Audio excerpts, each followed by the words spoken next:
Chapter 682. Yanghuang College, which was the center of the topic, was busy at the moment. Mo Zhong and Mo Yun had been going in and out of Li Zishuan's office several times. One of the brothers specifically went downstairs to help Li Zishuan pick up the test papers, while the other went upstairs to take down the test papers that Li Zishuan had already marked. With such speed, Yang Sailu, Li Gang, and the others had already been shocked to the point of numbness. At first, they did suspect that Li Zishuan's speed was so fast that there must be a lot of mistakes. But after Li Gang and Yang Sailu jointly checked more than a dozen test papers and didn't find a single mistake, they were completely convinced. They could only classify Li Zishuan as an inhuman. After the other teachers of the various departments heard the news, their admiration for Li Zishuan couldn't be any higher. At 3:30 in the afternoon, Li Zishuan finished marking the test papers on his desk, but Mo Zhong didn't send in any new test papers. He couldn't help but ask, "What's wrong, Tilda?" Mo Zhong smiled and said, "Yamacho, Mr. Li Gang said that all the test papers have been marked. He said that if you're done here, please go down and count the results together, Tilda." Li Zishuan said in surprise, "Finished so soon? Okay, I'll go down now, Tilda." After saying that, he tidied up the test papers. Mo Zhong was very perceptive and came over to help take them away, evil bureaucracy, and the few of them went downstairs. "Remove the name stickers and let the teachers of the various departments start counting the scores, Tilda. Remember to bring the exam number of each student, Tilda. After counting, send it to the mathematics department and let the teachers convert the total score of each student into a 100-point system according to the proportion of each subject's score. Finally, send the final result to me, Tilda." After going downstairs and making sure that all the test papers had been marked, Li Zishuan ordered. There were more than 2,000 students participating in the entrance exam this time, and it was inevitable that there would be many people with the same name. At this time, many people began to admire Li Zishuan's exam number system. Otherwise, it would be a mess now. Okay. This won't take much time, Tilda, Yang Sailu said with a smile. Li Zishuan felt that there was no need for him to help with such a small and delicate task, so he took the opportunity to go out and get some fresh air. The previous heavy workload made him feel a little tired. There were still too few talents in the academy. "Yamacho, the scores of all the students have been tabulated." 2 hours later, Mo Zhong came over and said in a low voice, Tilda, I'll go and take a look." Li Zishuan nodded lightly and walked towards Guanghua building. When Li Zishuan was still a dozen steps away from the conference room, he heard Li Gang's laughter.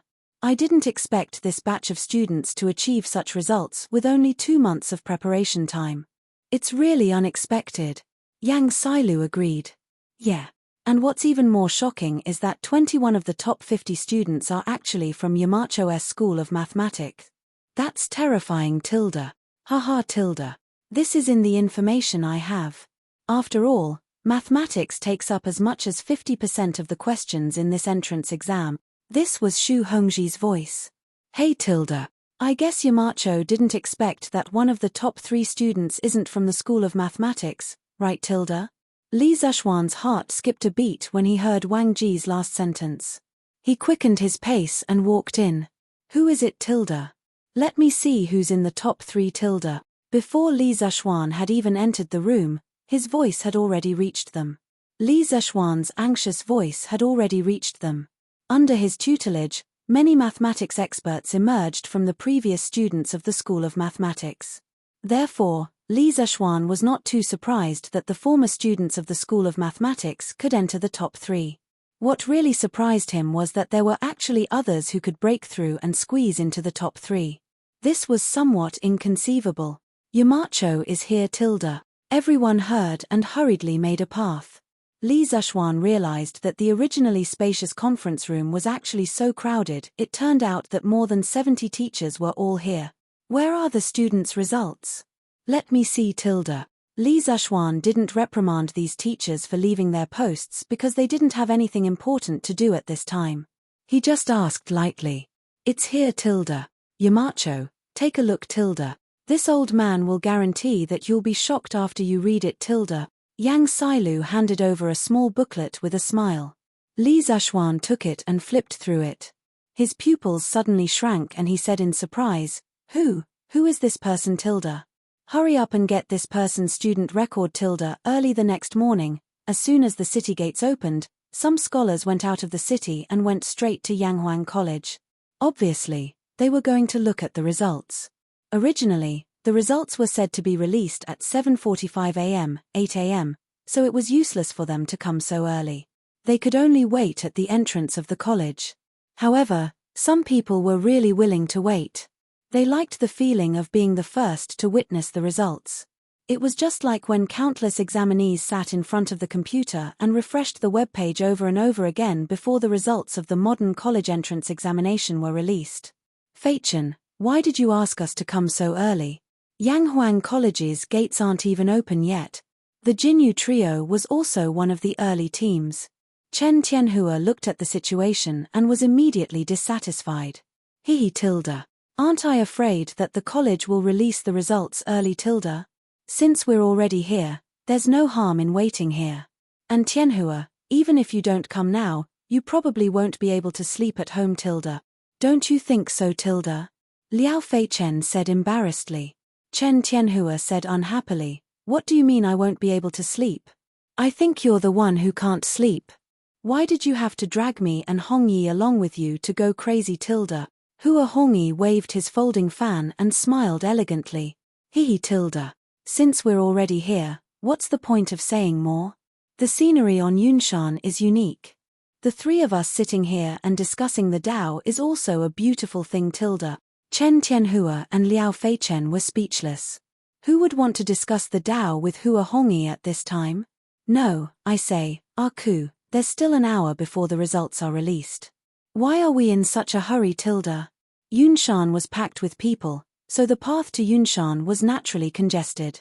Smart people would not choose to ride a carriage, so the two princes, Li Tai and Li Ku, each rode a light horse and rushed towards Yunshan.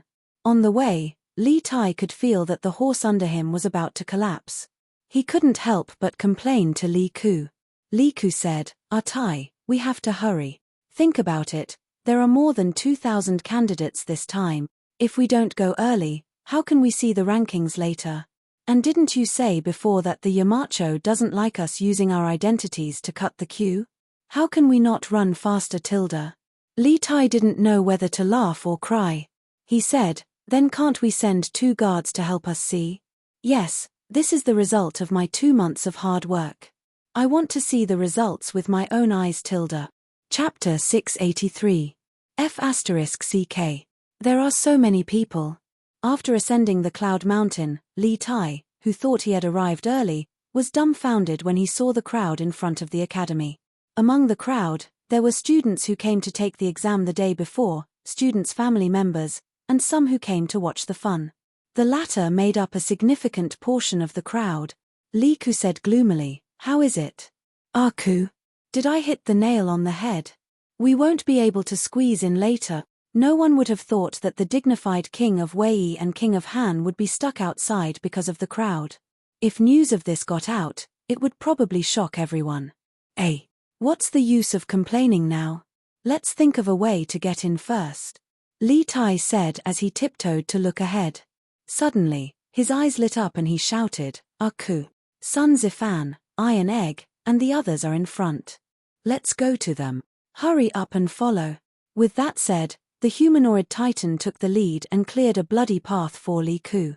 Tai, wait for me. Li Ku came to his senses and hurried to follow. Brother. There are so many people, how are we going to squeeze in? Meng Wenhao was also here to look at the results today, and his little sister, Yaya, also came with him. Looking at the sea of people in front of them, Yaya wrinkled her little nose and looked up. Meng Wenhao thought for a moment and said, Then let's wait for them to finish before we look.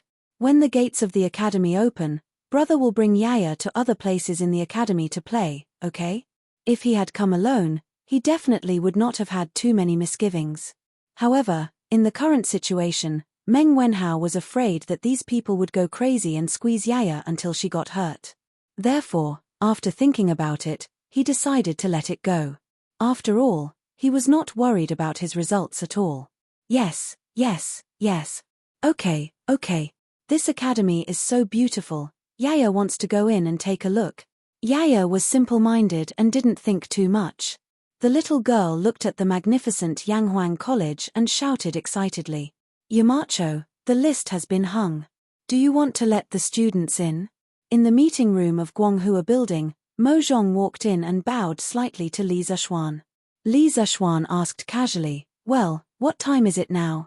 There were no clocks in this era, so the only way to tell the time was by looking at the position of the sun. Li Zishuan said that he couldn't do it. It's about 4:45 in the morning, Mo Zhong said after some thought. Then let them come in. In addition, Mo Zhong, bring some people to the sports field in advance for the opening ceremony in the afternoon. Yes, Yamacho. Mo Zhong made a sound of agreement and retreated. Li Gang said, I saw that the students this time had good results, but Yamacho only accepted 640 of them. Why didn't you accept more? That's right. Wouldn't it be a pity to let so many outstanding students leave? Yang Sailu chimed in. Li Zishuan tapped the table gently with his finger and said after a while, you don't know. The two of you may not know this, but although these students have less time to prepare, the overall difficulty of this exam is relatively low. 52 marks is already the limit I can tolerate. In my opinion, if they can't even get 52 marks, then I feel that they didn't prepare well or have no talent. It would be irresponsible to recruit them. Li Gang and Yang Sailu were silent. It's open. It's open.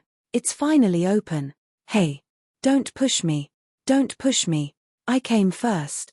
At the entrance of the academy, just as everyone was chatting in full swing, the crowd saw two men in black walking towards the entrance. The crowd instantly became restless. Yamacho said don't push. Line up and come in one by one. Otherwise, they won't open the door today. Mo Zhong saw the momentum of the students outside, and he couldn't help but break out in cold sweat. He quickly shouted. Needless to say, this roar was really useful at the critical moment. The crowd immediately quieted down, and they all began to line up. Only then did Mo Zhong open the academy's gates, and the students filed in order. Where's the list? Where is it? It's in front. It's so big. Are you blind? Hiss. So that's the list. I thought it was the red silk that Yanghuang College hung for today's opening ceremony. TSK. Ignorant. Damn. You're F*King knowledgeable. Why didn't you say so when you were outside the gate? The result list this time was made by the workshop with a giant red cloth. Because of its size, it could only be hung on the outer walls of the Guanghua building. At first, some candidates did see it through the cracks of the iron gate of the college, but they didn't think about it. After a while, the thousands of people arrived in front of the Guanghua building. Looking up at the giant honor list, everyone hurriedly tried to find their position on it. Oh my God! Tai, you're first place. First place among more than 2,000 candidates. That's amazing. Li Ku, Tai Dan, and Sun Zifan were standing at the front, and the list was as tall as a person, so it was easy for Li Ku to see the words on it. When he saw the name of the person who was ranked first, he was shocked. Oh my God! Chinkyu, you're amazing. Sun Zifan took a closer look and was immediately stunned. Hearing that, Li Tai looked at the list and saw that it said, Zhongguan First Year Autumn, Yanghuang College Entrance Exam Results List. First place Li Tai 100 points, second place Li Yang 98 points, third place Meng Wenhao 96 points, fourth place Zhou Jiayin 93 points, fifth place Ku Shiqing 90 points. The moment he saw that he was first place, Li Tai was indeed very happy. However, when he saw the next few rankings, he couldn't help but exclaim, who is this Li Yang? He squeezed out Meng Wenhao and jumped to second place. Li Tai undoubtedly had a unique advantage in this exam. First of all, he was extremely intelligent since he was young. Being in the royal family, there was no lack of famous teachers teaching him, so his knowledge of classics was naturally outstanding. Secondly, he was very interested in new mathematics. When he was in the mathematics school, his results had always been one of the best. Therefore, it was completely reasonable that he could get first place this time. In contrast, Meng Wenhao's overall score might not be as good as his because he was slightly inferior in the study of classics. But in any case, Li Tai didn't expect that there would be someone he didn't know who could squeeze out Meng Wenhao. This was unbelievable. Tai, I remember that the imperial father just appointed Li Chunfeng to the Imperial Historian Bureau this year. His son is called Li Yang. Chapter 684. Haha. I'm in the 351st place. Haha. I'm in the 250th place too. I'm in the 250th place. Yanghuang College, in front of Guanghua Building. Regardless of whether the results were good or bad, the examinees were generally happy. Those who didn't find their names naturally kept their mouths shut and stared at the huge list with shining eyes. Hey, Iron Egg, I didn't expect our scores to be the same. It seems that I've improved during this time. Sun Zifan pointed to the middle of the list and smiled proudly at Iron Egg. When he was in the mathematics school, Iron Egg's results were always in the top 5 even though he wasn't in the first place. Sun Zifan, on the other hand, was always in the lower middle. Now that he finally touched Iron Egg's butt, how could he not be proud? Iron Egg pursed his lips and stared at the 2 rows of words on the list. 280th place, Iron Egg, 70 points. 281st place, Sun Zifan, 70 points. After staring for a while, he said in a muffled voice, Brother Zifan, you've improved very quickly. Congratulations. Seeing Iron Egg's sullen face, Sun Zifan coughed twice, wiped away his smile, and asked in a low voice, Iron Egg, what's wrong with you this time? With your level, this shouldn't be happening. Iron Egg said gloomily, I don't know how to study Confucian classics, so I didn't get a single point out of the 30%. Didn't get a single point. Does that mean he got full marks in the other parts? What the F***ck. I shouldn't have asked that. Sun Zifan opened his mouth and suddenly felt like he was hit by 10,000 points of critical hit. Hee. Brother Iron Egg, I got in 619th place. Hu Qian looked away from the list and said excitedly to Iron Egg. He. She really passed the exam. That's great. I didn't expect you to be able to get into Yanghuang College at the age of 7. Uncle Hu must be overjoyed. Iron Egg subconsciously glanced at the bottom of the list. When he saw Hu Guoji's name on it, he patted her shoulder and said happily, Yes. Not only will my parents be happy, but my sister will also be happy if she knows. Sun Zifan's eyes lit up. Your sister? As expected, you have an elder sister. Scram. Zifan, don't go too far. Iron Egg kicked Sun Zifan and roared angrily. Hey. This young master really got it, and I'm ranked 18th in the total score. Awesome. Now, I have a way to report to Dad. In a corner, Di Jishuan looked into the distance and found his name on the 18th place. He couldn't help but be overjoyed at the thought of being able to study in such an amazing college in the future. At this moment, he was extremely grateful to Li Zishuan. Although I can still get into Yanghuang College even without the 10 points that Yamacho helped me cheat, my total score would only be 75 points, and my overall ranking would fall to the 200th place. TSK. I have to say, these 10 points are very important to me. I didn't embarrass Dad. Haha. Di Jishuan sighed inwardly and then turned around to leave triumphantly. He had to go home and share this good news with his father. Besides, there were still 6 hours before the opening ceremony of Yanghuang College. Tianhua, I got in 380th place. How about you? Did you find your name? In the crowd, Liao Feichen's neck was sore from looking up. When he finally found his name on the list, he bumped Chen Tianhua's arm and said excitedly. Of course, he didn't mean anything by that. He just hoped that all 3 of them would be able to get into Yanghuang College so that they could take care of each other. Chen Tianhua smiled and said, Yeah, I got in too. I'm ranked 120. Wow. Tianhua, you're awesome. Awesome. Liao Feichen exclaimed. Chen Tianhua shook his head and looked at Hua Hongyi and said, Hongyi, how about you? I was so focused on finding my name that I didn't notice you. Hua Hongyi waved his folding fan and smiled.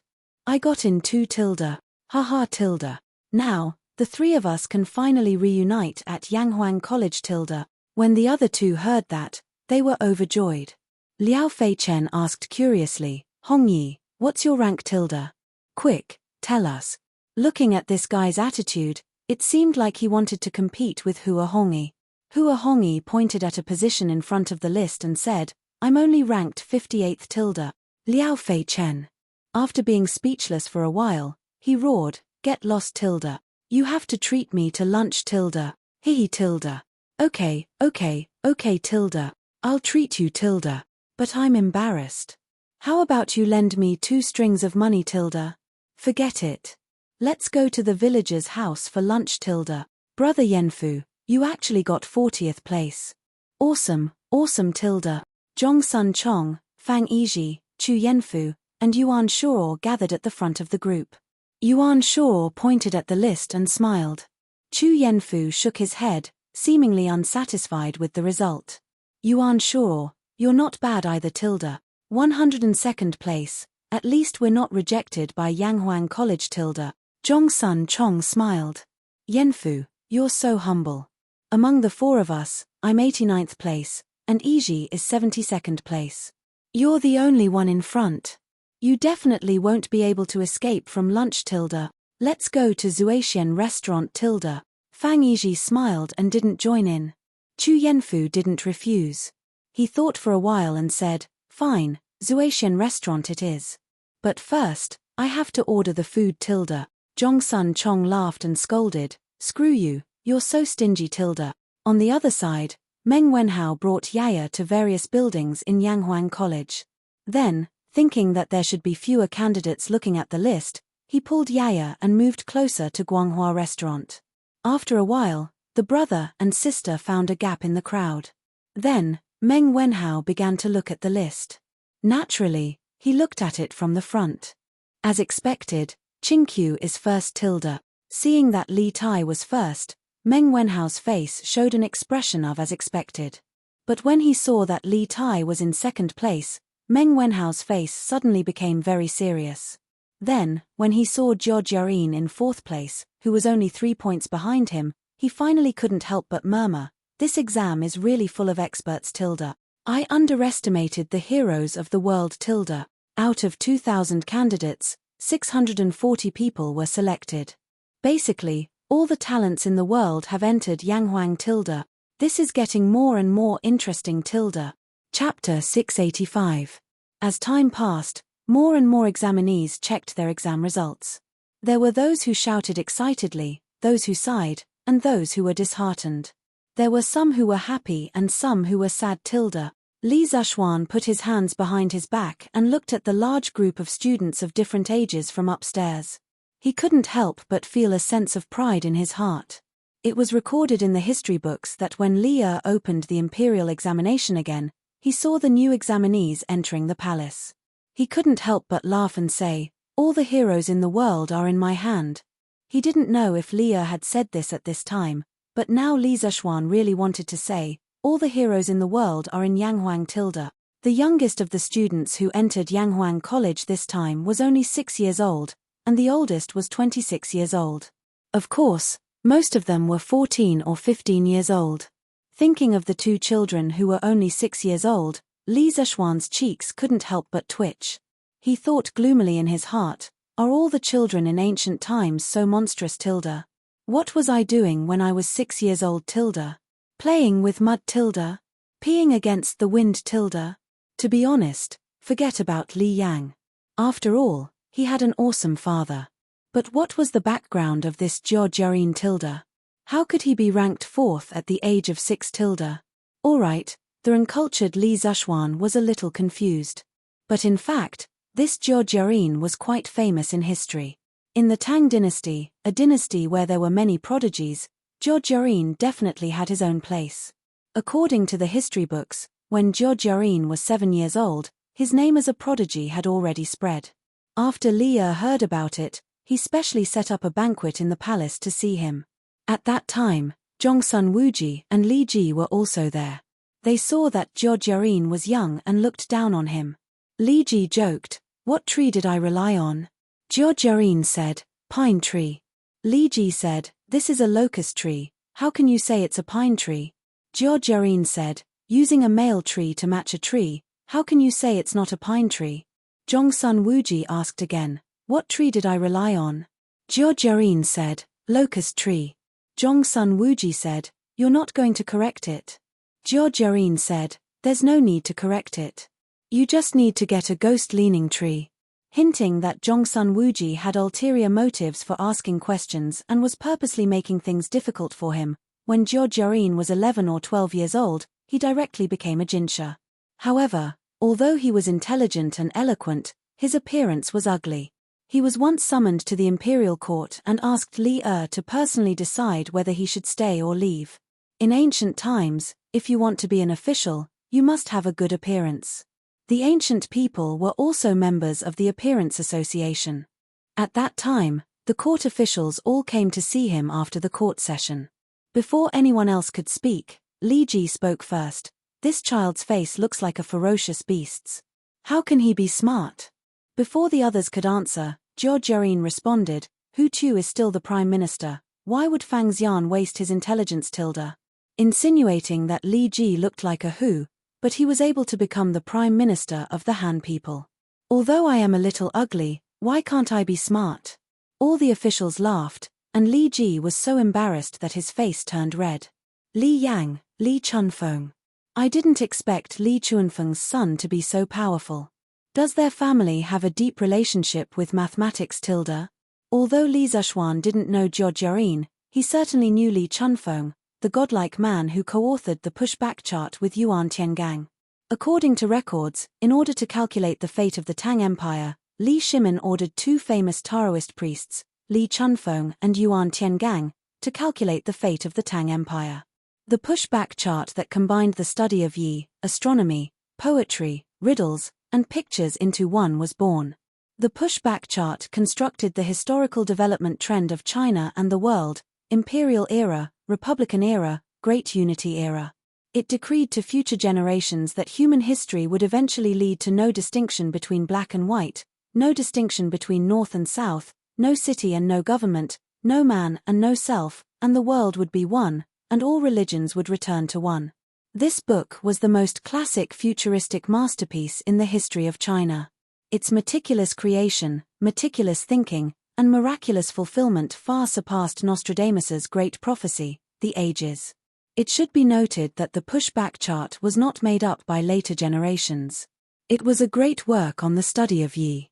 All the pictures, prophecies, and poems in the book were based on the Book of Changes and could be found in the Book of Changes. Other than the pushback chart, many people didn't know that Li Chunfeng was also very accomplished in astronomy, mathematics, and almanac. His contributions to mathematics were the most prominent. The 10 computational classics that he compiled and annotated became the textbook of mathematics in the Tang dynasty and later dynasties. If Li Zishuan didn't appear out of nowhere, Li Chunfeng would definitely be the founder of mathematics in the Tang dynasty. I just don't know if Li Chunfeng can see that I'm a monster with his current level of attainment. Thinking of Li Chunfeng, Li Zishuan couldn't help but worry about whether his identity as a transmigrator would be recognized. After all, the pushback chart in the legends was just too magical. Oh, as expected, I didn't get first place. The descendants of dragons are indeed different. Father's divination skills are really amazing. When more than half of the crowd had dispersed, a 6 or 7-year-old boy wearing a loose green Daoist robe with a face full of childishness and baby fat finally squeezed to the front of the list. Compared to the people around him, the little boy could only reach the waist of others. At this moment, he raised his head and stared at the result list as he spoke softly. Yo! Where did this little Taoist come from? He wants to get first place at such a young age. Haha. Coincidentally, there was an 11 or 12-year-old scholar with a mole on the right side of his face beside the little Taoist boy. He heard his soft voice and laughed. Hey! This little Taoist boy is quite handsome, but he's a little arrogant. What do you mean by a little arrogant? That's because he's ambitious. Haha. The scholar's loud laughter immediately attracted the attention of the surrounding people, causing them to burst into laughter. The little Taoist boy was not annoyed at all. He smiled and said calmly, ordinary people think that they're the pot calling the kettle black, But they don't know that I've already taken 10,000 steps forward. After that, he pushed through the crowd and left. Brother Fan, what does this little Taoist boy mean by that? Someone looked at the scholar with the mole on the face and asked. The scholar's face darkened and he said angrily, "This little bastard is talking about us who didn't get in. He's mocking him for getting in. Heh! Does that mean that the little Taoist really passed the exam?" The little Taoist boy walked out of the academy and turned around to look at the two towers in the center of Yanghuang College's Guanghua building. He muttered in a voice that only he could hear, "Father said that he's the chosen one of Taoism. I'll be able to see it with my own eyes in the future." Chapter 686. Taiji Palace. The morning court session was in full swing. At this moment, a small eunuch ran in and saw Li Er nod at him. He came to Li Er's side and whispered a few words. All the officials saw a smile on Li Er's face. Clearly, he was very happy now. After the eunuch left, the officials fell silent. Li Er stopped smiling and said seriously, "Everyone, please don't talk about the new mathematics. My dear officials, there is no need to discuss further. The convenience of the new mathematics is obvious to all. From today onwards, all schools in the various provinces and counties of the Great Tang Empire must start teaching the new mathematics. All officials in the various provinces and counties must also make time to study the new mathematics tilde. Next, if you have something to report, you may leave. If not, the court session is dismissed." The officials looked at each other. If you want to promote the new mathematics, then so be it. Why did you want to dismiss the morning court session so soon? What was the reason? After waiting for a while, no one came forward to report anything. Li Er decisively dismissed the court session and hurriedly left. "Second brother, what do you think that little eunuch said to His Majesty to make him so happy tilde?" On the bridge outside Taiji Palace, Cheng Yaojin asked Qin Qiong in a rough voice. Qin Qiong looked around and said, "Jijie, the Emperor's heart is unpredictable. Don't make wild guesses in private." Cheng Yaojin pursed his lips and thought that Qin Qiong was getting more and more cautious. Suddenly, he remembered something and said excitedly, "Oh, right, Yanghuang College will officially start school in the afternoon. I heard there's a ceremony. Second brother, are you going tilde?" Qin Qiong smiled and nodded. "Of course I have to go and take a look tilde." He hadn't forgotten that he was the head instructor of this batch of students in Yanghuang College. Of course, he had to go and see what kind of students he was going to train in the future. Cheng Yaojin chuckled and said, "Heh, then I'll go too. In the future, I'll have to help you train those kids tilde." Qin Qiong didn't know whether to laugh or cry. He didn't know if Cheng Yaojin was here to help him or to train the students to relieve his boredom. "Aya tilde, I almost forgot. I don't know if my Cho Nyo got in this time. I heard there were more than 2,000 people who took the exam yesterday tilde." When Cheng Yaojin thought of Cheng Chumo, he suddenly slapped his head and shouted.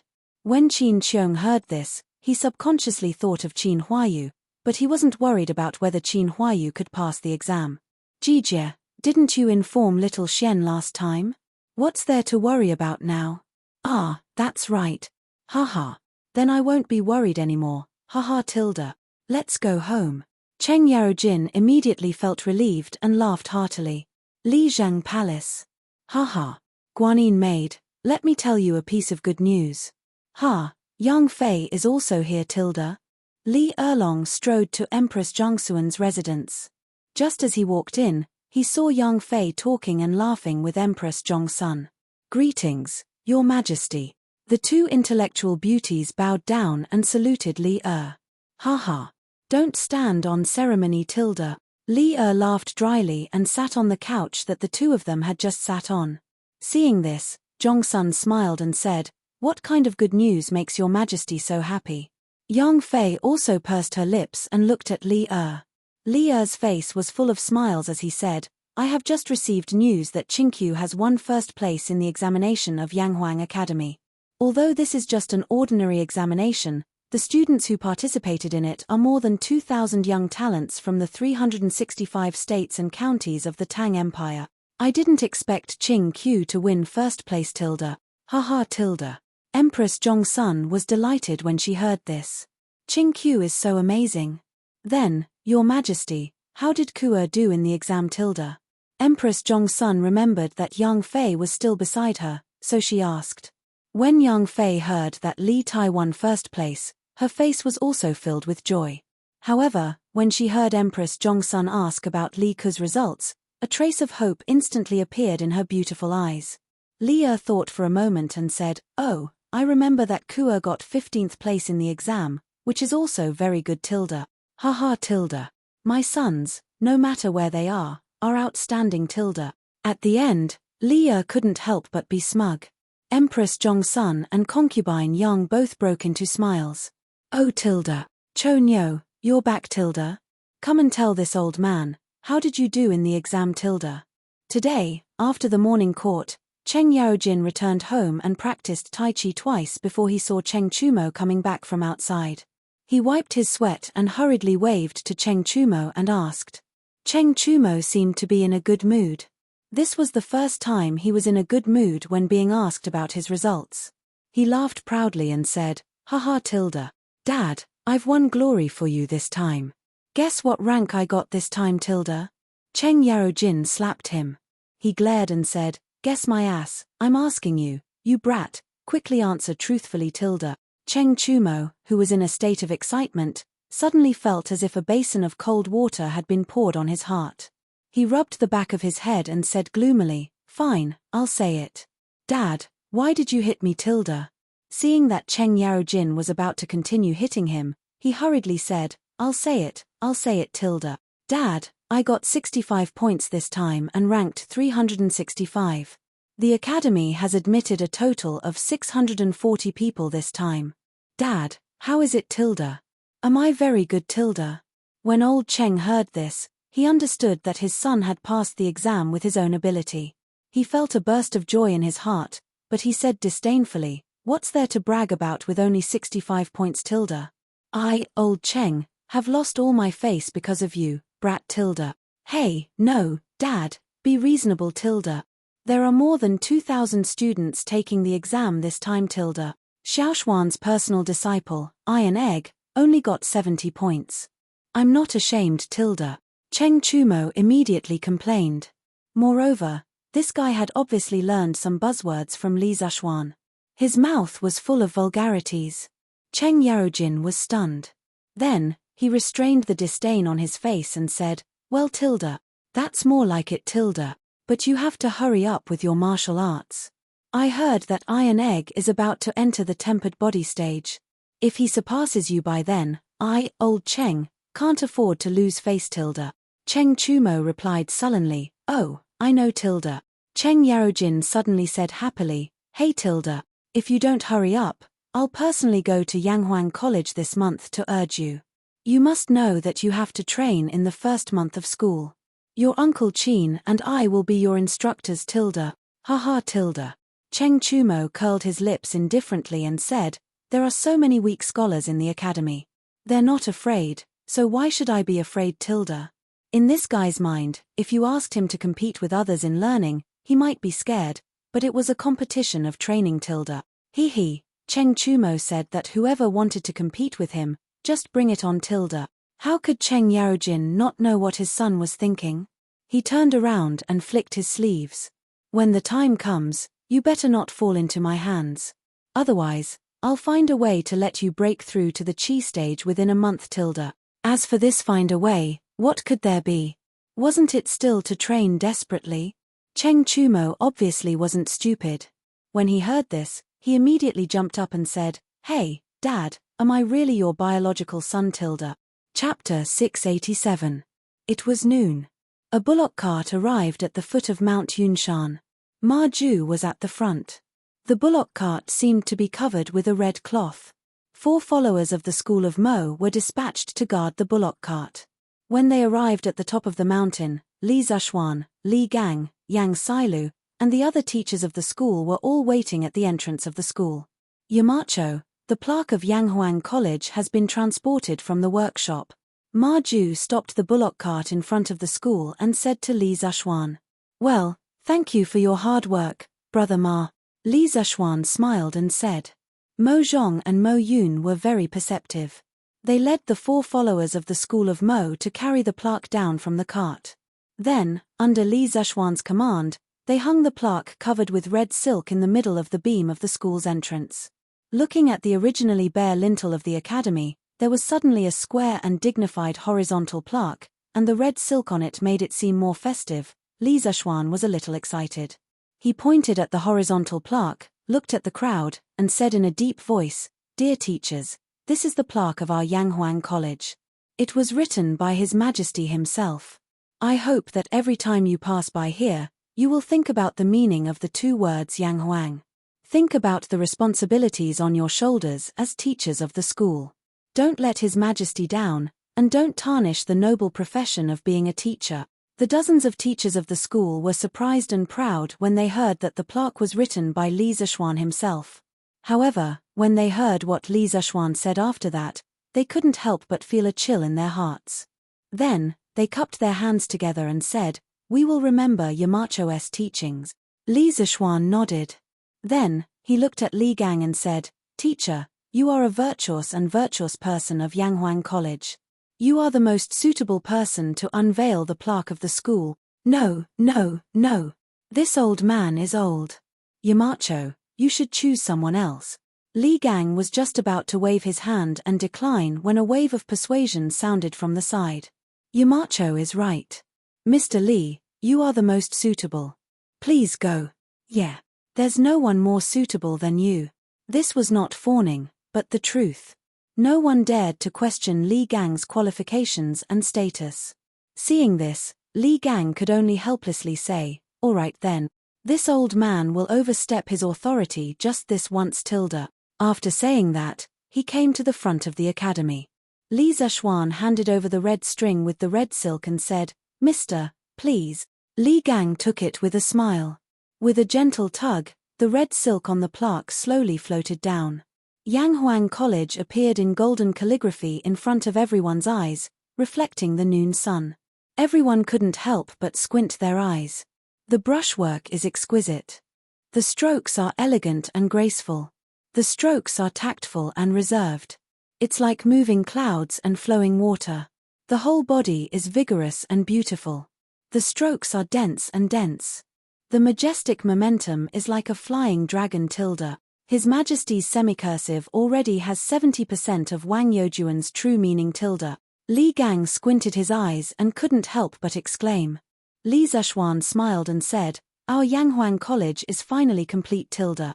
Everyone, prepare well for the opening ceremony in the afternoon tilde." 1:30 in the afternoon. The students who went out for lunch began to return to the academy one after another. Under the guidance of the teachers and guards, they came to the sports field on the west side of the teaching building. Naturally, there were teachers here to verify their student status. Then, according to the class distribution list issued by the academy, these teachers would inform the students of their respective classes and where they should stand during the opening ceremony. There were a total of 640 students in this year's batch. They were divided into 16 classes, with 40 people in each class. However, Class 1 was an exception. There were 44 people in Class 1, who were the original students of the School of Mathematics. Yes, that's right. This time, all the students of the School of Mathematics were admitted to Yanghuang College tilde. The reason why they were assigned to Class 1 was that their learning progress was not the same as the other students. Secondly, this was a reward given by Li Zexuan for their contribution to Yanghuang College during the field break tilde. Today's opening ceremony of Yanghuang College wasn't only open to the students who passed the exam. If the rest of the people wanted to see it, they could watch from outside. Therefore, in addition to the 600 people standing on the lawn of the sports field, there was also a large circle of people outside. Most of them were students who didn't pass the exam this time.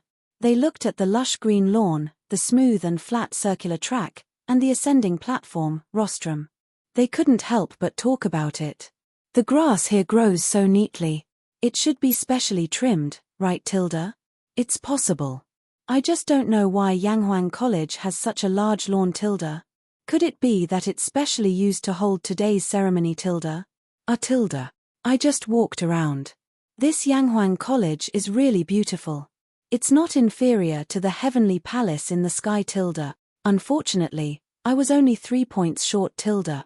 Otherwise, I would be standing here now tilde. Bro, that's nothing. I was only 1 point short. That would be a pity tilde. A tilde. Then I can only take the exam next time. I just don't know when the next time will be. How many people will Yanghuang College recruit? A tilde. Look tilde. Look at what that is tilde. Just as everyone was discussing in low voices, a yellow ball with a round top suddenly floated over from the south of the cloud mountain. That thing looked like a cloud or a fire.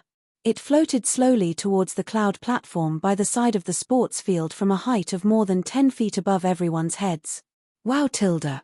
There's fire on it tilde. There's someone on it tilde. That's Yanghuang College's Yamacho. I saw it during the exam before tilde. Oh my god tilde. Yanghuang College's Yamacho is flying tilde. God tilde. TSK tilde. What god? That's a celestial lamp made by Yanghuang College's Yamacho. It destroyed the 7 cultivators sect and even toured Chang'an City on the 15th of August tilde. You don't even know about this tilde. Whoa tilde. That's a celestial lamp tilde. On the 15th of August, on the night of the full moon, 1,000 girls will chase after each other, and an immortal will fly out of the sky tilde. Hey tilde. Brother Meng, you know quite a lot tilde. Where did you spend the night before tilde? Cough cough cough tilde. Of course, it was at the inn. Where else could it be tilde? Obviously, some of the students who lived in or near Chang'an City knew the inside story. As word of mouth spread, more and more people understood that the flying object in the sky was the legendary celestial lamp. Moreover, this was the first time the celestial lamp appeared in front of the world during the day. Therefore, all the students were excited, regardless of whether they had seen it before or not. Yanghuang College's opening ceremony hadn't even started yet, but the atmosphere had already reached a climax. Chapter 688. When the fairy lamp was first made, Li Zexuan had forgotten to design a part that could control the direction of the fairy lamp due to his thoughtlessness. However, so much time had passed since then, and Li Zexuan had already installed 4 hand-cranked turbofans for the fairy lamp to control the direction of the lamp. However, it just so happened that the south wind was blowing today, so he didn't need to operate anything at all. He just had to put his hands behind his back and let the fairy lamp drift in the direction of the rostrum on the sports field in an extremely pretentious manner. In fact, his floating posture high in the sky with his hands behind his back really shocked a lot of people. The students looked up at Li Zexuan in the sky in a daze, and a trace of yearning uncontrollably appeared in their eyes. Whoosh tilde. When it was about to reach the rostrum, Li Zexuan threw a throwing knife tied to a rope from the basket. Everyone in the field only felt a flash of cold light, and then they saw a rope connecting the fairy lamp to the ground. After that, the fairy lamp continued to move north for a while due to inertia, and then it couldn't move anymore. Boom tilde. After witnessing Li Zexuan's amazing operation with their own eyes, the students in the field, regardless of whether they passed the exam or not, were all in an uproar. This fairy lamp can be used like this. It's just like the flying magical artifacts of the immortals in the novels. I used to read on that daily that engineering can let people soar above the 9 heavens. At that time, I didn't believe it. Now that I've come to Chang'an, come to Yanghuang College, and see it with my own eyes, I'm completely convinced. Yanghuang College is mighty. Engineering is amazing. No way. I must get into Yanghuang College next year no matter what. Yes. Me too.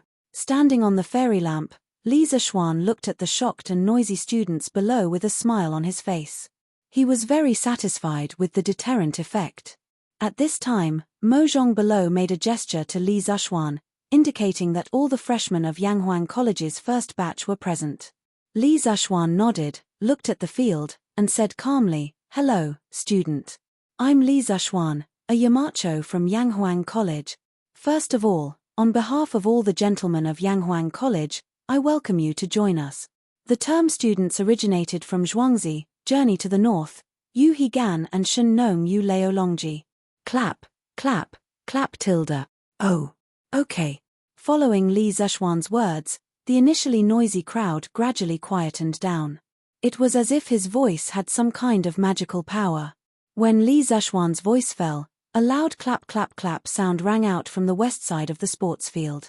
The students looked towards the direction of the sound and discovered that the students of Class 1 were clapping their hands. Moreover, their faces were filled with madness and their mouths were still screaming and cheering non-stop. The students of the other classes couldn't help but look at each other. They didn't know what Class 1's reaction meant. In fact, they couldn't be blamed. After all, at present, clapping and cheering was a custom passed down from the original school of mathematics. Therefore, Li Zexuan wasn't unhappy when he saw that only Class 1 students were clapping for him. He gestured with his hand, and the applause stopped immediately. He continued, "Being able to stand out among thousands of candidates proves that you are all outstanding. Of course, students who didn't pass this time shouldn't be discouraged. You are still very young, and there are still many opportunities." When he said that, the students standing in line on the field suddenly smiled. The students who didn't pass the exam outside the field clenched their fists and secretly cheered themselves on. After pausing for a moment, Li Zexuan continued, "I don't know how many of you still remember the article on the Tang Dynasty Daily 2 months ago, What is engineering? At that time, I said that engineering can allow people to make more advanced farming tools, thus allowing our Tang dynasty to have more arable land and no longer have to worry about grain. Engineering can allow people to make faster and steadier vehicles. One day, we can travel between Chang'an and Luoyang in a day, and we will no longer need to travel back and forth between various parts of the Tang dynasty. Engineering can create even more powerful weapons, allowing our great Tang to stand at the top of the world, making all the barbarians submit to us and all the countries come to congratulate us. Engineering can even create flying tools, allowing mortals to soar above the 9 heavens and overlook the magnificent mountains and rivers of our great Tang." I still remember how many people questioned my words at that time. However, in just a few days, the fairy lamp appeared out of nowhere and gave all the doubters a resounding slap in the face. Today, does anyone still dare to say that I'm bragging?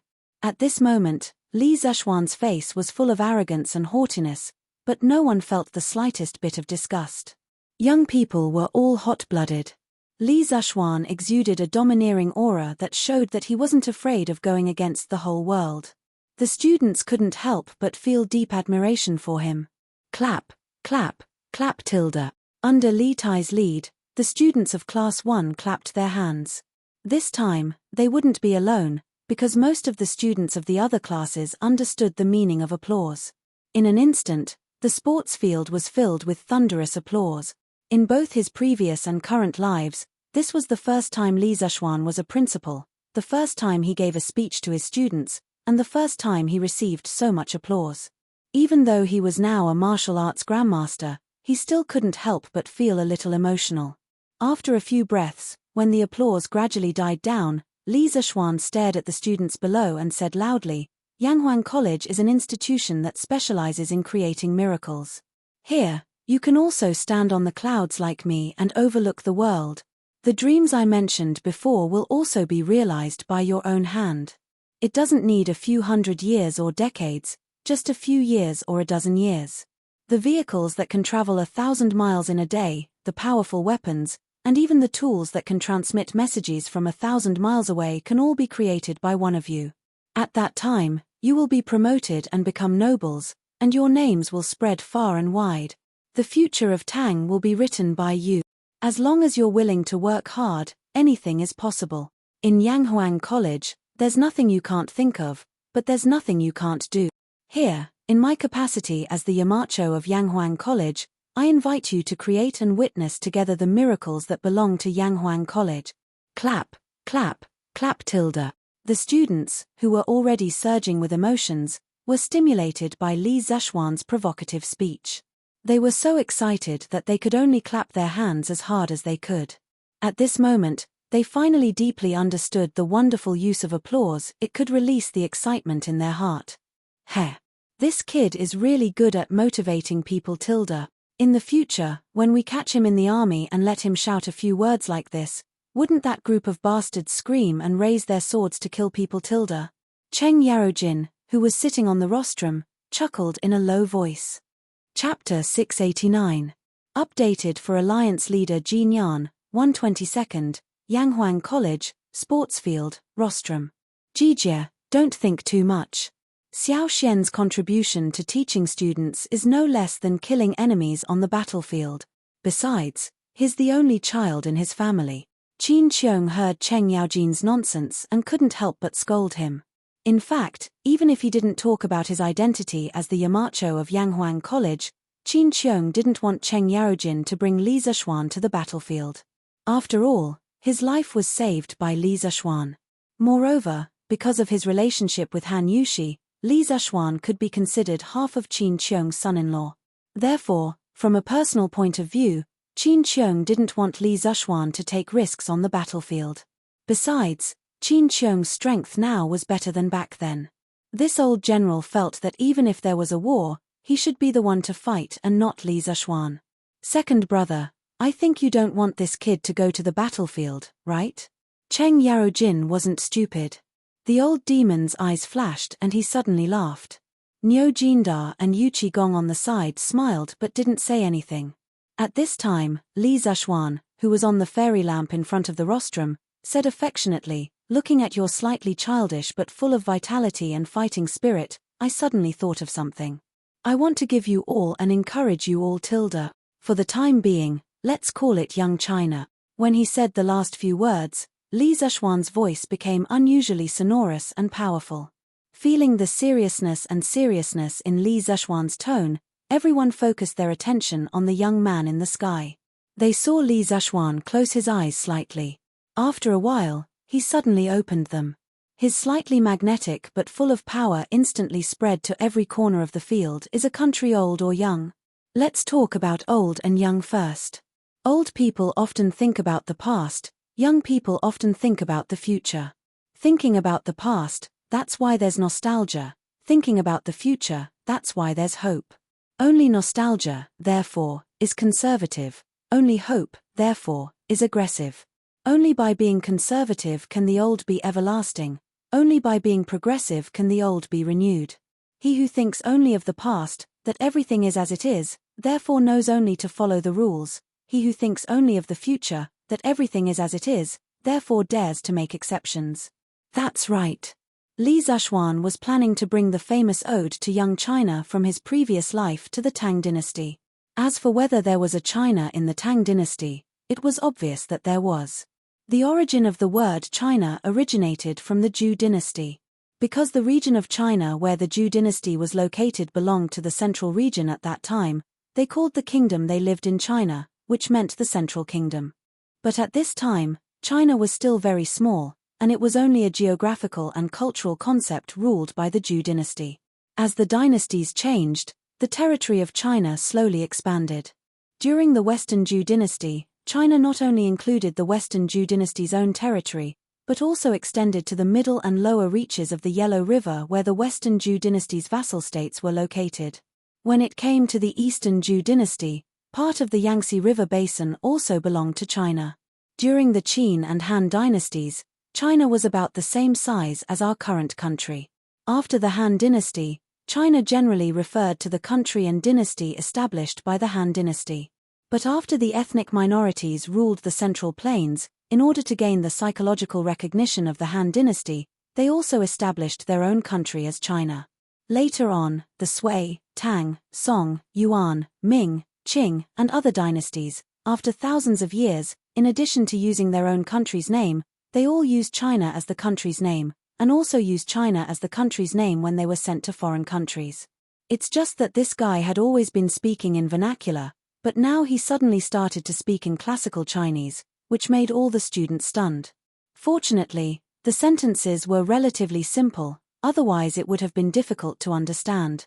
Don't think that ancient people liked to listen to classical Chinese, they usually communicated in vernacular. But there was a problem, and that was that this ode to young China had offended some people, especially the elderly, but Li Zishuan believed that people who could truly understand the true meaning of this article would certainly not be so superficial as to think that this article was belittling the elderly. The elderly are often worried, the young are often fond of pleasure. But because they are worried, they are discouraged. Because they are fond of pleasure, they are vigorous. But because they are discouraged, they are timid. Because they are vigorous, they are heroic. But because they are timid, they are complacent. Because they are heroic, they are adventurous. But because they are complacent, they can destroy the world. Because they are adventurous, they can create the world. The elderly are often tired of things, the young are often happy. But because they are tired of things, they often feel that all things are impossible. Because they are good, they often feel that all things are possible. The elderly are like the sunset, the young are like the morning sun. The elderly are like barren cows, the young are like young tigers. The elderly are like monks, the young are like chivalrous heroes. The elderly are like dictionaries, the young are like plays. The personality of the elderly and the young are generally different. Man is inherent, and so is the country. The elderly are timid. The elderly are world-weary. The elderly don't dare to take risks. The elderly are like old cows. Hearing this, the students in the audience listened with great interest, but the faces of some of the old gentlemen from the academy turned dark. Li Gang, Yang Sailu, and the others were better off. After all, they were well educated. Wang Ji, on the other hand, did not have such a good temper. The old guy was so angry that his face turned red. If it weren't for Xu Zhihong stopping him, he probably would have jumped from the rostrum directly into the celestial lamp to fight with Li Zishuan. Cheng Yarojin and Yu Qigong did not understand, so they could only stare at each other. They were not angry at all. At this moment, Li Zishuan did not care about the feelings of Wang Ji and the others. He was recalling the article and couldn't help but indulge in it. It is the responsibility of China's youth to create a future young China. What is the point of being old and rotten? The day of parting with this world is not far away. As a youth, I am a newcomer and have fate with this world. China is a cow, a horse, a slave, and a scribe. The cruelty of cooking and whipping is something that only I, a youth, can bear. If China dominates the universe and is in charge of the earth, the honor and glory of commanding Jiyu Pan is something that only I, a youth, can enjoy. What is the point of being neighbors with ghosts when the other side is dying? If one is indifferent to it, there is nothing to be said. If I am indifferent to it, there is nothing to be said. If the young people of the country are indeed young, then our China will be the country of the future, and its progress will be immeasurable. In order to conform to the current situation of the Tang Empire, Li Zishuan removed some inappropriate parts in the original article, such as opium and so on. At this point, some of the old people present gradually realized that the purpose of Li Zishuan's speech was not to scold them at all. Although the words were disrespectful, after experiencing it, it seemed that there was no such intention. Li Zishuan was guiding and educating the young people present. Li Gang, who had dedicated his life to the cause of education, was especially excited at this moment. His body was even trembling. If not for Yang Sailu supporting him, he might have fallen down. Well said. This is education. If this child was born 10 years earlier, then our Tang Empire would have produced many talents because of him. Li Gang's face was red with excitement as he muttered to himself. Chapter 690. Updated for Alliance Leader Jin Yan, 2:20 seconds, on the sports field. Li Zishuan looked at the students standing below the field. What made him happy was that many of them were standing upright and listening very seriously. From their faces, it could be seen that they understood his good intentions. At this moment, Li Zishuan was both happy and satisfied. Although today's article was circulated, it was very likely that it would be used by people with ulterior motives to say that he did not respect his elders. However, as long as these students listened to him, so what if he was slandered? Thinking of this, Li Zishuan took a deep breath, because this was the climax of the article. Therefore, today's responsibility does not lie with others, but with me, the youth. Youth's wisdom is the wisdom of the country. Youth's wealth is the wealth of the country.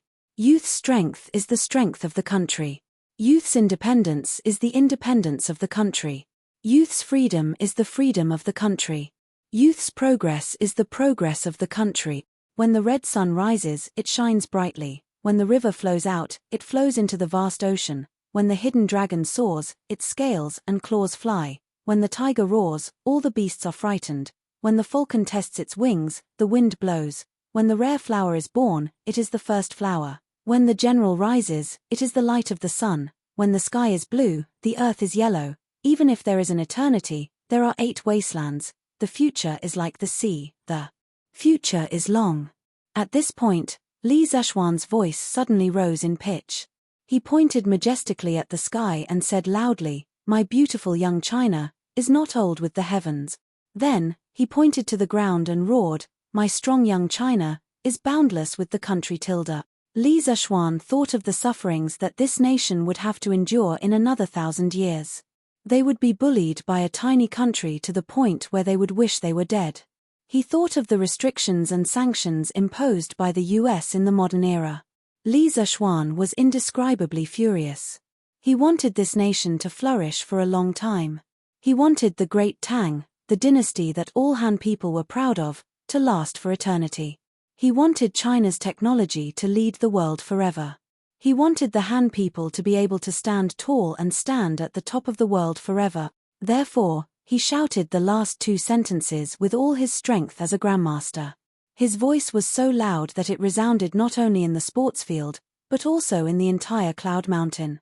The birds in the woods next to the academy were so frightened that they flew into the distance. The content of these 2 sentences, as well as the majestic aura of Li Zexuan's roaring, made the people in the sports field felt their blood pressure soar, and their faces and necks were red. Boom tilde. Clap clap clap tilde. Good tilde. Yamacho, well said tilde. This time, there was no need for any discussion at all. After a few breaths of silence, the crowd below the field suddenly burst into deafening cheers. At this moment, whether it was the Yanghuang College students or the unfortunate ones who failed, they all had a common language, and that was to applaud. At this moment, only by applauding with all their might could they release the excitement and hot-bloodedness that had been suppressed in their hearts for a long time. Otherwise, they would really go crazy from holding it in. The atmosphere of the entire start-of-term ceremony was pushed to the highest climax because of this. Even Li Gang, who had lived for almost a lifetime and was indifferent to life and death, couldn't suppress the excitement in his heart at this moment. He looked at Li Zexuan and also clapped with all his might. Not to mention the other teachers in the academy, especially some of the younger ones. The kind of worship and fanaticism they had for Li Zexuan at this moment was probably comparable to the little fangirls of some modern celebrities tilde. Good tilde. Well said tilde. Cheng Yaojin didn't understand the first part, but old Cheng could still understand the last 2 sentences. Old Monster felt that Li Zexuan's 2 sentences were King domineering, so he also stood up and applauded Li Zexuan. Ha tilde. Good tilde. Well said tilde. What a beautiful young China, immortal with the heavens. What a strong young China, boundless with the country tilde. I didn't come here in vain today, ha tilde. After a long while, the applause and cheers on the field gradually subsided. Unexpectedly, at this moment, a group of people walked from outside the field to the rostrum. The person in the lead was surprisingly Li Er. Greetings, Your Majesty tilde. Qin Xiong, Cheng Yaojin, and the other generals sitting on the rostrum hurriedly ran down and bowed 3 steps in front of Li Er. Li Zexuan was a little confused. Why did old Li come over to join in the fun at the opening ceremony? This guy had obviously forgotten that Li Er was the nominal dean of Yanghuang College. However, this was obviously not the time to think about this. He had to go down and bow. The height of the fairy lamp was only about 2 stories high, about 6 to 7 meters. Li Zexuan gathered his qi on the tip of his toes and jumped down from the hanging basket. Then, he ran to Li Er and bowed. Greetings, Your Majesty tilde. Li Er glanced at the fairy lamp and glared at Li Zexuan unhappily. He was probably blaming Li Zexuan for showing off such a national treasure again. My beloved subjects, you may dispense with the formalities tilde.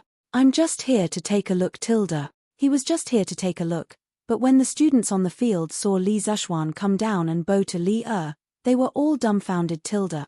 Among these people, who had lived for so many years, how many of them had seen the emperor with their own eyes tilde? Now, Li Er, the emperor of Tang Empire, was actually standing in front of them. Many people were so shocked that their jaws dropped tilde. They never thought that a small opening ceremony could actually alarm such a big shot like Li Er. What did this mean?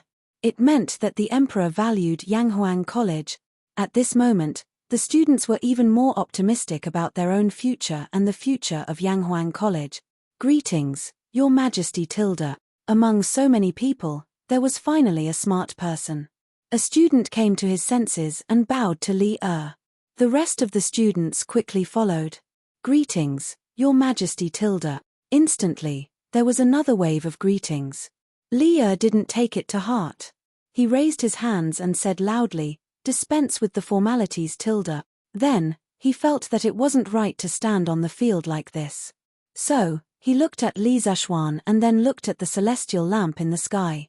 He signaled Li Zhuan to send him up. He wanted to speak. After Li Zhuan understood Li Er's gaze, he couldn't help but sweat in his heart. He secretly wondered when old Li started to follow the trend Tilda. Although that was what he thought, Li Zhuan wouldn't say it out loud. He used all his strength to jump up. First, he jumped up to the rostrum that was only 1 story high. Then, he used the momentum to jump up to the celestial lamp. This was the benefit of having kung fu. Next, he adjusted the power of the celestial lamp so that it slowly decreased.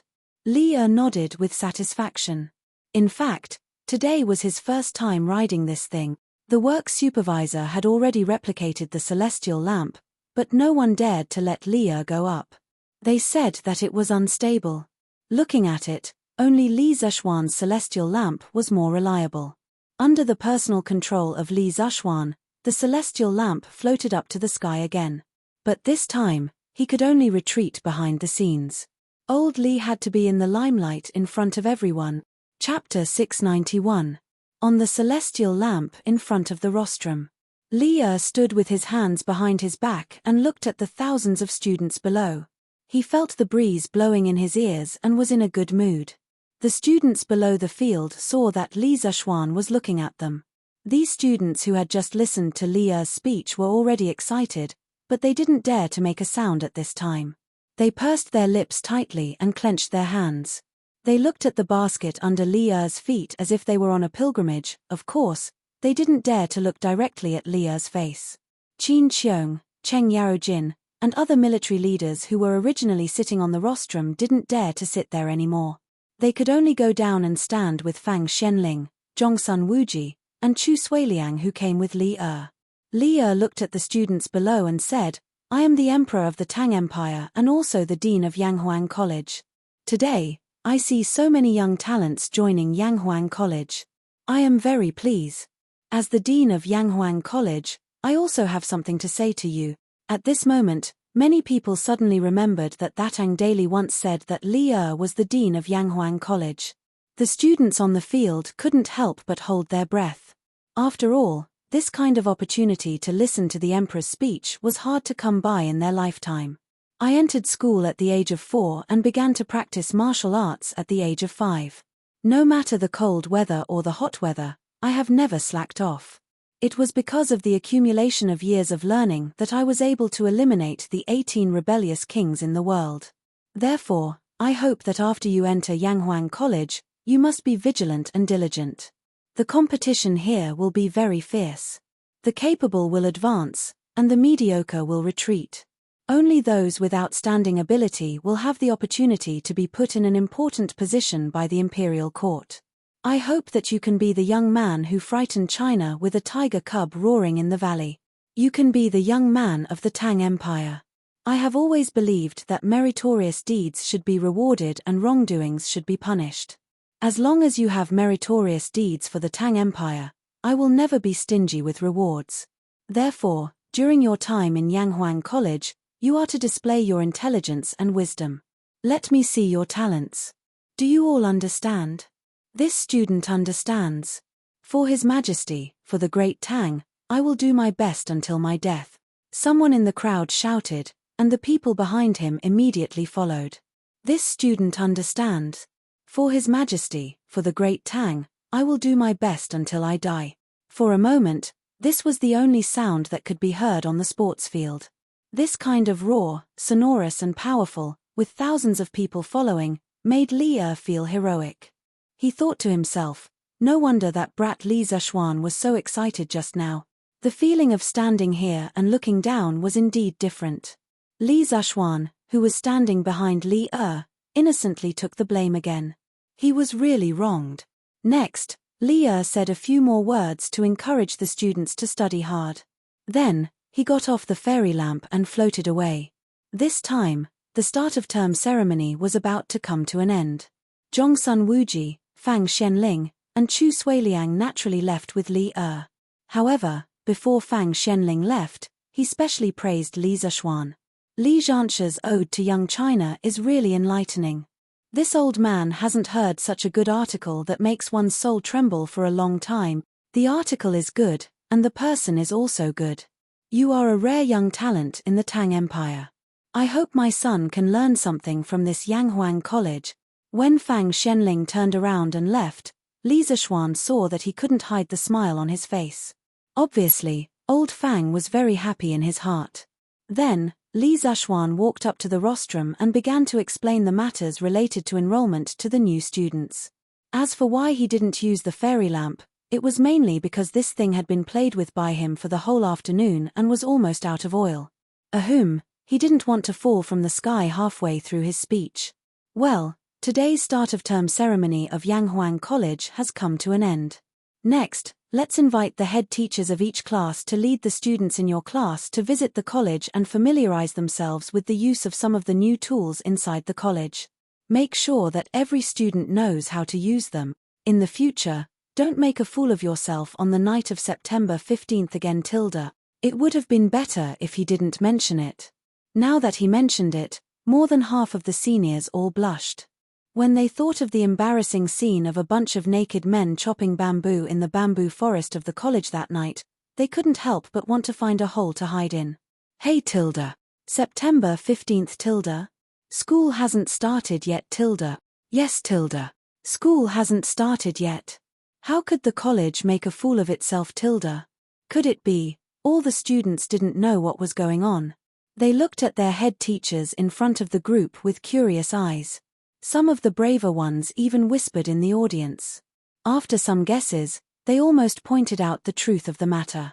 Yes, Yamacho. In order to prevent the students from continuing to guess, the 16 head teachers below the stage responded in unison. Li Zishuan nodded, then coughed twice to signal the students below to be quiet, and then said, since you've entered Yanghuang College, you have to abide by the rules here. No matter what family background you have outside, you only have one identity here, and that is a student of Yanghuang College. Anyone who doesn't abide by the rules will only have one outcome, and that is to be expelled from the college and never to be recruited in the future. Hearing Li Zishuan speak so seriously, all the students' faces began to become dignified. Seeing this, Li Zishuan continued with satisfaction. Yanghuang College has a lot of rules. Later, your head teacher will give you a student handbook. Please be sure to read it carefully. All the rules mentioned in it must be strictly followed. The college will establish a student union in the future. Students with excellent grades will be elected to the student union to hold positions. The student union's function is to rectify the phenomenon of non-compliance within the college, so don't take any chances. I can recruit you today, and I can also expel you from the college in the future. At this moment, everyone's heart trembled. They finally understood that entering Yanghuang College didn't mean that they could sit back and do whatever they wanted in the future. If they didn't do well, they might even be expelled from the college. Li Zishuan thought for a while and added, in addition, after today's tour of the college, you will have 2 days off. After 2 days, all of you will gather at the college. At that time, the college will organize a 1-month military training for all students. In principle, no one is allowed to take leave, so please cherish these 2 days of leave. Chapter 692. Yamacho, a rich businessman named Cao Wendong wants to see you. He said you asked him to come here. After the opening ceremony ended, the students of Yanghuang Academy were brought around by their respective homeroom teachers to tour the academy. The scholars who had failed the exam also returned home to find their mothers. Of course, after participating in such an exciting opening ceremony, most of them were even more determined to get into Yanghuang Academy. At this time, Li Zishuan could finally breathe a sigh of relief. He was the busiest person in the academy these days. Just as he was about to return to the Yunshan courtyard to admire the flowers with his wife in his arms, Mo Zhong quickly walked over and bowed. Oh, right. I almost forgot about that. Mo Zhong, bring Mr. Cao to my office first. I'll be there soon. Li Zhuan hurriedly instructed when he heard that. Yes, Yamacho. Mo Zhong responded and turned to leave. Li Zhuan said to the curious Li Gang and Yang Sailu beside him, I have some things to deal with now, so I'll have to excuse myself. Gentlemen, you've worked hard these 2 days. Please go back and rest early. It was convenient for Li Gang to go back and rest because he had a villa in Yunshan. As for Yang Sailu, he didn't have a villa in Yunshan, so he could only go back to his house in Chang'an. In the academy, other than Li Zhuan, only Li Gang was a professor, so the old man could get a house. As for Yang Sailu, it wasn't that Li Zhuan was stingy and didn't want to give him the title of professor, but Yang Sailu himself refused. According to him, the current teachers in the academy were just a temporary team. Most of them, including him, didn't have any teaching experience. If he was given the title of professor, it would be difficult to convince the others. At present, the only professor who could convince everyone was Li Gang.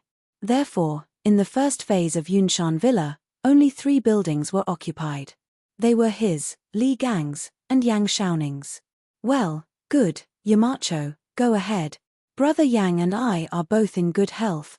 Li Gang stroked his beard and smiled. Yang Sailu also echoed, yes, Yamacho, don't worry. Li Zhuan nodded and made a sound of acknowledgement before walking towards Guanghua building. Haha. Sir Li, you're here. After a while, Li Zhuan returned to the office. Cao Wendong, who had half his butt on the sofa, saw Li Zhuan come in and quickly stood up and bowed. It had been 3 months since they last met. Li Zhuan, who used to be a minister in the Imperial College, was now a third-rank crown prince. More importantly, Li Zhuan was now the Yamacho of Yanghuang College. During this period of time, Yanghuang College and engineering had been hyped so much. Today, Li Zhuan had personally attended the opening ceremony of Yanghuang College. Anyone with half a brain could imagine how terrifying Li Zhuan's strength would be when Yanghuang College's foundation became stronger and he had such important resources in his hand. Therefore, when facing Li Zhuan, Cao Wendong no longer had the demeanor of a business tycoon. His words and actions were even a little flattering and fawning. Haha. Boss Cao, you don't have to be so polite. Please take a seat. I asked you to come here today to help me. Li Zhuan guffawed and pointed at the sofa opposite him. That's right, he had invited Cao Wendong to help him. Today, when it came to the military training of the students, how could there not be military training uniforms? Although this thing didn't have any effect on the military training of the students, how could Li Zhuan, who was born with OCD, tolerate such an imperfect thing tilde? Even if it was for some reason, he had to buy a batch of military training uniforms for the students tilde. It was just that he had been too busy recently and didn't have time to care about such trivial things. Therefore, the military training uniforms had been delayed until now. Although the Li family had a ready-made clothing store, it wasn't their main business after all. The scale of the business wasn't large, and Li Zhuan's father didn't care about the family business anymore. After thinking about it, Cao Wendong, who was the largest cloth and silk merchant in Chang'an City, probably had the means to gather more than 600 military training uniforms in a short period of time. Therefore, he sent someone to invite Cao Wendong this afternoon. Lord Zhu, please don't make this old man feel embarrassed. It's my honor to be able to find you for something. There's no need to talk about helping or not tilde. After hearing Li Zhuan's words, Cao Wendong waved his hand and said politely. Li Zhuan smiled slightly and muttered to himself, why did Cao Wendong's attitude change so much now? He remembered that about 3 months ago, Cao Wendong had talked to him face to face about the Chamber of Commerce.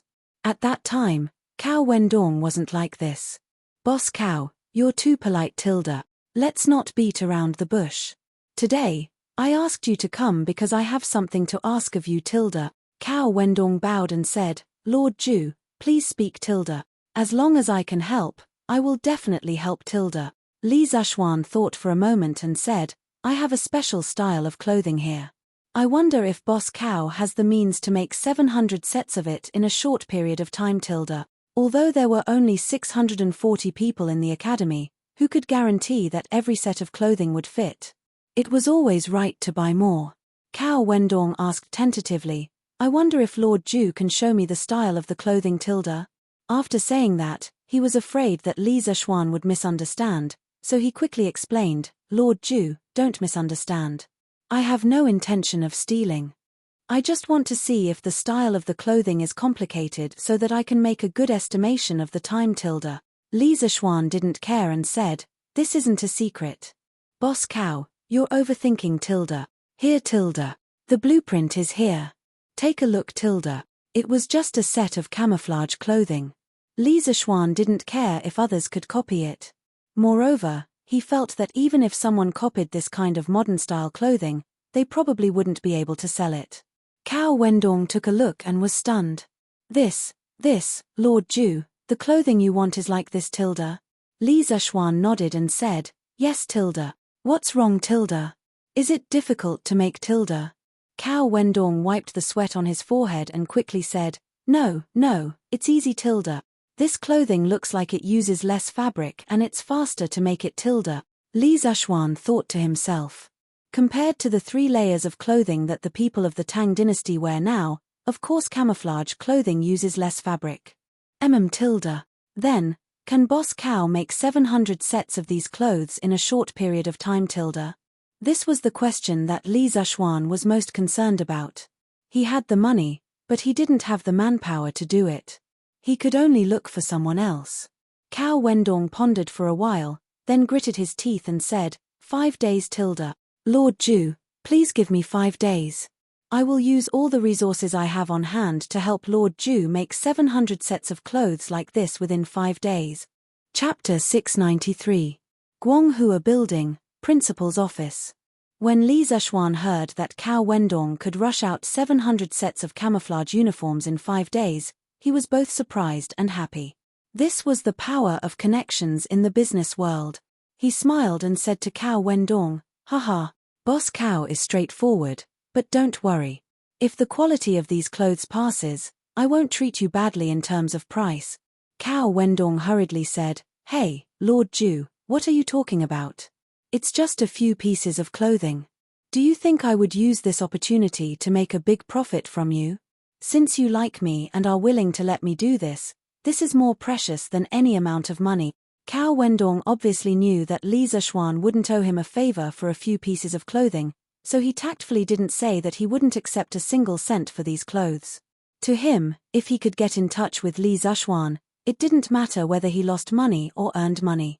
Li Zexuan smiled knowingly and said, haha, then I'll have to trouble Boss Cow. Cao Wendong knew that Li Zexuan wanted to send him off. Logically speaking, he should tactfully say goodbye, but, whom?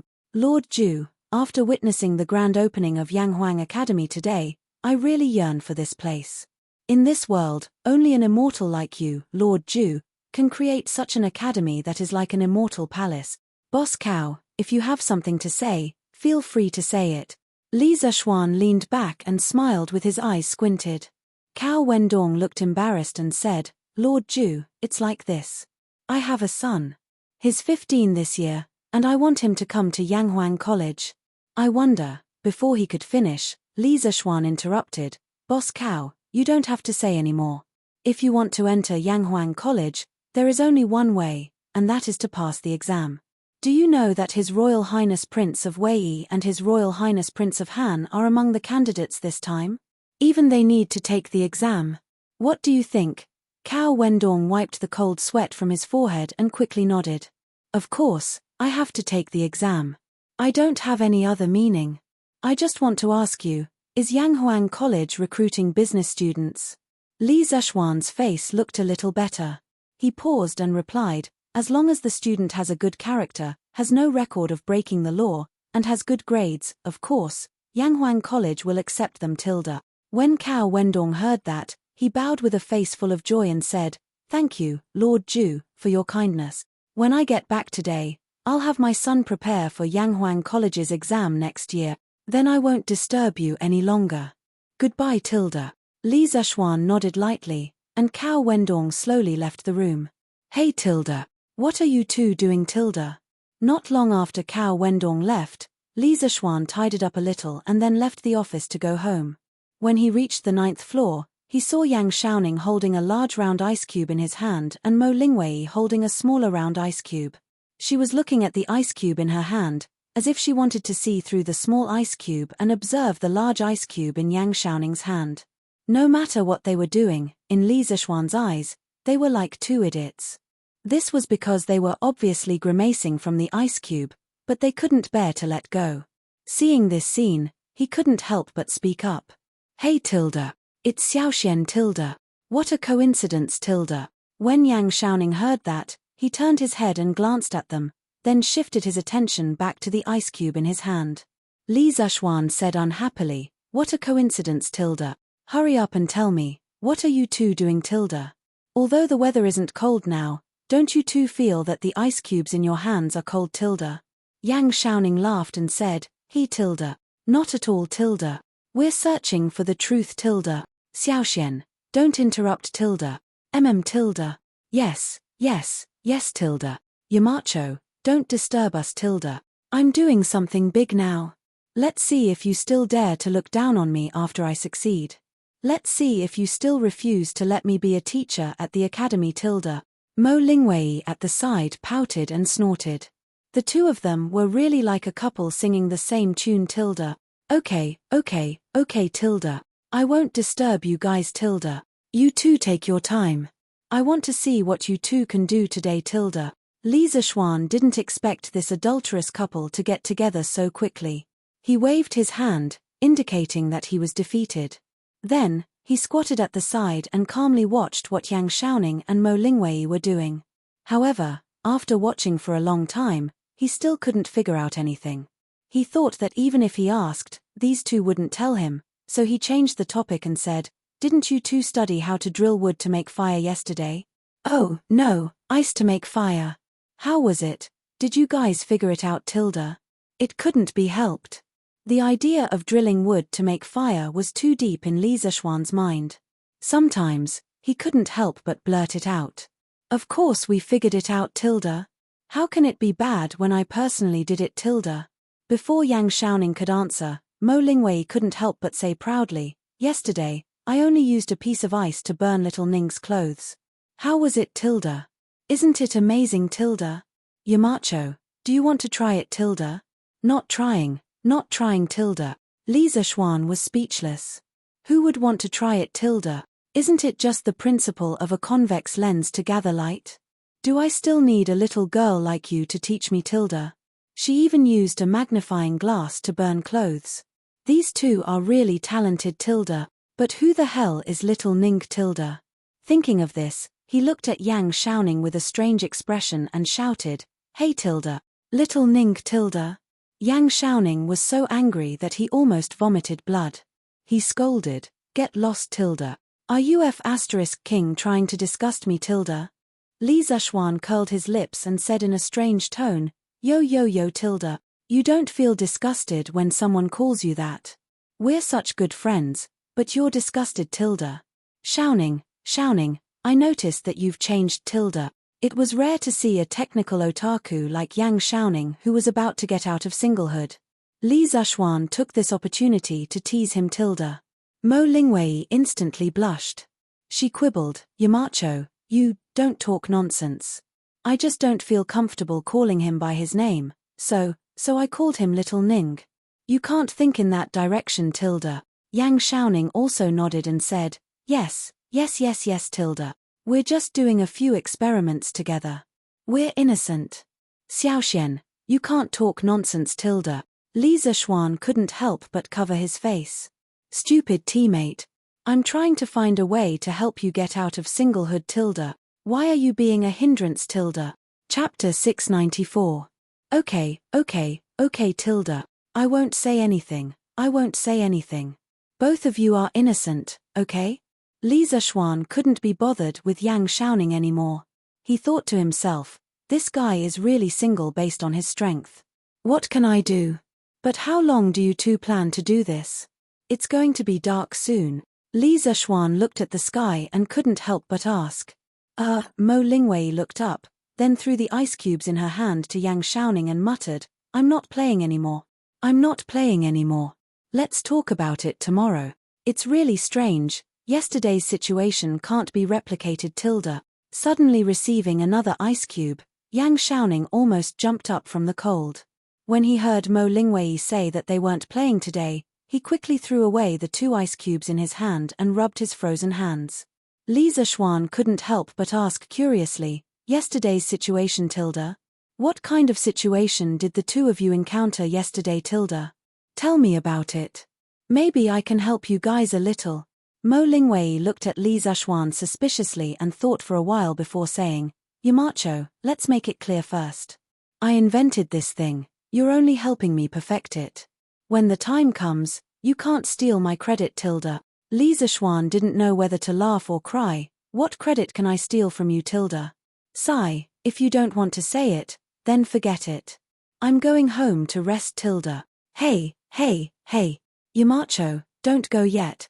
I'll say it. Mo Lingwei was anxious.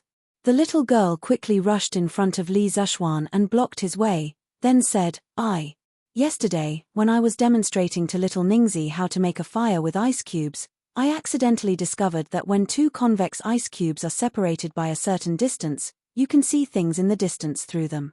It's just like the clairvoyance in the novels. It's really magical tilde. Unfortunately, little Ningzi accidentally dropped the ice cubes on the ground and broke it. As a result, we can't restore the magical phenomenon from before. That's what we were doing just now. The more Li Zishuan listened, the more surprised he was. According to Mo Lingwei, the 2 of them might have accidentally gotten a telescope.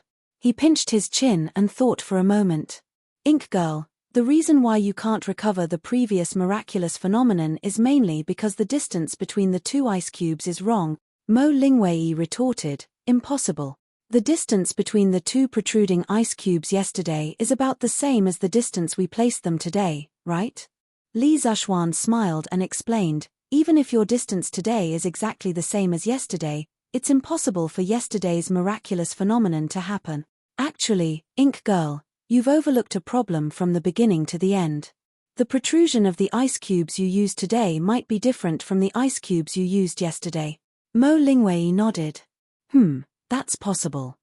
After all, this is my first time making something like this. How can I make it exactly the same every time? But even if it's different, what's the difference tilde? Li Zishuan smiled and pointed to the broken ice mirror on the ground. He said, of course there's an effect. Ink Girl, you used this ice cubes to start a fire yesterday. Do you know how it works tilde? Of course. I don't know. Mo Lingwei opened her mouth and said embarrassedly, I saw this method in the handwritten notes of the Mo family's ancestor. It said that using this kind of protruding ice cubes, you can turn the sunlight into a small dot. Then the small dot is very hot and can ignite something. Li Zishuan suddenly understood. He roughly knew from Mo Huai that Mo Zi was very knowledgeable about geometric optics. He could even make a small hole image. In comparison, using a convex lens to condense light was child's play. Li Zishuan shook his head and said to Mo Lingwei and Yang Xiaoning, who was listening with great interest, come with me. I'll tell you how to make this legendary clairvoyance. I'll also give you a task by the way tilde. After saying that, Li Zishuan turned around and went downstairs without waiting for their agreement. Mo Lingwei and Yang Xiaoning were stunned when they heard this. Then, they were pleasantly surprised. The 2 looked at each other and quickly followed. Hey, Xiaoxian, do you mean that we can make a clairvoyance? Hey, Yamacho, wait. After a while, Li Zishuan came to the 4th floor. He then passed through the central office area of the Twin Towers and entered the teaching area. He randomly found a classroom and pushed the door open. Mo Lingwei and Yang Xiaoning had already followed him. The 2 saw that Li Zishuan seemed to have the intention of giving a lecture, so they found 2 seats in the first row and sat down. Mo Lingwei secretly glanced at the neatly arranged tables and stools, the tall podium, and the smooth blackboard in the classroom. She felt very curious. Ink Girl, Let me first explain to you the principle of making fire from ice. Li Zhuan first drew a convex lens on the blackboard, then looked at Mo Lingwei and said, "The external structure of this ice is protruding outwards. Let's call this structure a convex lens for the time being. 1 classroom, 2 students, and 1 teacher." The first class of Yanghuang College quietly began. However, no one would have thought that such an inconspicuous class would open the prelude to the development of ancient optics in China. Ink Girl, do you understand the principle of a convex lens now? Li Zhuan never expected Mo Lingwei to be such a thorough person. If you told her that a convex lens converges light, she would ask you why. Well, you would draw a light path diagram and explain to her why a convex lens converges light. In the process, it would inevitably involve the problem of the refractive index of different media. In the end, she would ask what the refractive index was and how the refractive index was obtained. Therefore, this small piece of common knowledge in physics ended up taking half an hour to explain. Fortunately, Li Zhuan's previous life's major included a lot of optics, so his theoretical foundation was quite solid. Otherwise, he might really have been stumped by this little girl's questions. However, it was gratifying to see that the 2 students, Mo Lingwei and Yang Xiaoning, were very attentive. "Okay, I understand tilde. Yamacho, continue to tell us about the clairvoyance." Mo Lingwei rubbed her chin and smiled at Li Zhuan. Yang Xiaoning also nodded and said, "Okay, I understand too." Xiao Xian, quickly continue. Although Li Zhuan was an otaku in his previous life, it didn't mean that his ability to express himself was bad. On the contrary, in serious conversations, his ability to express himself had always been very good.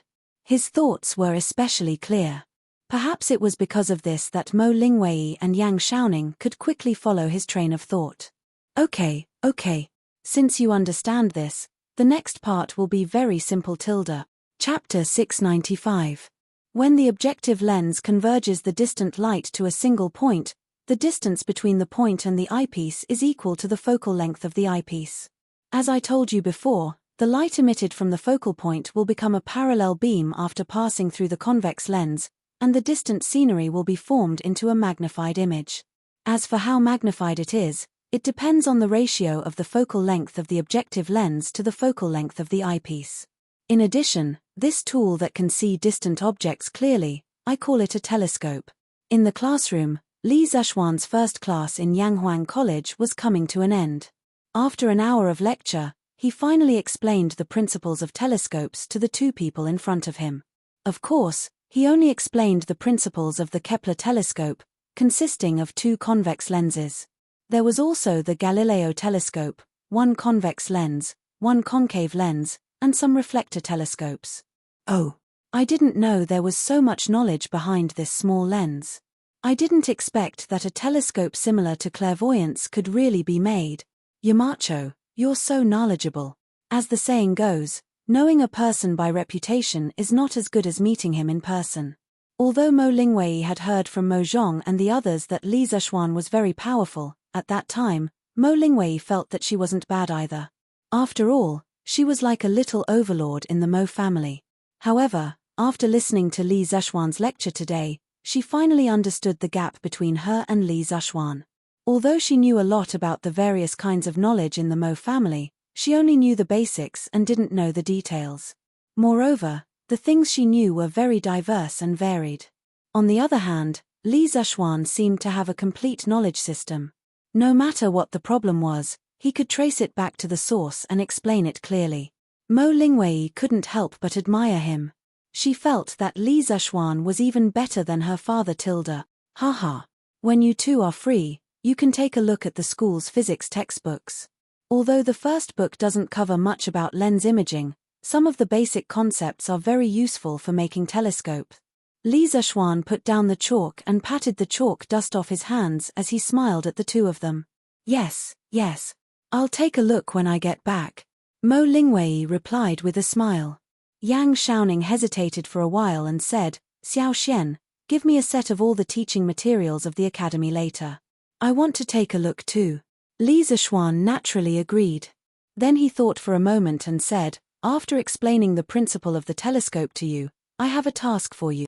Upon hearing that there was a mission, Mo Lingwei immediately sat up straight and said, Yamacho, go ahead, we're listening. The tragic Yang Xiaoning was unknowingly represented again, in this Guanghua Tower. In the middle of the central main building connecting the two towers on both sides, there is an atrium with a semicircular glass ceiling at the top. Do you know why I designed it like this? Li Zishuan propped his hands on the lectern and looked at the two in front of him as he asked. Yang Xiaoning frowned and fell into deep thought. Mo Lingwei thought for a while and shook her head directly. I don't know. When I first saw it, I thought that Yamacho designed this atrium with a transparent ceiling specifically for lying down and looking at the stars at night. Smack. Li Zishuan slammed the table and laughed. Haha. Ink Girl is right. This atrium is used for looking at the stars at night. Mo Lingwei was stunned. She was just casually saying it just now. According to my original idea, a large telescope should be placed in this atrium specifically for the students to look at the stars and the moon, so that they can understand what the world in the sky is like. As soon as Li Zishuan finished speaking, Mo Lingwei and Yang Xiaoning both opened their mouths in shock. They got the telescope earlier because it was new and fun, but Li Zishuan wanted to use the telescope to look at the sky directly. The ancients had always been in awe of the sky, so the two of them were so shocked that they were speechless for a moment when Li Zishuan wanted to look at the sky directly. Li Zishuan smiled and said, actually, the view in the sky is not mysterious at all. You will understand when you see it for yourself. So the task I'm giving the two of you is to build this large telescope. If you succeed, I'm sure His Majesty will reward you generously. When the time comes, all the credit will go to you. Mo Lingwei came back to her senses. She looked at Li Zishuan for a moment, then shook her head and said, no, Yamacho taught us how to make this telescope. We can't take the credit. I also don't want His Majesty's reward. Li Zishuan was stunned. Just as he was about to speak, he heard Mo Lingwei continue, although I don't want His Majesty's reward, if we really do it, I want Yamacho to promise me one thing. How about it? Wasn't Li Zishuan very clear about what this girl wanted? He thought for a moment and said, I know what you want to say, Ink Girl. How about this, if you can really make this telescope, I will personally invite Ink Girl to be a special professor at Yanghuang College. You will only be responsible for research and not teaching, but you will be treated exactly the same as a professor at the academy. This is the biggest concession I can make. If he let Mo Lingwei, a girl, teach a lesson to those youths in their puberty, Old Man Mo would probably fight him to the death. Therefore, Li Zishuan could only let Mo Lingwei come to the academy to be in charge of scientific research. Mo Lingwei thought for a moment. Although she couldn't teach students, she could finally work at Yanghuang College. She didn't have to idle around all day, and most importantly, she could get the treatment of a professor at the academy. It was better than her father's treatment. Therefore, she nodded and said, okay, Yamacho, I promise you. Hey, no, I haven't agreed to make the telescope with you. At this moment, Yang Xiaoning, who had been silent for a long time, said weakly. Li Zishuan immediately cursed in his heart. What a stupid teammate.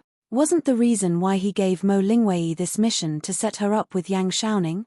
Otherwise, who couldn't he find for this mission? But, sigh, this should be the legendary iron-willed straight man. Ph. Little Ning, if you don't agree, I'll go tell my father that you bullied me in the office yesterday. Mo Lingwei slammed the table, stood up, and snorted at Yang Xiaoning. Li Zishuan's eyes widened when he heard this. What did she mean? So Yang Xiaoning, this outwardly passionate man, pulled a girl to the office to do something shameful. Heh, this kid is really something. Yang Xiaoning couldn't stand Li Zishuan's meaningful gaze. He quickly stood up and explained, Ink Girl, you can't say things like that. When did I bully you? Ph. If I say you did, then you did. Do you think my father will believe me or you? Mo Lingwei said with her hands on her hips. Yang Xiaoning was speechless. After a while, he could only admit defeat and said, okay, I'll help you make the telescope. Hee. That's more like it. The little girl's face really changed quickly. Mo Lingwei laughed. Then, She saw the sky outside the window and was shocked. Aya tilde. It's already so late. My father must be worried about me. I have to go home. But, it's getting dark. I. Seeing that she was obviously afraid of the dark but was too embarrassed to say it, Li Zishuan said to Yang Xiaoning, it's already so late. It's not safe for Ink Girl to be alone on the road. Why don't you send her off tilde? Obviously, he was creating an opportunity for his brother tilde. However, Yang Xiaoning said gloomily, I'm not going down the mountain. I'm going back to the courtyard later. The bed in the courtyard is more comfortable. Little Xian, you should find someone else to send her tilde. Li Zishuan's face was full of black lines. He thought to himself, Iron men are indeed destined to be lonely for life. This guy has been single for so many years. It makes sense. Last time, Zhong Sun wanted to matchmake Yang Xiaoning, but now it seems like it was all in vain. You really can't do anything to a single person with his own ability tilde. Chapter 696. Chang'an, west side of Vermilion Bird Avenue, Chongyi Square. Chang'an's largest Taoist temple was located here, Xiandu Temple. According to the Chang'an Annals, Xiandu Temple was located in Chongyi Square. In the second year of Emperor Kaihuang, Sui dynasty moved from the old city of Chang'an to this temple and changed its name to Xiandu in the first year of Da Ding. Yang Jian was abdicated by Emperor Jing of North Ju and changed his name to Emperor Kaihuang. After that, Emperor Wen of Sui conquered Chen and united China, which had been divided for hundreds of years. At that time, the old city of Chang'an was dilapidated and narrow, and the waterways were heavily polluted. It did not match the capital of a great country. In the second year of Emperor Kaihuang, Emperor Wen of Sui started to build a new capital city, Daxing City. The location and construction of Daxing City incorporated the theory of feng shui and the concept of Juyizgan hexagram. Daxing City was located on 6 high hills from the south to the north, symbolizing the 6 lines of the Gan hexagram. The palaces, government offices, temples, and alleys were located on these 6 lines. Xingshan Temple and Xiandu Temple were located on both sides of Vermilion Bird Avenue in the south of the city. Emperor Wen of Sui, Yang Jian, was born poor and was raised by a nun. After he became the Prime Minister of North Ju and ascended the throne, he was very respectful of Buddhism and Taoism. Xiandu Temple became the royal Taoist temple of the Sui dynasty. On the west side of Xiandu Temple, there were 2 courtyards with green bricks and green tiles, with heavy eaves and corridors. The whole courtyard seemed to give people a sense of peace and quiet. Father, Mother, I'm back. As the sky was getting dark, a little boy in a green Taoist robe pushed open the door and shouted at the middle-aged Taoist priest and the woman who was collecting clothes. The middle-aged Taoist priest was stunned and looked at the boy. Proverb, why are you back so late? It turned out that this little boy was the second place of Yanghuang College's entrance exam, Li Yang. Obviously, the middle-aged Taoist priest was the famous Li Chunfeng in the future, and the woman beside him was his wife, Mrs. Liu. As the little boy walked into the courtyard, he said, after the opening ceremony in the afternoon, the teachers of the academy showed us around the academy and taught all the students how to use some of the new things in the academy. That's why we came back late. When Mrs. Liu heard this, she was overjoyed. So, proverb, you were admitted to Yanghuang College tilde? Li Yang didn't go home at noon, so it was understandable that Mrs. Liu didn't know his results. Li Chunfeng, who was standing at the side, smiled but did not say anything. Li Zhongyu replied, Yes, mother. I got in, but I only got second place. The first place is the current king of Wei. Mrs. Liu pulled her son and stroked his little head, then happily said, Not bad, not bad. I've heard that Prince Wei has always been knowledgeable since he was a child. As the proverb goes, it's already not bad if you can get second place. Moreover, I've heard that even His Majesty went to Yanghuang College to participate in that opening ceremony. This proves that my son is promising tilde. Ha ha, proverb, just you wait. Mother will go and cook something delicious for you. Let's have a good celebration tonight. Yes, thank you, Mother tilde, the little Daoist boy said in a crisp voice. Mrs. Liu pinched her son's little face and happily went into the house to prepare dinner. Li Chunfeng looked at this heartwarming scene with a hint of warmth in his eyes. He then turned around and said, "Proverb, come with me to the study, Tilda." "Yes, Father Tilda. By the way, Father, how did you predict that I wouldn't get first place yesterday, Tilda?" In the study, Li Yang raised his head and asked curiously. "Haha, Tilda. This is a heavenly secret. Proverb, I'll tell you when your divination skills improve." Li Chunfeng did not answer. Instead, he chuckled and turned around. He paused for a moment before he asked.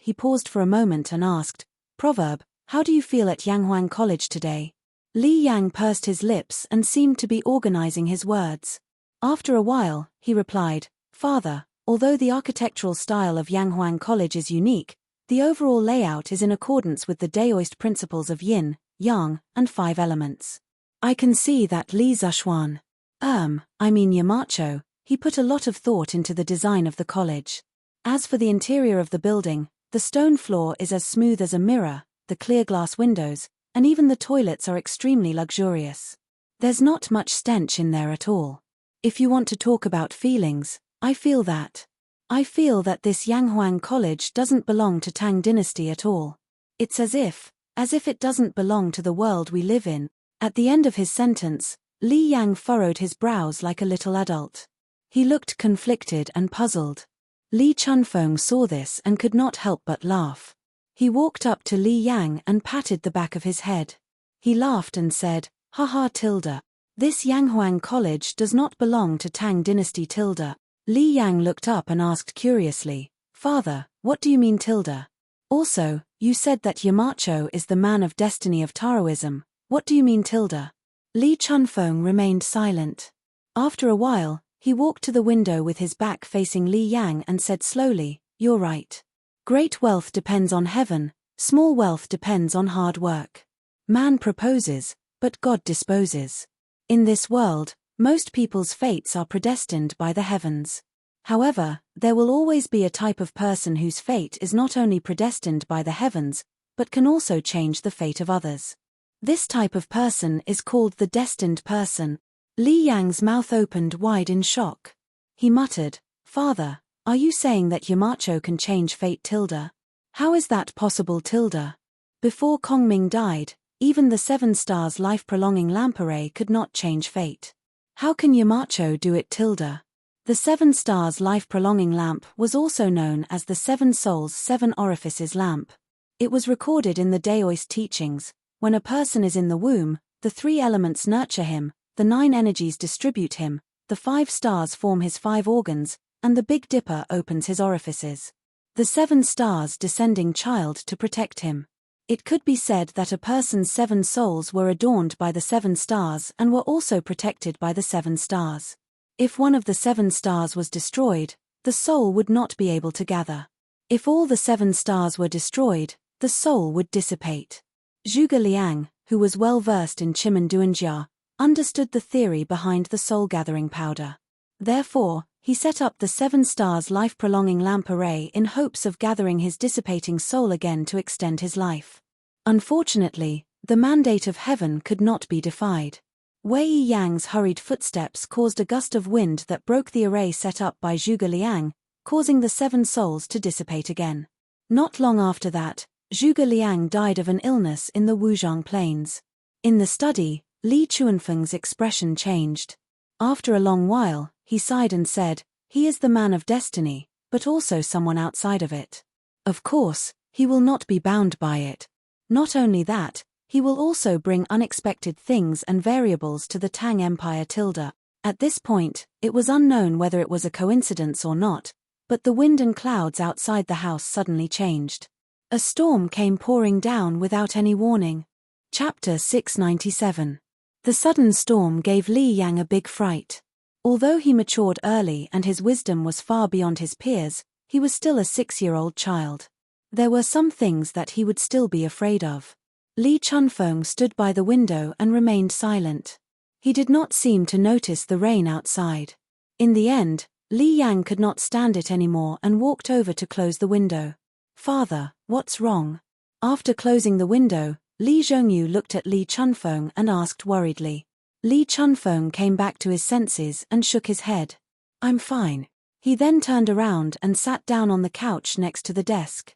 Li Zhongyu followed him and asked, "Father, how did you know that Yamacho is the destined one?" Li Chunfeng poured himself a cup of tea and took a sip. He then glanced at his son and said, "I've measured Li Zexuan's birth characters and calculated that he will face 2 calamities in his life. The first calamity will be when he is 6 years old, and the second calamity will be in the first half of this year. The first calamity will be with the help of the destined one, but the second calamity will be a death calamity. A death calamity that will definitely kill him." Li Yang was shocked. He opened his mouth and his face changed color. A death calamity that will definitely kill him? But Yamacho is now.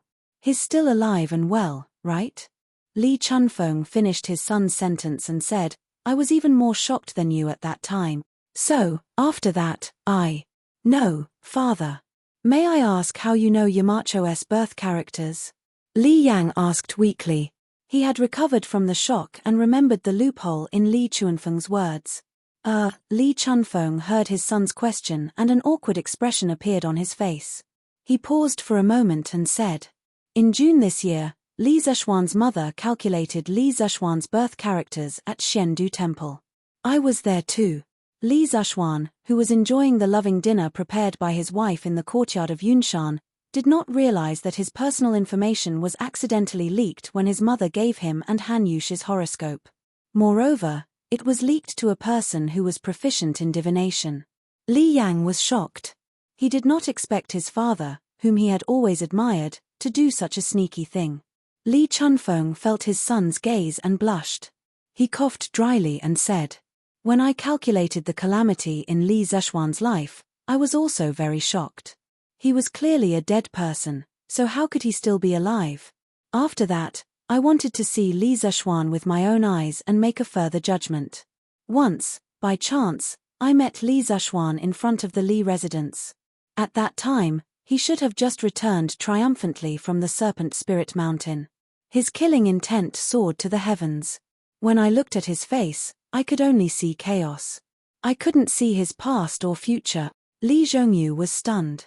"Father, with your current cultivation, you still can't see through Mountain Elder's face. No wonder I couldn't see through him even after looking at him for so long." Li Chunfeng smiled and continued with a solemn expression. "Not only that, I saw His Highness at the beginning of this year. His eyebrows were close to his life palace. The Yintang acupoint between his eyebrows was not big enough for 2 fingers to touch. His nose was crooked, his middle was short and flat, and his lips were as thin as paper. I was shocked. His Highness won't live past 30, and his position as Crown Prince is unstable." This was indeed the case. Li Chengqian colluded with Li Yuanchang, Du He, and Hu Junji to force the emperor to abdicate. His conspiracy was exposed and he was exiled to Qian province by Li Er. He died of depression at the age of 26 in Zhengguan's 19th year, 645. After hearing such a shocking statement, Li Yang was so shocked that he was completely speechless. If the conversation in this study room was overheard by someone, then their family would probably be annihilated. Li Chunfeng continued, "When His Majesty summoned me to the palace a few days ago, I met His Highness the Crown Prince again. But this time, His Highness the Crown Prince had a full forehead and a high forehead. He was obviously rich and had a stable status. Not only that, there was also Duke Yi who had a great change in his physique. Father had calculated that Duke Yi was nearing the end of his life and his body would deteriorate day by day. But not long ago, not only did he recover from his internal injuries, his strength had also improved. It was truly inconceivable. Later on, there was news that Duke Yi recovered because of Li Zexuan's medicinal wine, life-stealing blood technique, and a mysterious fist technique. Come to think of it, ever since Li Zexuan returned to Chang'an from Mount Longhu, the closest people to him were His Highness, Prince Wei, Duke Yi, Duke Lu, and a few others. I don't know about the others, but His Highness and Duke Yi both had a sudden change in their fate. I can't help but suspect that this has something to do with Li Zexuan. Not only can he change his own fate, but he can also change the fate of others. If he isn't a man of destiny, what else can he be? Moreover, he is a disciple of the celestial master path of Mount Longhu. Li Yang was shocked speechless by Li Chuanfeng's words. He was silent for nearly half an hour before he recovered and asked, "Father, do you know Yamacho's master, Senior Lingshu?" Li Chunfeng smiled. "Of course I know him. However, I know him. He doesn't know me." It was obvious that he wasn't an old-fashioned person. He could still make such a joke at this time. Li Yang didn't know whether to laugh or cry. He asked, "Father, do you know if Senior Lingshu knows divination?" Li Chunfeng thought for a while and said, "Of course. Moreover, his divination skills are far above mine." Li Yang asked curiously, "Then why didn't Senior Lingshu predict that Yamacho would face a calamity this year?" Li Chuanfeng's expression changed. He closed his eyes as if he was recalling some old memories. After a while, he opened his eyes and said, "It's not that he didn't, but he didn't want to. I've heard Master say before that although spiritual Master Ling Shu is proficient in divination, he doesn't believe in destiny. In his life, there are two things that he doesn't divine. One is that he doesn't divine people's marriages, and the other is that he doesn't divine the calamities of those close to him. He feels that even if it's a death calamity, there is still a chance of survival. If he tells others about the death calamity in advance, it will destroy the only chance of survival. Even though this point of view is poles apart from what I learned on Southern Mountain, it can't be said to be completely unreasonable. After all, everyone's Tao is different when it comes to cultivating the Tao." Chapter 698. It was said that Li Chuanfeng's master was Yuan Tiangang, but that was not the case. In the second year of Sui Runshou, Li Chunfeng was born in Yong, Chizhou. He was smart and studious since he was young. He read a lot of books, especially astronomy, calendars, and mathematics. Li Chuanfeng's father, Li Bo, was a small official in the county government during the Sui dynasty. He gave up his position and became a Taoist priest. He was quite knowledgeable and called himself Huang Guanzi. He wrote Laozi, 10 volumes of maps, and astronomical elephant prose. Li Chunfeng was known as a prodigy since he was young. Under the influence of his father, he read a lot of books, especially astronomy, geography, Taoism, and yin-yang. In the 7th year of Sui dynasty, the 9-year-old Li Chunfeng went to Mount Nantuo to become a disciple of Daoist Jiyuan. In the 14th year of Sui dynasty, Li Yuan became the emperor and gave Li Shimin the title of King of Qin. In the 2nd year of Tang dynasty's Emperor Wuda, the 17-year-old Li Chunfeng returned to his hometown. He was recommended by Li Er's good friend, Liu Wenjing, to become the secretary of the King of Qin's army. The legendary Taoist priest went down the mountain. In the 1st year of Zhengguan, Li Chunfeng was given the title of general officer and worked in the Imperial Historian Bureau. In the Imperial Historical Bureau, which was in charge of astronomy, geography, calendar making, and history, he fully displayed his talent and wisdom. Once he entered the Imperial Historical Bureau, he worked hard for 40 years. Proverb, actually, I didn't want you to enter the Yanghuang Academy. You've been smart since you were young and have a spiritual root. If I'm not wrong, you'll definitely inherit my mantle in the future. But now that you've gone to the Yanghuang Academy, it's hard to say what will happen in the future. In the study, Li Chunfeng looked at his son and sighed. Li Chunfeng was about to say something when he heard his mother's voice outside. Husband, dinner is ready. Come out and eat." "Okay, mother," Li Yang answered quickly. Li Chunfeng smiled and pulled his son out for dinner. "Guanyin maid, what do you think of this essay?" Li Zhang Hall, West Court of the Imperial Palace. Li put down his brush and picked up a piece of paper from the desk. He walked to the bed and smiled at Empress Zhongsun. "As soon as Your Majesty came over, Your Majesty focused on the writing desk. I've been wanting to see it for a long time." Zhongsun chuckled and took it. When she opened it, she immediately exclaimed in surprise, Your Majesty's calligraphy has improved again. Is that so? Haha. Li was pleased with himself and simply sat down. Holding Empress Zhongsuan's waist, he began to watch with her. Old people often think of the past, young people often think of the future. I can only think of the past. Zhongsun smiled and then focused on the content of the text. When she saw the opening, she couldn't help but read it out softly. As he continued to read, the surprise on Zhongsuan's face became more and more intense. When she read, "A young man's wisdom is the wisdom of the country, a young man's wealth is the wealth of the country, a young man's strength is the strength of the country, a young man's independence is the independence of the country, a young man's wisdom is the wisdom of the country, a young man's wealth is the wealth of the country, a young man's strength is the strength of the country, a young man's independence is the independence of the country." At the end, "My beautiful young China is not old with the heavens. My young China is boundless with the country." Empress Zhongsun seemed to feel the heart-wrenching roar and earth-shaking cry of the author of the essay at that time. Her whole body trembled a little. Li Er, who was next to her, could feel the trembling of her body. "Your Majesty, this essay is too shocking. I'm a woman, but after reading this essay, I can't help but feel my blood boil." Empress Zhongsun took a few deep breaths to calm her surging heart a little. Then she looked at Li Er and said. Li Er smiled and asked, "Haha, this is not shocking. If you listen to someone reading it, then it's shocking." "Guanyin maid, guess who wrote this essay?" Empress Zhongsuan's gentle eyes turned slightly, and then she smiled and said, "I guess this essay should be written by Li Zishuan, right?" Li Er was startled and asked curiously, "Guanyin maid, how do you know?" Zhongsun smiled and said, "Looking at your Majesty's reaction, it seems that I guessed right." Then she explained, "Such a hot-blooded and angry essay, no one in the imperial court would write it. Today, Your Majesty went to Yanghuang College outside the city to participate in the opening ceremony in addition to the morning court. So presumably, this essay was read by Xiao Xian at the opening ceremony, right?" After listening to Empress Zhongsuan's analysis, Li Er praised, "The Empress is still the most meticulous. It's my great fortune to have Guanyin maid, haha. Fang residence, study room. This Li Zishuan is really bold." Fang Xianling looked at the words on the desk and sighed with his hands behind his back. The content of the word fortune was the introduction to young China that Li Zishuan spoke in the afternoon.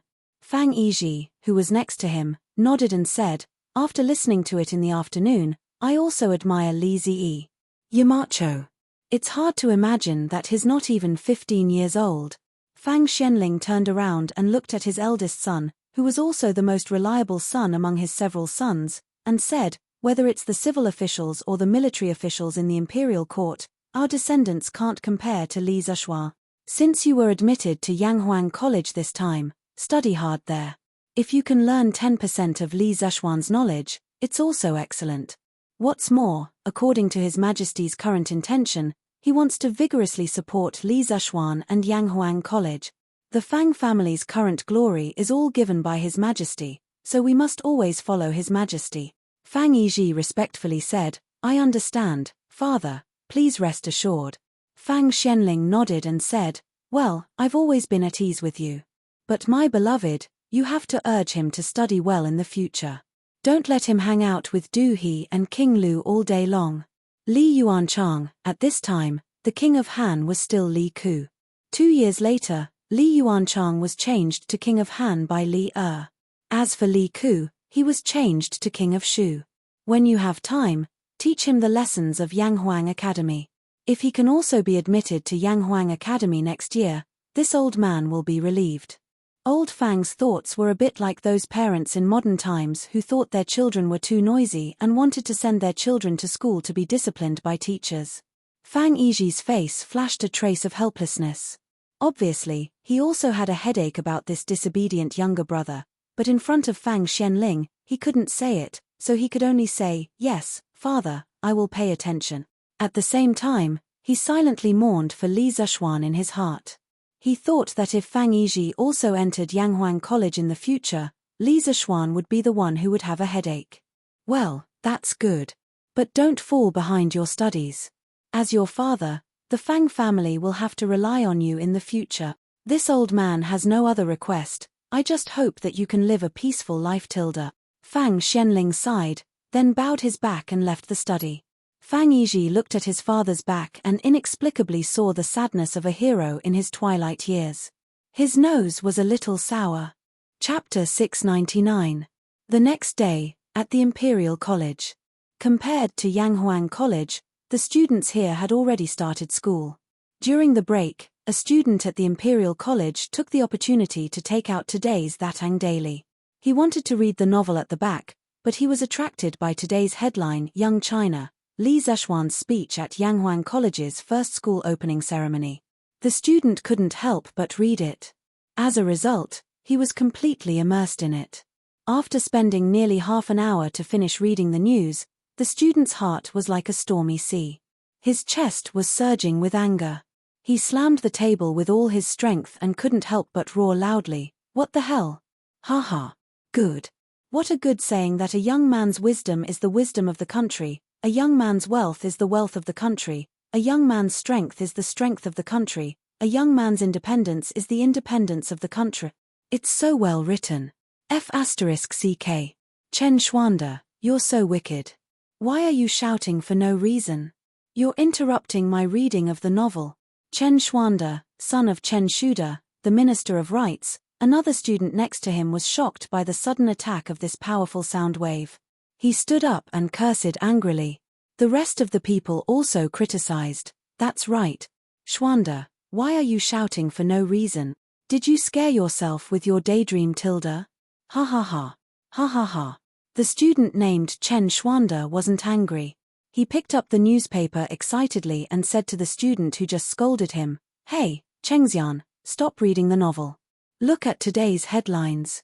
I promise you won't regret it." Pei Chengxian, grandson of Sikong Pei Ji, Pei Chengxian said impatiently, "How can the news be better than the novel? I'd better finish reading the novel first." How could Chen Xuanda be willing? He took the newspaper and walked to Pei Chengxian's seat. He pointed at today's headlines and said, "Chengxian, stop reading the novel. Look at this, quickly." Pei Chengxian was a little annoyed by the harassment. He said helplessly, okay. Then I'll take a look first. If it's not good, then you'll have to watch it." After saying that, he lowered his head and began to read. If you want to talk about the country's old and young, please talk about the people's old and young first. Old people often think about the past, young people often think about the future. When he read the first sentence, Pei Chengxian also felt that this article was a little interesting. It was actually praising young people. It was different from the articles of many great scholars. Therefore, he continued reading. His reading speed was much faster than Chen Xuanda's. After a while, he read to the end of the article. Heaven wears its green, and earth wears its yellow. Even if there were thousands of years, there were 8 desolates. The future was like the sea, and the days ahead were long. My beautiful young China, as old as the heavens, our China's youth is strong, and our country is boundless. When he reached the last few paragraphs, Pei Chengxian couldn't help but read it aloud. Furthermore, his voice became louder and louder. At first, some people wanted to reprimand him, but after hearing the content of the sentence, everyone fell silent and couldn't help but continue listening. All right. What a beautiful young China, not old with the heavens. What a strong young man from China, boundless with the country. It's so well written tilde. After Pei Chengxian finished reading, he couldn't help but slam the table and stand up. The excitement on his face was no less than Chen Xuanda's just now. His roar was also louder than Chen Xuanda's. Our China, not old with the heavens, our China's youth is strong, and our country is boundless. What a good sentence tilde. What a good sentence tilde. Chengxian, who wrote this article? It's so well written tilde. That's right tilde. I've never heard of an article that makes one's blood boil. It's so exciting tilde. The newspaper said that this was Li Xie's speech at Yanghuang College's opening ceremony yesterday. This means that this article must be written by Li Xie tilde. Li Xie?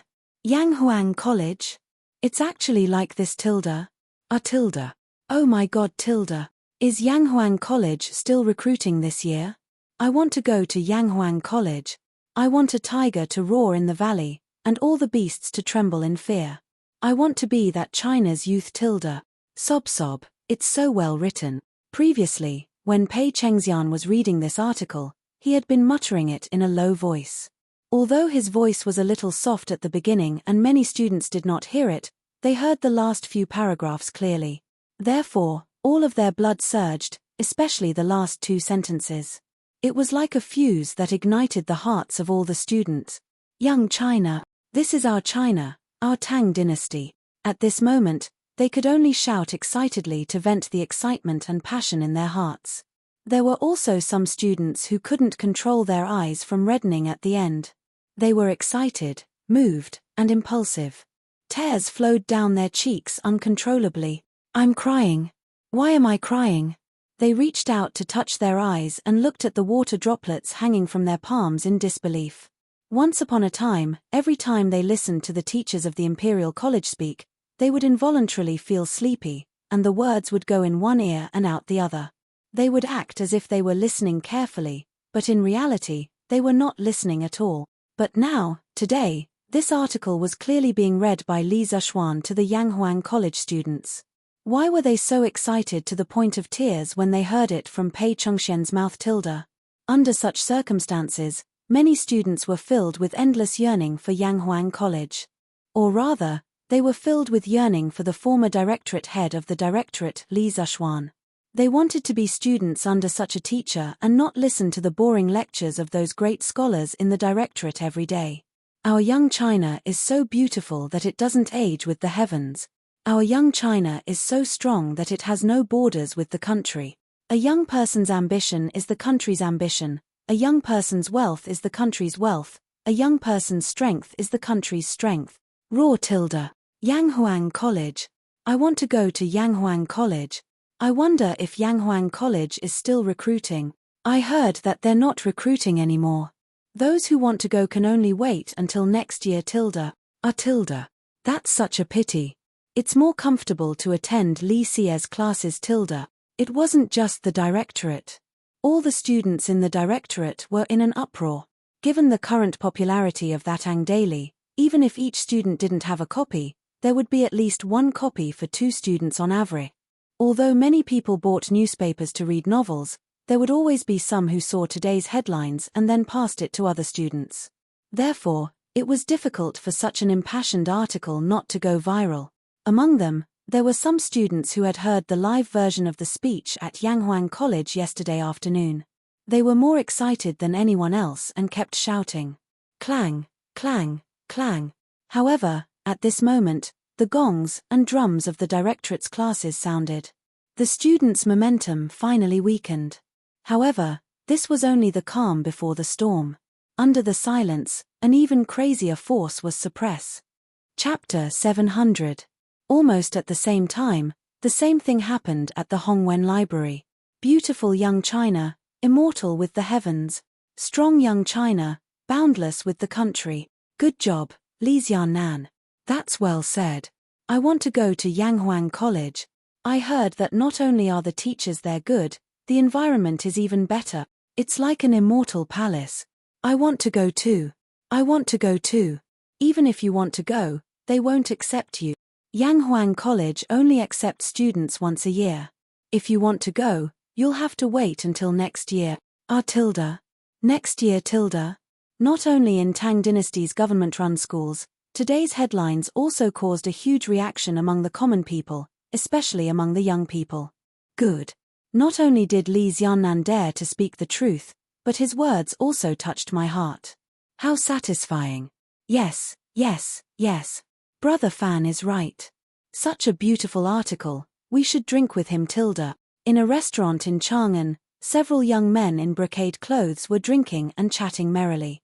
No one knew who started talking about the headlines in today's newspaper. After that, everyone present seemed to have a common language, and the scene suddenly became lively. Speaking of which, I'm ashamed. At first, I thought that Li Xiaonan was only good at mathematics, but I didn't expect his article to be so good. Reading it makes one's blood boil. To say something inauspicious, if an enemy were to invade our Tang dynasty, I would go to the border and kill them with my sword tilde. Haha. Brother Murong, you're a straightforward person, but I have the same thoughts as you tilde. Forget it tilde. With your physiques, you won't even be enough to fill the gaps between the teeth tilde. I'm a little regretful that I didn't apply for Yanghuang College this year. I heard that Yunshan Mountain was very lively yesterday. Even His Majesty went personally. Really tilde?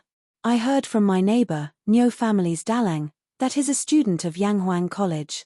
How can it be fake tilde? I also heard that Yanghuang College is like an immortal palace. It's so beautiful. Yes, that's right. I also visited Yanghuang College before. Sigh tilde. Looks like I can only wait until next year's enrollment tilde. Hey, speaking of which, will your father let you go there? I remember that Uncle Fan wanted you to become an official with the Ming Jing. TSK, what's there to disagree with? His Majesty's 3 princes are in Yanghuang College. If the 3 princes can go, why can't I? It's true. There was an undercurrent of turbulence among the young students, and it was impossible for the others not to have noticed it. Chancellor, after the students saw Li Zexuan's article on the newspaper which misled the public with his lies, they were all very agitated. Some people didn't even pay attention in class and kept talking about it. Once class was over, every classroom could hear the voices of students wanting to go to Yanghuang College. In the long run, I'm afraid there will be trouble. In the Imperial College, in Kong Yingda's office, Kui Shanyu was earnestly advising Kong Yingda. Kong Yingda frowned and said, "What lies? Professor Kui, if you want to report something, report it properly. Don't add oil to the fire." A trace of anger flashed in Kui Shanyu's eyes, but it was quickly restrained. He quickly bowed and said, "Yes, yes, yes, you're right. My words just now were indeed inappropriate. As for what this guy was thinking, only God knew. However, he definitely didn't have any good intentions. After all, the professors of the Imperial College had jointly recommended him to be the director of the Imperial College last time, but it was heartlessly rejected by Li Zexuan. He bore his hatred on Li Zexuan. Kong Yingda looked at him and said, "I also know that if this continues, there will be trouble. Go and inform all the schools that the Imperial College will temporarily cancel the recess for the next 2 days and let out an hour earlier. Don't give the students a chance to unite and cause trouble." At this point, Kong Yingda didn't have any good ideas. He understood that if he used high-handed methods on this group of hot-blooded students, the backlash would be even fiercer. At that time, the matter would be reported to the heavens. "Yes, Chancellor. Then I'll go now." Kui Shanyu was somewhat dissatisfied, but he didn't say anything and directly left. Kong Yingda returned to his original seat. Inadvertently, he glanced at the Thatang Daily on the table. Looking at the headlines, he couldn't help but sigh in a low voice. What a good young man in China. This child has ambition. When he left the Imperial College, Brother Aaron once said that Confucianism was falling, but his new school was rising like the sun. If the Imperial College lost him, it would definitely be an immeasurable loss. Today's scene seems to be confirming Brother Aaron's prophecy. It seems that I've really made a mistake. How can the Imperial College be saved today? The other teaching assistants and professors of the Imperial College had also seen Li Zexuan's article today. Unlike Kong Yingda and Kui Shanyu, they saw Li Zexuan's unique teaching method from this article. In the past, no matter how long they, as teachers, tried to reason with the students and move them emotionally, the students would resist. Very few people could listen to what they said. They had also discussed it in private. Some people felt that it was too profound, but most people felt that this was a problem with the students themselves. They felt that students of this age were naughty by nature. This was the law of nature, and there was no way to go against it. They could only let nature take its course. When the students grew older, they would be able to listen to the principles and understand the good intentions of these teachers. However, today, these teachers of the Imperial College knew that they were wrong, very wrong. The students didn't listen.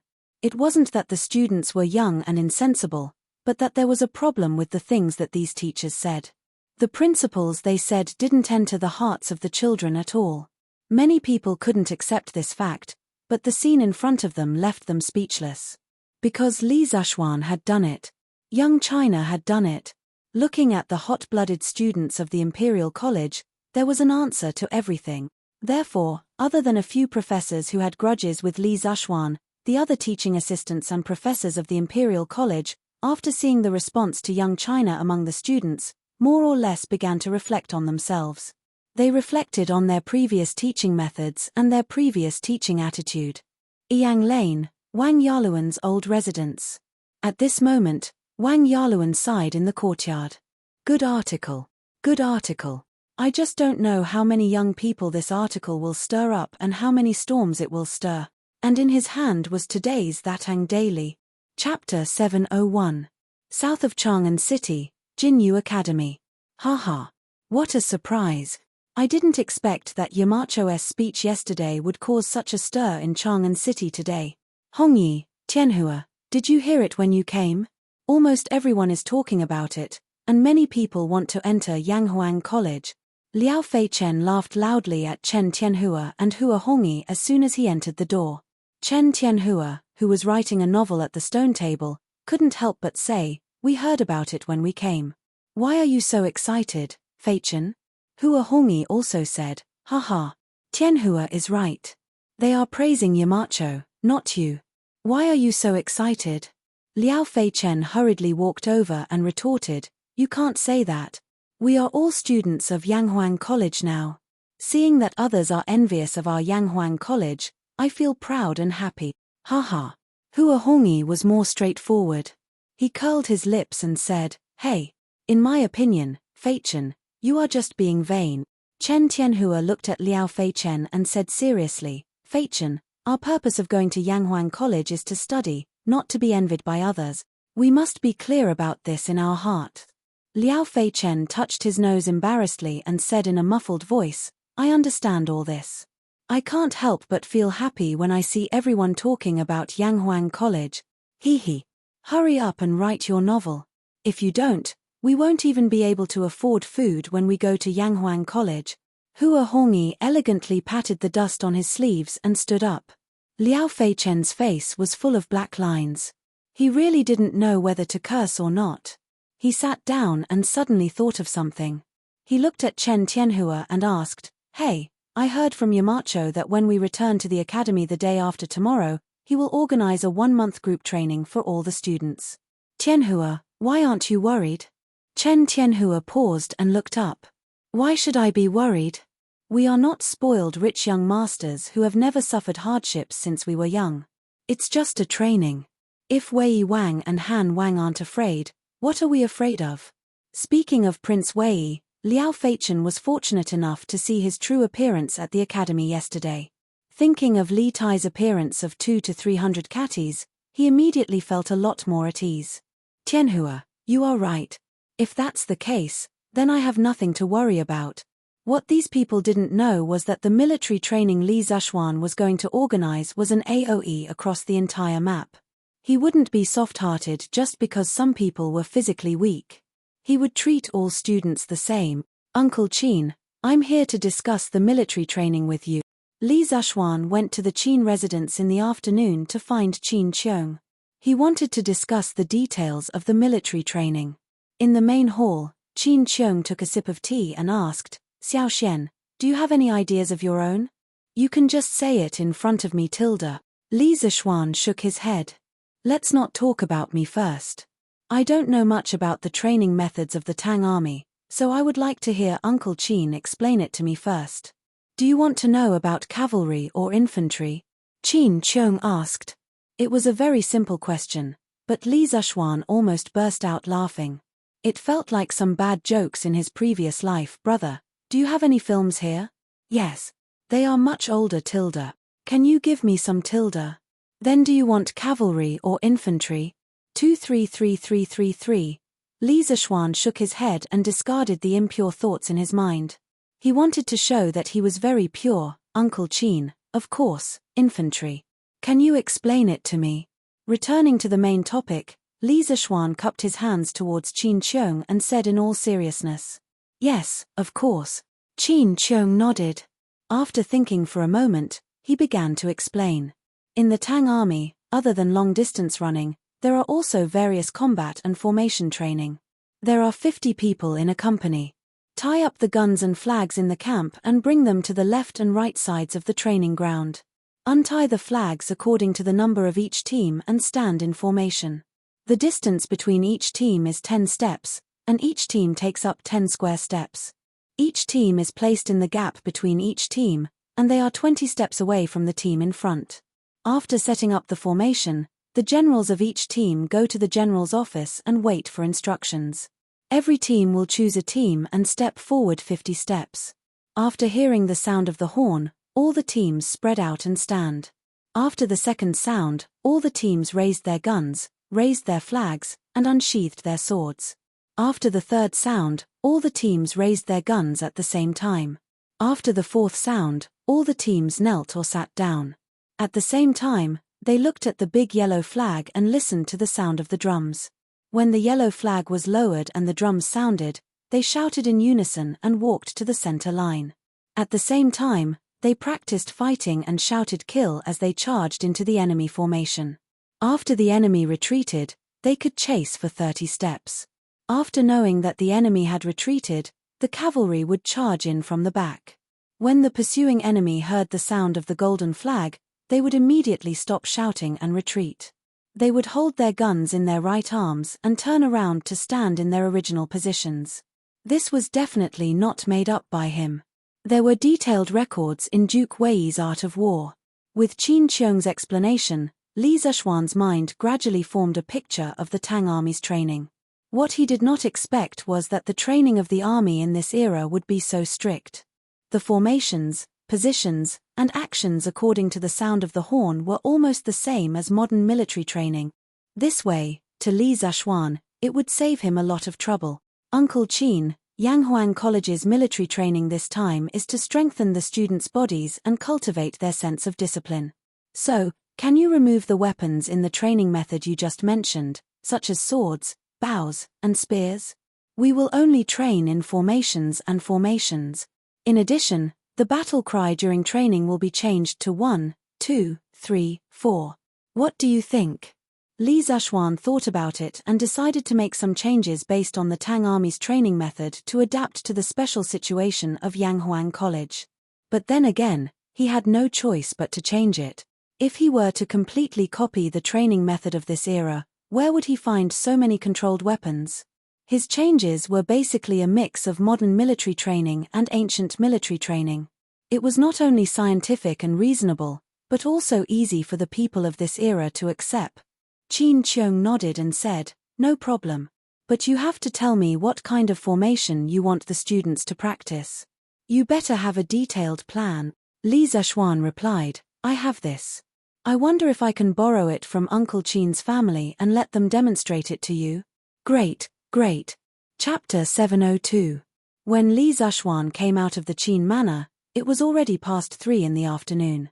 When he thought of the Qin Manor's family generals who had just walked in neat little steps with their heads held high and their chests puffed out, making some simple changes in formation, his mind couldn't help but fly back to his previous life, the time when he was in the university military training. If they wear camouflage uniforms, they will look more pleasing to the eye.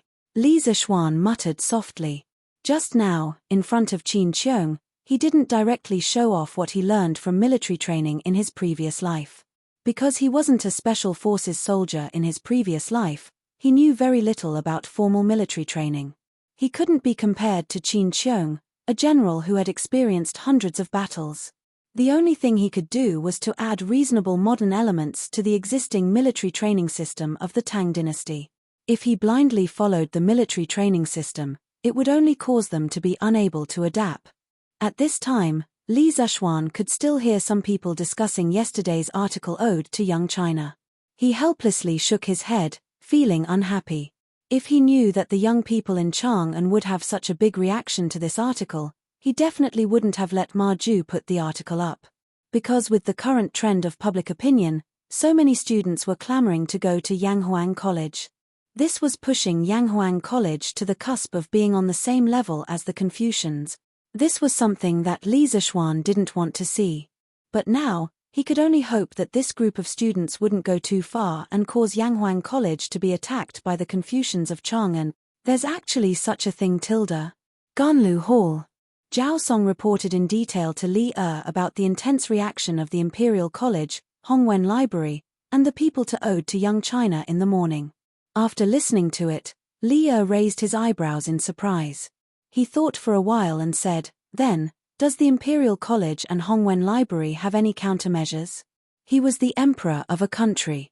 Of course, he had to consider the overall situation. Although he personally supported Yanghuang College, He didn't want everyone to study engineering. If that happened, the whole country would be in chaos.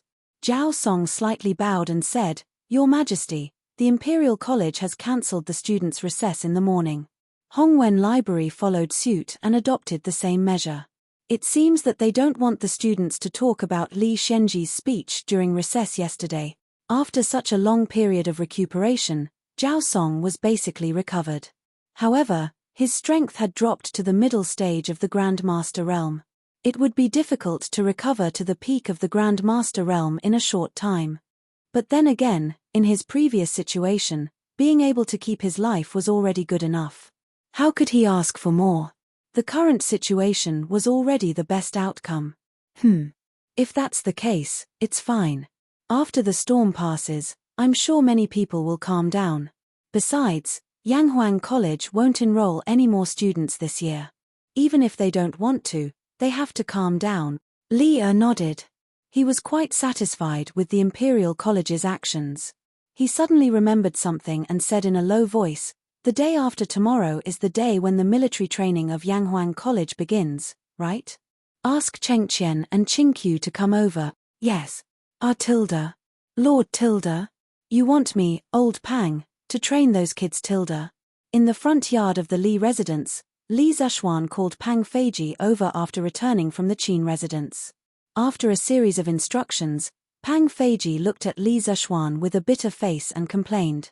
Li Zishuan's face became serious and said, "What's wrong? You're still a small leader of the Right Marquis Guard. Why don't you dare to train a few students?" He did want Pang Feiji and the other soldiers of the Right Marquis Guard to participate in the military training.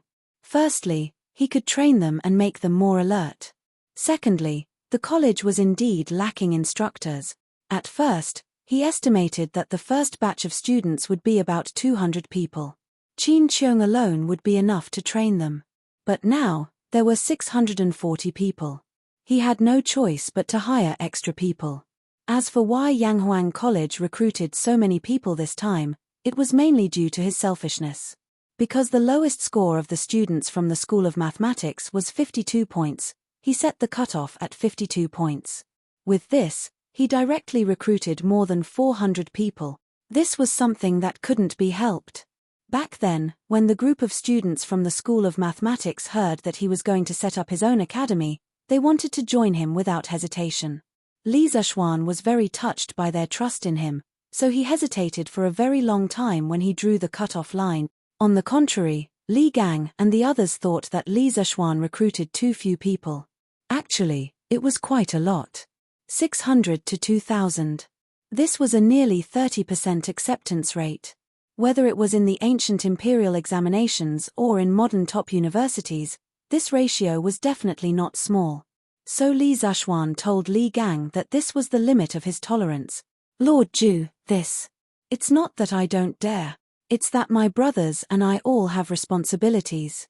After we leave, the safety of the residents won't be guaranteed."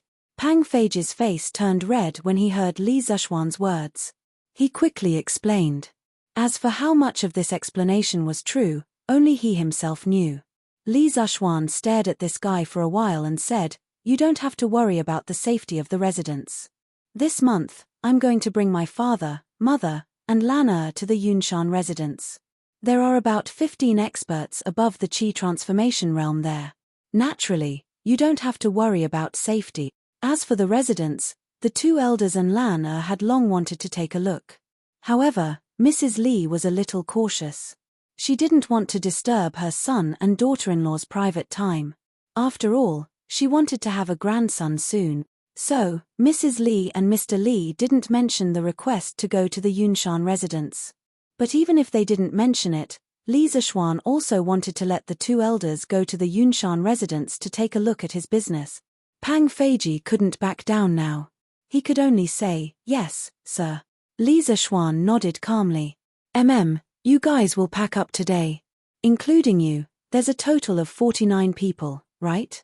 Since you're my personal guards, you naturally have to act like one. Tomorrow, all of you will report to Yanghuang College and receive training from the instructors. When the students come back from the holidays, all of you will take turns to be the instructors and train the students. Those who don't have a turn will form a team and train by themselves every day. I will personally train them. A few months ago, Snake King failed to assassinate Li Zexuan.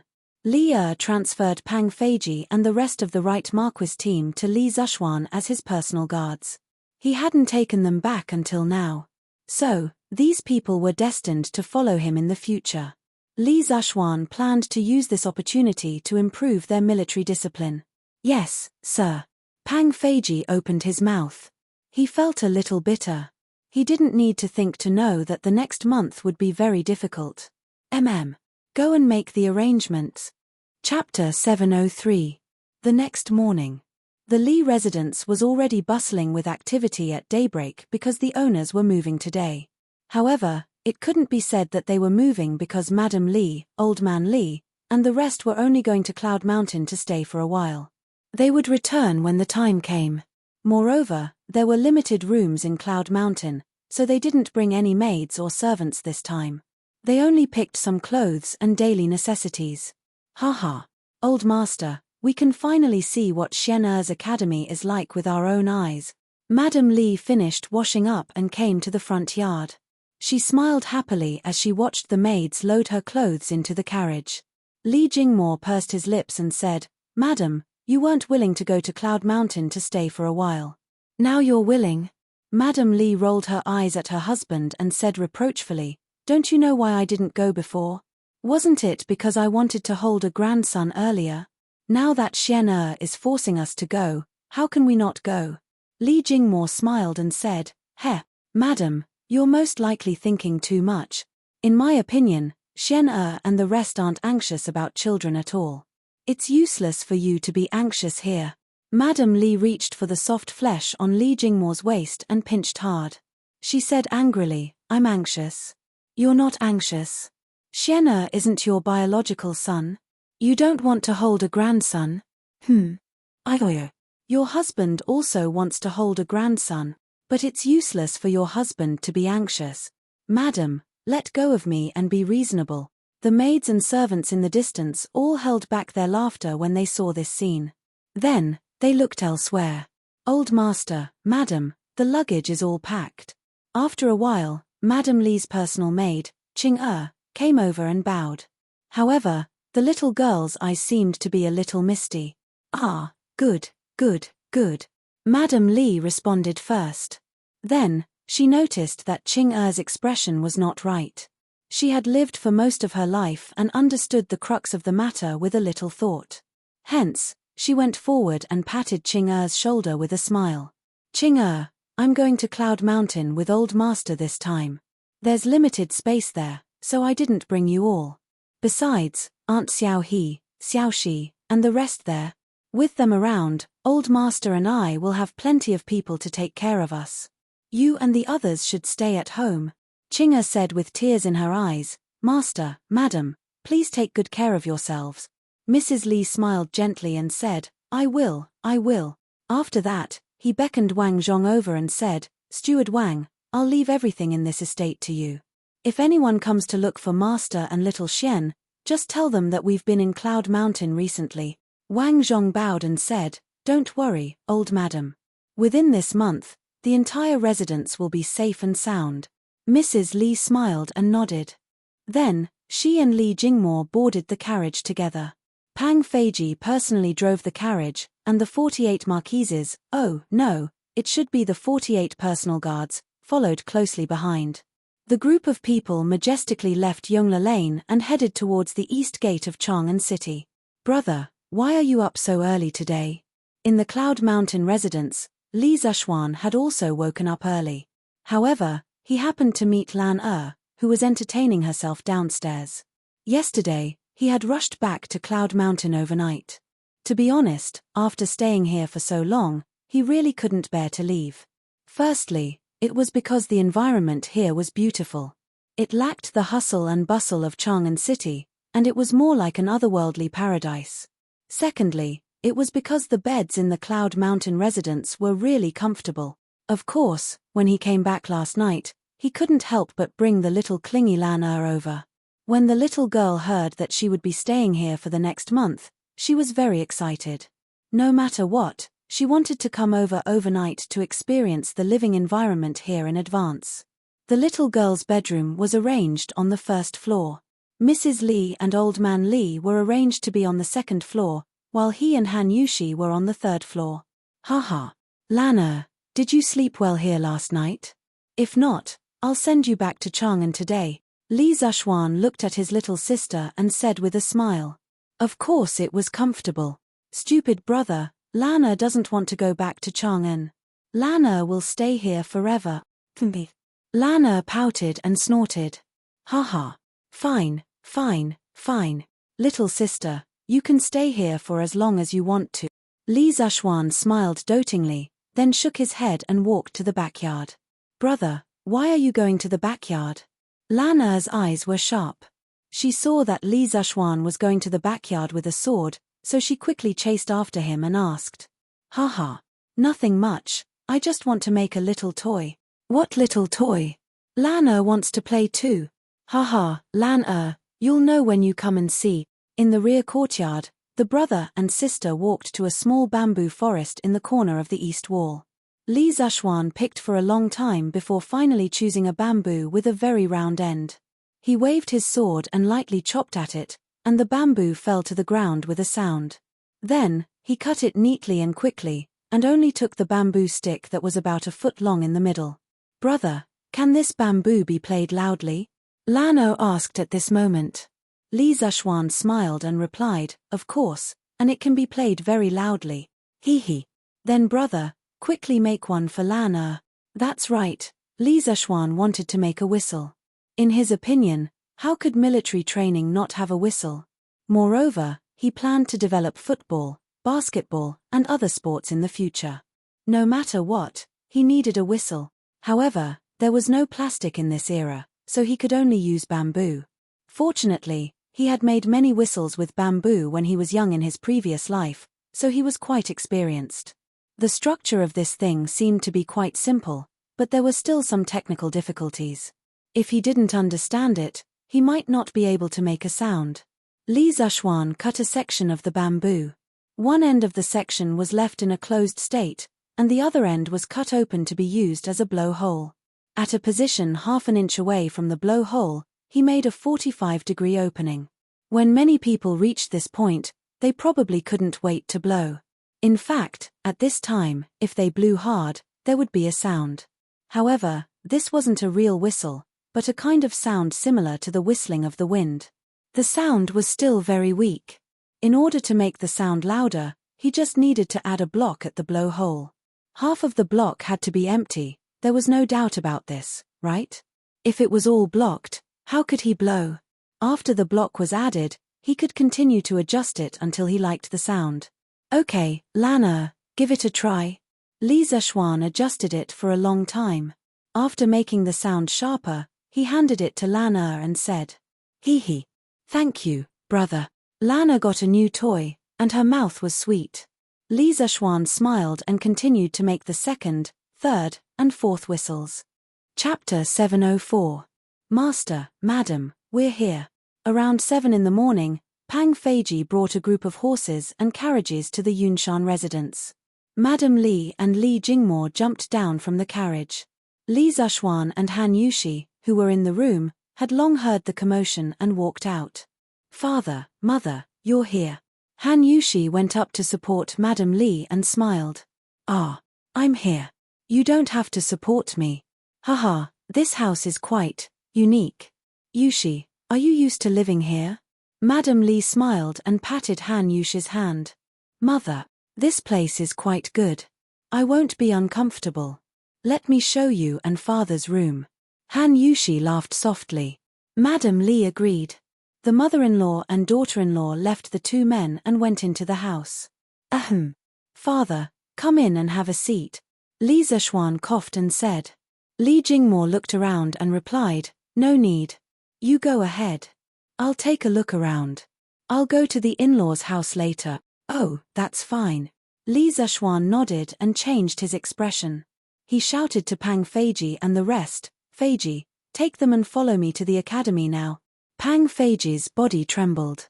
He immediately bowed and said, yes, Lord Ju. Then, He turned around and shouted, "Line up." Yesterday evening, the personal guards already knew what they were going to face. At this moment, they didn't dare to be negligent. They raised their spirits to 120% and quickly lined up with their heads held high. Li Zishuan nodded in satisfaction and shouted, "Good. Let's go. No one is allowed to fall behind." With that, he mounted his horse and took the lead to gallop forward. Pang Feiji and the bodyguards were stunned. What did that mean? You're riding in front and letting us chase after you. You don't want us to fall behind. You really know how to play. However, there was no time for them to hesitate. Li Zishuan sent another message. Those who fall behind are not allowed to eat lunch. If the formation is messed up, everyone will be punished to run 10 miles. Quick, let's go. Pang Feiji's heart trembled as he shouted. He finally understood that the military training that Li Zishuan had told him about yesterday had already begun. All the guards answered loudly and followed Li Zishuan neatly to Yanghuang College in formation, leaving a trail of dust on the ground and Li Jingmo, who was covered in dust. Bah! These little bastards. You didn't even tell me when you ran away. Li Jingmo, who had eaten a mouthful of dust, said angrily from behind. Not bad. Looks like you guys still have some foundation. Your lunch is safe. Li Zishuan rode his horse to the entrance of Yanghuang College. He squinted his eyes and smiled as he looked at the guards behind him who were panting heavily but still in a neat formation. Pang Feiji and the rest heaved a sigh of relief and bowed together. "Thank you, sir." Li Zishuan waved his hand and did not say anything. Then, he led the guards to the sports field of the college. Qin Qiong was waiting there. Li Zishuan greeted him with a smile. "Uncle Qin, I'll leave them all to you. You can train them as much as you want, regardless of life or death." The guards, who were still grateful, almost fell to their knees when they heard Li Zishuan's words. What did he mean by regardless of life or death? He was trying to kill them. However, the person in front of them was the founding general of the country, Qin Qiong. Even if they were dissatisfied, they did not dare to say it out loud. I know what to do," Qin Qiong replied calmly. Then, he looked at the small army formed by the 49 guards. Although these people were not as fierce and murderous as before, he could not help but recall the glorious days of the past. "I haven't led soldiers for more than a year, right?" Qin Qiong sighed silently in his heart. Then, he calmed himself down and spoke to the soldiers in front of him. "You are all from the Right Marquis Guard, one of the 16 guards of the Tang Empire. I don't think I need to repeat the rules of the military, right? In the next month, Yanghuang College will be a military camp. As instructors, you must set an example and strictly follow the military rules. If anyone slacks off, don't blame me for being merciless. Do you all understand?" The second half of Qin Qiong's words were cold. All the guards felt a chill in their hearts and shouted in unison, "Yes, sir." Li Zishuan couldn't help but nod in satisfaction. This was the reason why he insisted on having Qin Qiong come over to be the instructor. Qin Qiong's prestige was grand, and no one in the military dared to provoke him. Among the young students, no one dared to provoke him. At the very least, not even Li Tai and Li Ku dared to do so. Thus, he was simply a stabilizing force. With him around, there would be fewer troublemakers in the entire military training process. Li Zishuan smiled and then handed the stage to Qin Qiong. He turned around and went to the rostrum to watch Pang Feiji and the others train. "First of all, I'll teach you some new military commands. Everyone must remember the key points of each command. The first one is to stand at attention. Watch carefully.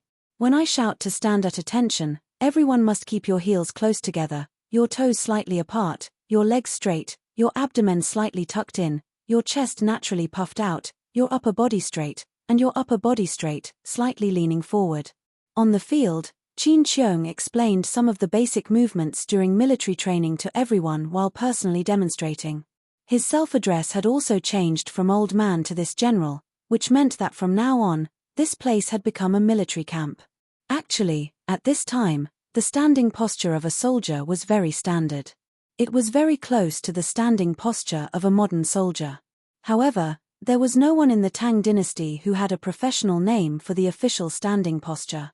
Therefore, Li Zishuan taught Qin Qiong some modern basic movements such as attention, at ease, straddle, turn left or right, look left or right, and so on. As for formation training, Li Zishuan did not know much about it. He planned to let Qin Qiong follow the military formations of the Tang dynasty. As long as the students could follow the rules and maintain order, it would be fine. Speaking of which, during the Ming dynasty, there were already military commands such as stand at attention and at ease. According to records, when Qi Jiguang was fighting against the Japanese in the south, he sent soldiers to guard the coast at night. If they found any enemy, they would immediately call the police. However, at night, they could not distinguish between friend and foe. What could they do? Qi Jiguang had set the commands. The soldiers on guard all carried bamboo whistles. If they found anyone, they would immediately raise their guns and shout, "Whistle up." This meant that the whistle was about to sound. If the person was one of their own, they would immediately stop walking and shout, "Stand at attention." This meant that they would immediately stand at attention. If they did not do this, they would be thought of as pirates and the whistle would really sound. In order to let the soldiers familiarize themselves with this set of commands, Qi Jiguang constantly made them practice these two movements. Later, after a few changes, whistle up and stand at attention became the official commands used in the military. It was still used in the modern era, but there were some changes in the meaning and pronunciation of the commands. And now, Li Zishuan had made these commands appear 800 years earlier. It could be considered a contribution to the Chinese. Chapter 705. Attention tilde, swish. At ease tilde, swish. Turn to the right tilde, bam. Start running, bam, bam, bam. At noon, on the sports field of Yanghuang College, there was a group of soldiers wearing black and red robes. Under the command of an old general, they were constantly changing formations or running on the sports field with neat steps. The scorching sun made them look like they had just been fished out of the water. Even so, no one dared to complain because they were soldiers of the Tang Empire, and the person leading them was Duke Yi, Qin Qiong. The physical fitness and ability of the Tang dynasty soldiers are not bad. Li Zishuan, who was sitting on the rostrum to enjoy the cool air, looked at the scene below and could not help but sigh. It was the first time these people had participated in this form of military training, but none of them fell behind halfway. The training results were also very good. After a short 4 hours of training, they could do all kinds of movements neatly and uniformly. When they started running, their steps were also quite neat. Although there were occasional flaws, the flaws did not obscure the beauty. After all, to be able to do this in such a short time was already very good. This was also because Li Zishuan had transmigrated to the Tang Empire. If he had transmigrated to the southern Song dynasty or the end of the Ming dynasty, it would probably be difficult for him to find such a strong army even if he searched the entire country. 121, 121, 121, 121, 1, 2, 3 tilde tilde 4. 1 2 3 4 tilde.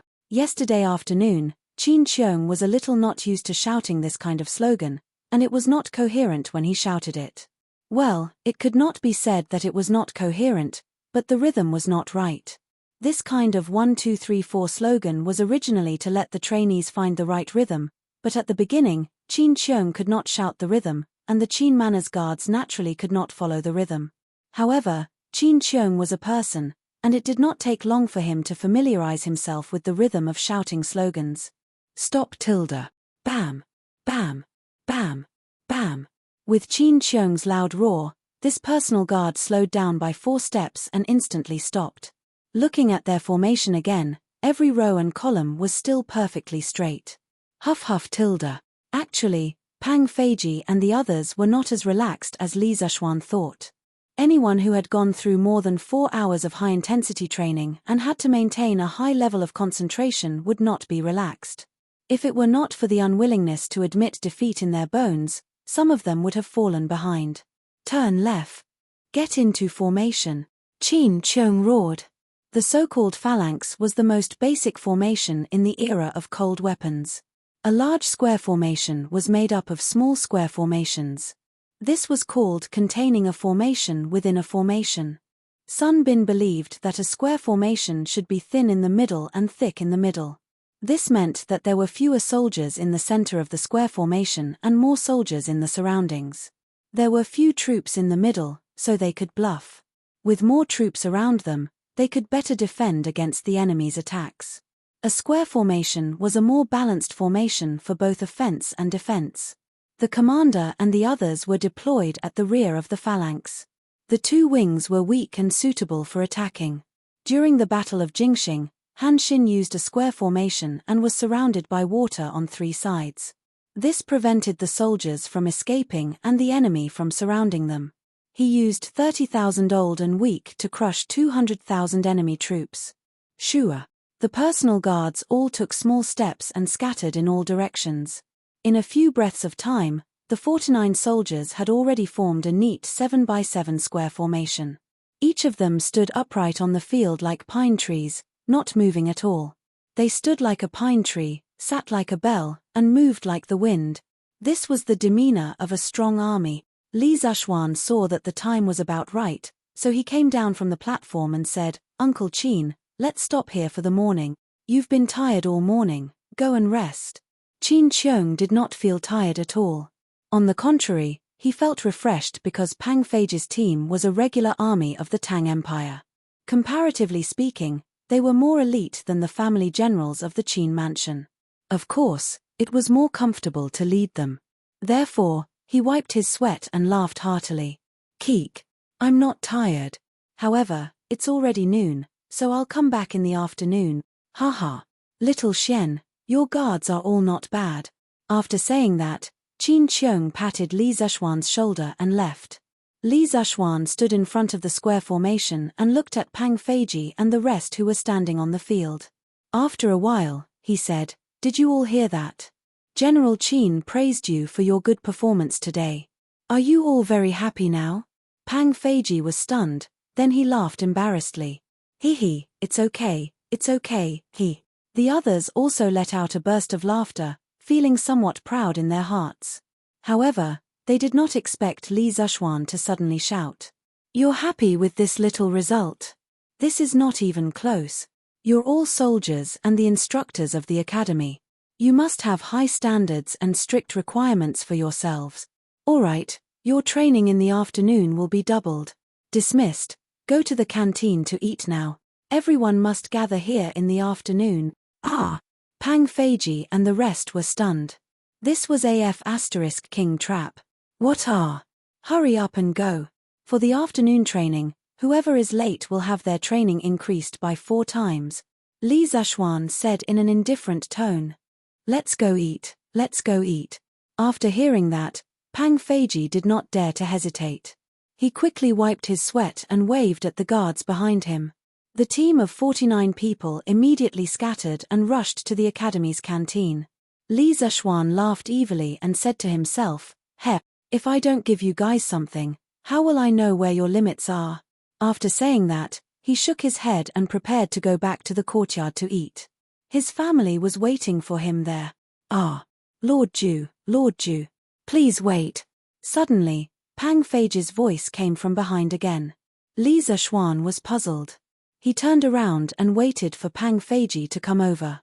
He asked, "Is there anything else?" Huff, huff. Pang Feiji took 2 deep breaths and then said embarrassedly, "Lord Ju, my brothers asked me to ask you if we need to pay to eat in the academy's canteen." Li Zhuan was stunned. "Of course we need to pay. Don't tell me you guys want to eat for free." Pang Feiji quickly waved his hand and said, "Cough, cough, no. If that's the case, can we eat at the foot of the mountain?" It was not Pang Feige's fault for asking so many questions. It was just that these burly men had a shocking appetite. If they wanted to eat their fill in the academy's canteen, it would cost at least a few hundred copper coins. Li Zhuan glanced at him and said exasperatedly, "No way, don't you need time to go up and down the mountain? Moreover, you guys are getting double the salary for this month as instructors in the academy. How can you not even afford to eat?" Pang Feige's eyes lit up. He said excitedly, there's such a good thing. Thank you, Lord Ju. I'll go tell my brothers now." Then, he ran away like a wisp of smoke. Chapter 706. He tilde. That's all there is to it tilde. After Pang Feiji left, a chuckle suddenly came from the sports field. Although the sound was very soft, Li Zhuan still heard it. He looked towards the source of the sound. It was actually the little fatty, Li Tai. Chingqiu tilde. Kid, you can't wait to come to the military training tilde. Li Zhuan revealed a devilish smile as he walked over and asked. Li Tai immediately had a bad premonition. He quickly took 2 steps back and said, "Of course not. I came over today to settle down in the dormitory. I heard a lot of noise here, so I came over to take a look." Yanghuang College was closed off on the days when students were in class. However, on the days off, it was open. People outside could come in, and people inside could leave. Therefore, many students took advantage of the 2 days off to move their blankets, clothes, and some daily necessities into the dormitory that was previously allocated to them. However, most people had already finished moving yesterday.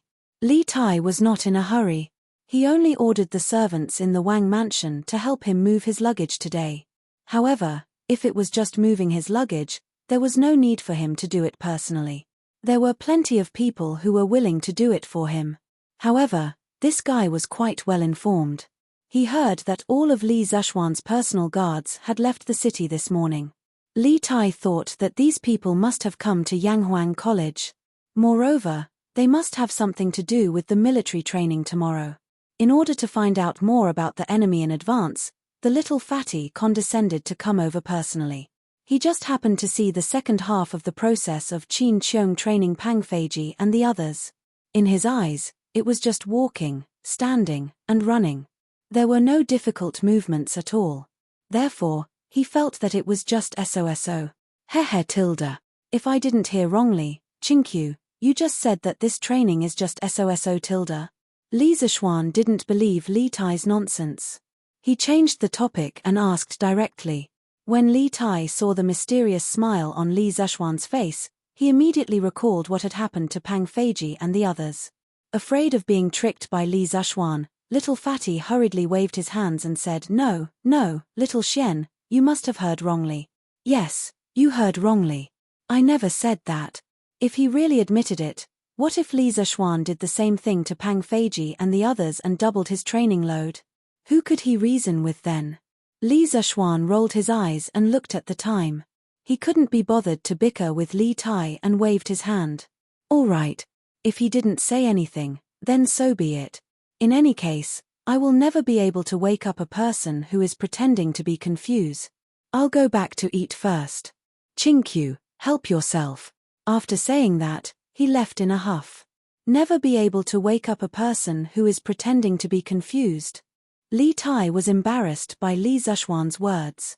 However, he was familiar with Li Zhuan and was used to it. Naturally, he was thick-skinned. He hurriedly chased after Li Zhuan and said, Hey tilde, little Xian, wait, I haven't eaten either. I'll go to your house and disturb you. Whatever. Li Zhuan pursed his lips and replied. He thought that prisoners on death row would usually have a good meal before their execution. For Li Tai, tomorrow. The 2 situations were similar tilde. Dad, Mom, wife, you can all eat here. Chingqiu is not an outsider tilde. It was supposed to be a heartwarming family dinner, but because of Li Tai's arrival, it became a little unnatural. Seeing that his parents and wife did not want to eat at the table, Li Zhuan hurriedly tried to persuade them. At the same time, he was also planning to add some food to the little fatty during military training in the future. Cough cough, no, it should be to help the little fatty lose a few kilograms of weight. Yes. Come and sit down, all of you. I'm not the Prince of Wei now, I'm just a student of Yanghuang College. Please don't be shy tilde. Li Tai felt an inexplicable chill from the bottom of his heart. He hurriedly stood up and said that. Logically speaking, he would only have so many concerns in front of Li Zhuan. If he was in someone else's house, wouldn't he be like a little tyrant?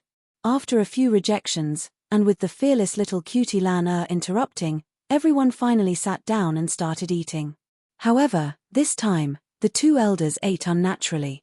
Xiao Xian, your family's food is so delicious tilde. After lunch, Li Tai was half lying on Li Zexuan's armchair and said with a satisfied face. Li Zexuan said unhappily, "Nonsense, Tilda. Your teacher's wife cooked it herself. How can it not be delicious, Tilda?" Of course, Tilda. It's a pity that your teacher's wife doesn't have a sister or something, otherwise.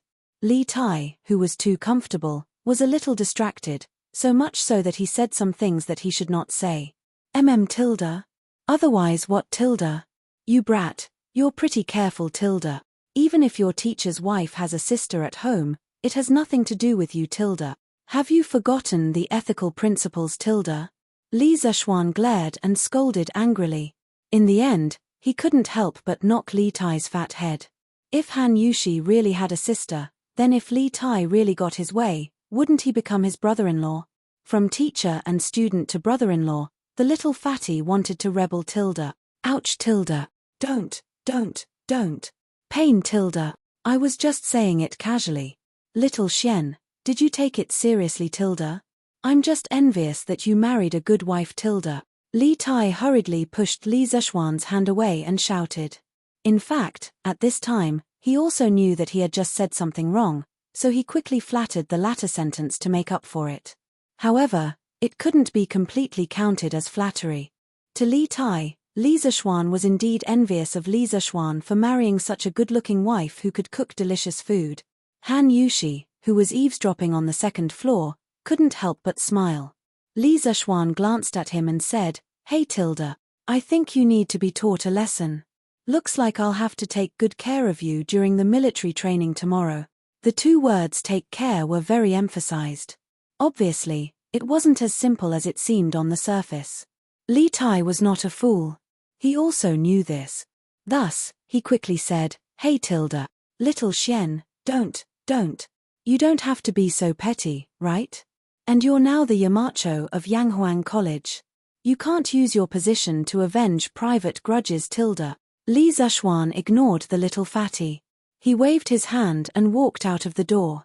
As he walked, he said, "I remember someone saying that Yanghuang College's military training is just like this. Hey Tilda, I'm not going to talk nonsense with you. I have to go to the college to supervise their military training, Tilda." Li Tai. Chapter 707. September 23rd, the first year of Zhengguan, sunny. Early in the morning, the first batch of students from the Yanghuang Academy arrived. Under the guidance of the class teachers, more than 600 students were arranged into 32 columns according to their classes. In front of each class, there was a soldier in a neat uniform standing upright. In this weather and in addition to the high-intensity training, they could only wear these thin robes. If they wore armor, wouldn't they die from the heat?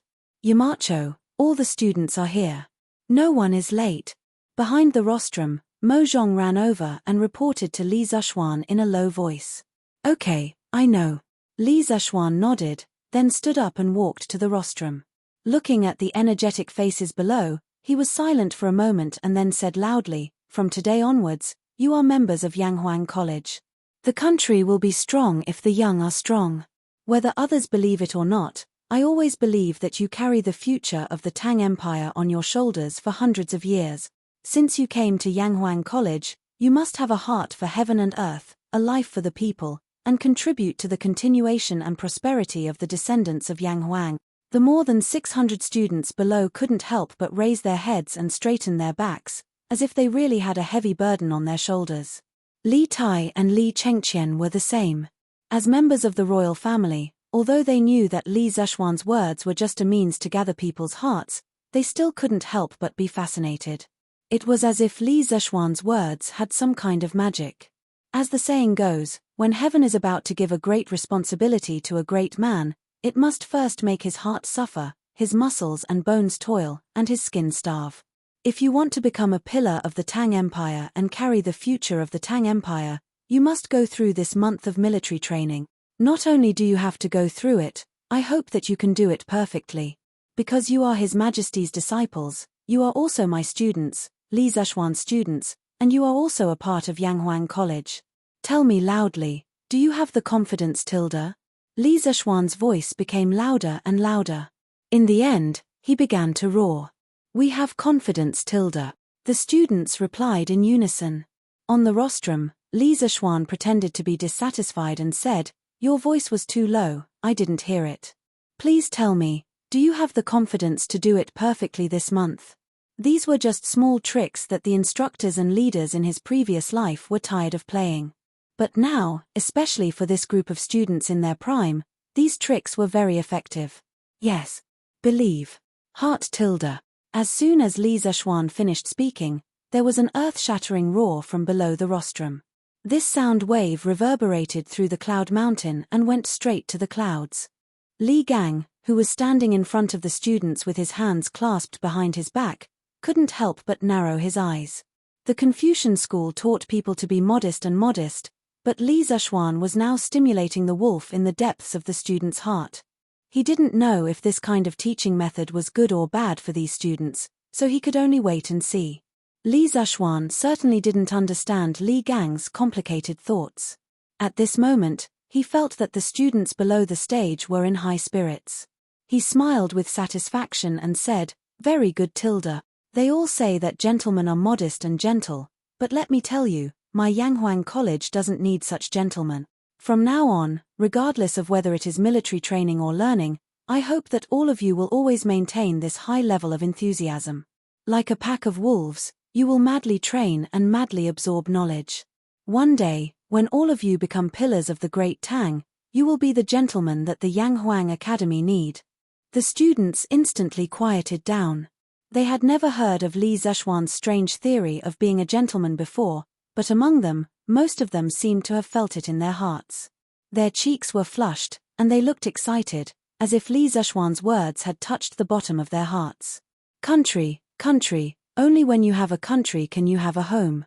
I let you participate in the military training just to let you have a good physique to cope with the future studies. I don't expect you to go to the battlefield. However, if one day, the iron hooves of the non-humankind trample our mountains and rivers, I hope that this 1 month of military training can make you have the courage to pick up your swords and sabers to protect your wives and families, instead of bending your backs and becoming the hunting dogs of the non-human kind who slaughters our descendants in the hands of the non-human kind. This is the purpose of Yanghuang College's military training for the freshmen. Not only this year, but also the next one, and the one after that. As long as Yanghuang College still exists in the world, the military training system will always exist. I hope that this spirit will be passed down from generation to generation. As long as Yang and Huang don't die, the Han family will not be destroyed. Blood-inscribed golden dagger axes, the hot blood will never be extinguished. At this time, it had only been a little over 100 years since the 5 Barbarians' rebellion. Li Zishuan's last 16 words were like a cry of blood, awakening the Han feelings in the hearts of all the students. It reminded them of the heavy pain that the foreign race had brought to the Han people during the 5 Barbarians' rebellion. And now, the Northern Turks were eyeing them covetously.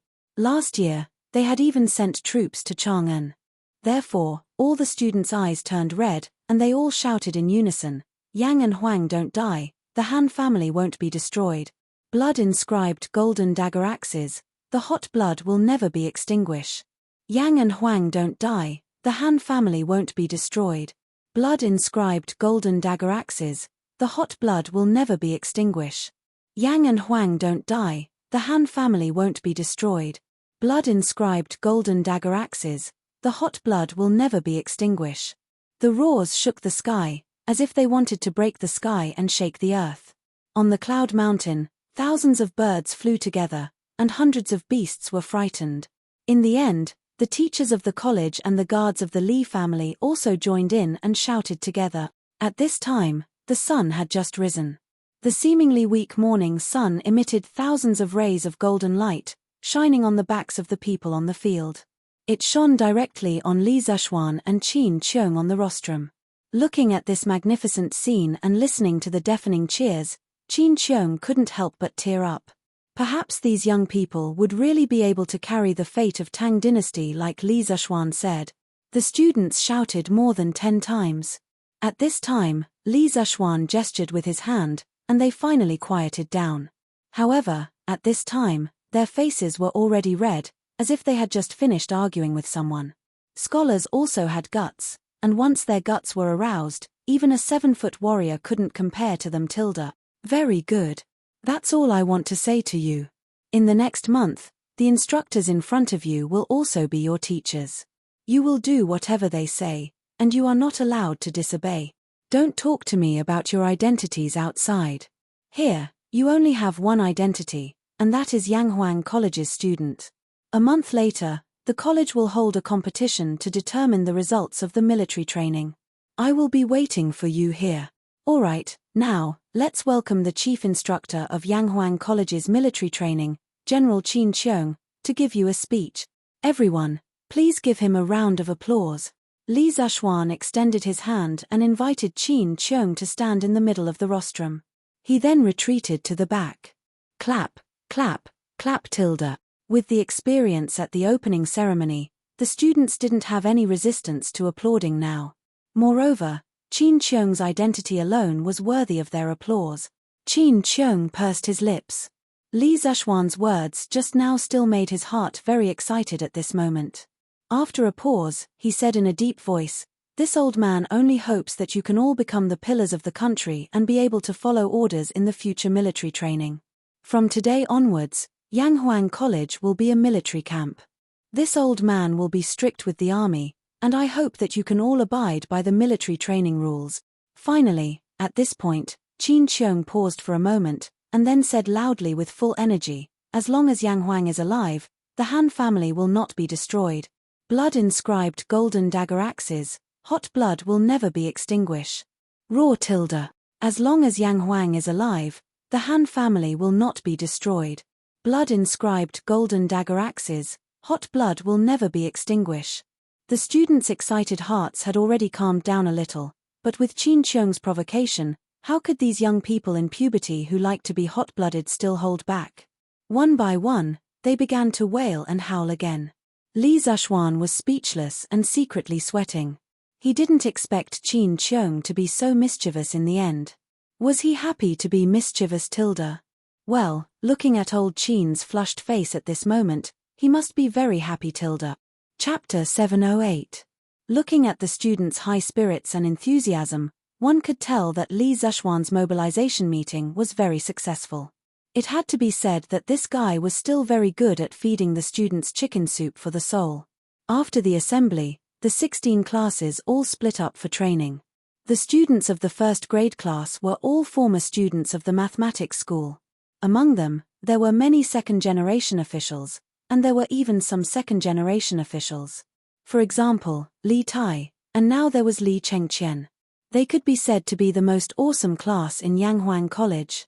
Li Ku was assigned to Class 2. Other than the former students of the mathematics school, the rest of the students were assigned to classes according to their grades. Naturally, no one was willing to be their instructor in the face of such an awesome class. Although an instructor was like a teacher, who knew if they would be molested if they offended this group of rich second generations? Not to mention that Li Zhuan offered double the salary, even if it was 10 times, no one would be willing to do it. There was no other way. Qin Qiong, as the chief instructor of the military training, could only personally take on this heavy responsibility. With his relationship with Li Tai's family, he naturally did not fear Li Tai, Li Chengqian, or anyone else. Thus, the little fatty's bitter days came.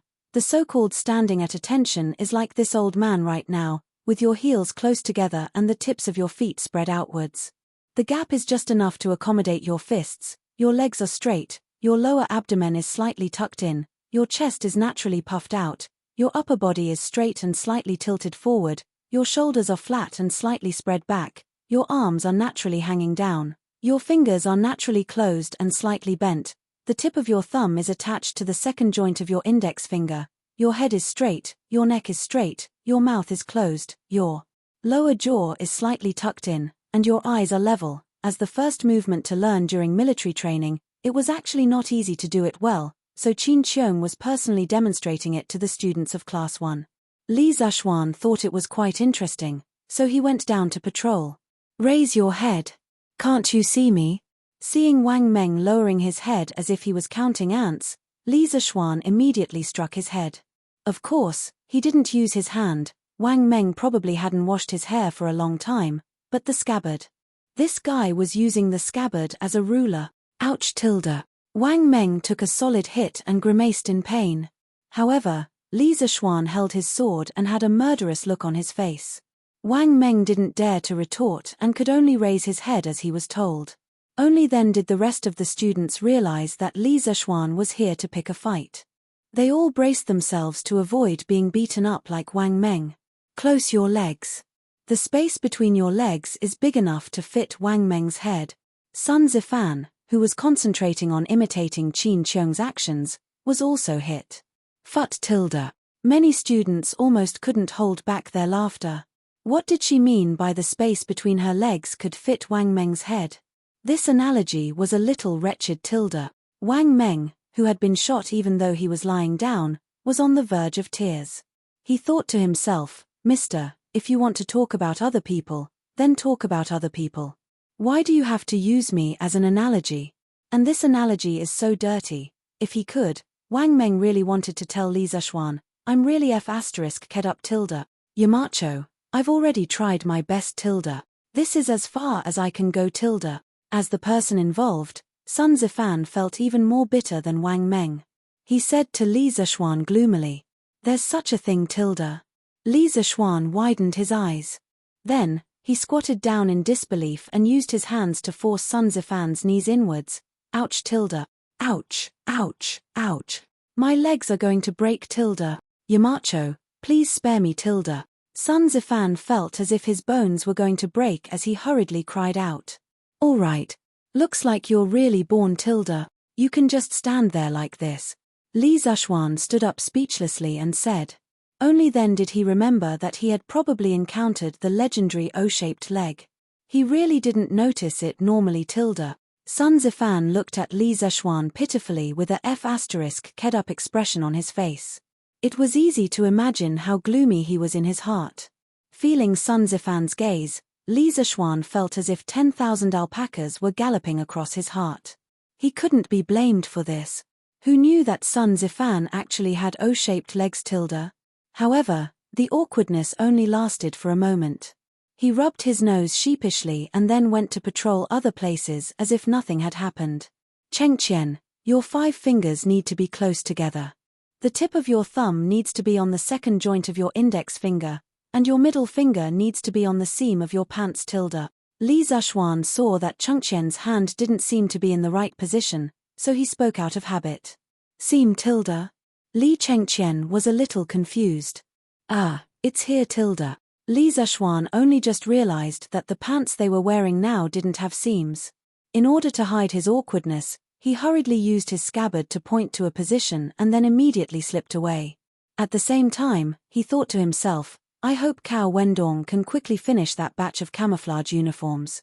Otherwise, I'll never get used to looking at them. Walking towards the back of the group, Li Zishuan suddenly encountered a huge monster. He couldn't help but say, pull in your belly tilde. What did General Qin teach you tilde? Qingqiu, your belly is almost touching Cheng Chumo in the front row. Why aren't you pulling in a little tilde? Li Tai was about to curse out of habit, but he thought about it. If he really cursed it out in such a public place, Li Zishuan definitely wouldn't let him off easily. So he took a deep breath, suppressed the anger in his heart, and said in a muffled voice, my belly is only this big, and it's already pulled in. You can't blame me for this tilde, right tilde? The shoulders of the others trembled. It was obvious that they were having a hard time holding it in. Li Zishuan poked Li Tai's belly with his scabbard. After feeling the amazing elasticity on it, he said with a smile, is that so tilde? Then do you want me to pull in a little for you tilde? Correct your posture tilde? How could Li Tai dare to let Li Zishuan do it? Sun Zifan's example is a living example of a good example tilde. He quickly shook his head and said, no need tilde. I'll do it myself tilde. After saying that, the little fatty took a deep breath, and then his belly indeed shrank inwards. Li Zishuan nodded in satisfaction and said with a smile, isn't this quite simple tilde? It's just SOSO tilde. When you stand in military posture later, you have to continue to maintain this posture. Oh, no, your back needs to be straightened a little more tilde. As he said that, he patted Li Tai's spine with his scabbard. Li Tai listened on the surface, but in his heart, he was cursing. When he heard Li Zhuan say, "That's all there is to it," he really wanted to jump up and seal a certain someone's mouth. Wasn't that the same sentence he had said about the military training yesterday? But now that he had experienced it personally, Li Tai really wanted to ask himself, is it really just SOSO tilde? The academy was so dark, the little fatty wanted to go back to the prince's mansion. Chapter 709. Straighten your back, maintain a standing posture, lean forward slightly, and shift your center of gravity to the tip of your toes. I'll give you 5 breaths of time to adjust. After that, everyone must stand in place and stand in a military posture for 30 minutes. Whoever moves will be given another 15 minutes. Okay, everyone, get ready. On the field, the students of all classes had basically started the military posture segment. In Class 1, Qin Qiong had his hands behind his back and was giving orders to the students in a stern voice. At this moment, there was no trace of kindness on his face. There was only harshness and iron-bloodedness. At this moment, he was a ruthless and merciless general who dominated the battlefield, and the students were his soldiers. In the face of his orders, they could only obey. As for Li Zhuan, no one knew which class he had gone to patrol at this moment, or perhaps he had gone somewhere to cool off. Upon hearing Qin Qiong's orders, the students quickly adjusted their postures. After more than 2 hours of training in the morning, they had long known that Qin Qiong would definitely not go easy on them. The only thing they could do was to try their best to find suitable movements during training to reduce their pain. Stop. The countdown begins. After about 5 breaths of time, Qin Qiong roared loudly. The students who were adjusting their postures or taking the opportunity to secretly rest quickly stood up straight and stood in place with their heads held high and chests out, motionless. After Qin Qiong gave the order, he began to patrol the field. Smack. Cheng Chumo, keep your hands close. Don't be lazy. Suddenly, Qin Qiong's merciless reprimand rang out in the crowd. Obviously, Cheng Chumo was playing tricks and slacking off again. Qin Huayu, straighten your back and be more spirited. If you continue like this, I'll punish you to stand for another 30 minutes. Reality proved that when Qin Qiong was really strict, he would not show any mercy. Even his own son would also receive a storm-like reprimand if he did not do well. Under such circumstances, everyone began to become serious. Even the little fatty Li Tai tried his best to shrink his big belly, clenched his teeth, and stood upright on the field. Time passed slowly, and so did the student's endurance. If it was only for a short period of time, he believed that 90% of the students here could do it, and they could do it very well. However, Qin Qiong wanted them to maintain this posture for half an hour, and they couldn't move in the middle. Other than Cheng Chumo, who had a foundation in martial arts, no one could do it. Midsummer had passed, and the weather in Chang'an City had turned cold a few days ago. This made the people who had experienced the hot weather for more than 3 months think that they could finally live a cool life. However, the weather in these 2 days began to heat up again. It was a kind of stuffy heat that pressed on people's hearts, making them restless. As the saying goes, the early Lichio is chilly, the late Lichio is hot. Folk believed that the beginning of autumn was related to whether the weather was cool or hot, but meteorology had no conclusive conclusion on this. The sultry weather of heat death was also commonly known as the autumn tiger. At this moment, the students of Yanghuang College had a taste of Tiger Chio's bitterness. It turns out that standing in military posture is so tiring. This prince has miscalculated. If I had known, I would have put some kapok in my shoes. F***ck, this prince feels like he can't take it anymore. How much longer do I have to stand? In less than a quarter of an hour, Li Tai's legs began to tremble slightly. His clothes were completely soaked, as if he had just been fished out of the water. When he saw Pang Feiji and the others training yesterday, he thought that this military training was just running and standing. It didn't seem difficult at all. However, after personally experiencing it today, he realized that he couldn't even stand properly, let alone run in the future. At this moment, he finally understood the difficulty of military training. It was as difficult as ascending to the heavens. It couldn't be helped. This couldn't be blamed on his weak willpower. It was because he was too fat. His legs had to support twice the weight of others, and this kind of hot weather was the most fatal for a fat person. Li Tai really wanted to faint from happiness at this moment. Yes, that's right. The little fatty felt that fainting was the greatest happiness. Li Tai, stand properly. If you dare to move, you will stand in military posture alone for another quarter of an hour later. Qin Qiong's eyes were like torches. He immediately saw that Li Tai's legs were trembling slightly. He immediately shouted. Li Tai's heart trembled. Even if you beat him to death, he wouldn't be willing to stand in military posture for another quarter of an hour. He hurriedly used all his strength to prevent his legs from trembling. He didn't know how long he could last, but as long as he could, he would. At this moment, he really wanted to beat the person who invented military posture to death. Wasn't this torture? Qin Qiong's voice was loud. Not only did the students from Class 1 hear it, even the students from Class 2 who were not far away heard it. Everyone saw that the Academy's top scorer, the current Emperor's most beloved prince, had been reprimanded. How could they dare to take any chances? Qin Qiong meant what he said. At this moment, he was really using the attitude of an army to govern them. Therefore, even though many people's legs were already starting to ache, they still didn't dare to slack off. They all gritted their teeth and bitterly held on. Qingqiu, you have to hold on by yourself. This is not the palace. Father and mother can't help you, and I can't help you either. Hold on, Qingqiu. Standing in the front row, Li Chengqian was sweating profusely. At this moment, he was very worried that Li Tai couldn't hold on and would be punished by Qin Qiong. He knew that since Qin Qiong said it, he would definitely do it. He wanted to help Li Tai, but he couldn't do anything. He could only silently encourage Li Tai in his heart. Imperial Palace. After the morning court, Li went straight to the Lijiang Hall in the West Court. Because of the hot weather, he couldn't work at all. He could only go to Empress Zhongxuan's place to talk for a while to relieve his boredom. When he arrived at the Lijiang Hall, he found that Empress Zhongxun and concubine Yang were both sitting in the hall worriedly. Their eyebrows were all knitted together. Oh, what has made the Empress and concubine so worried? Li strode in and asked with a smile. Empress Zhongxun and concubine Yang were both shocked. They hurriedly stood up and bowed. Greetings, Your Majesty. Li indicated that they didn't need to be so courteous. Then, he repeated the question just now. The two of them looked at each other and hesitated. In the end, it was Empress Zhongxun who spoke up.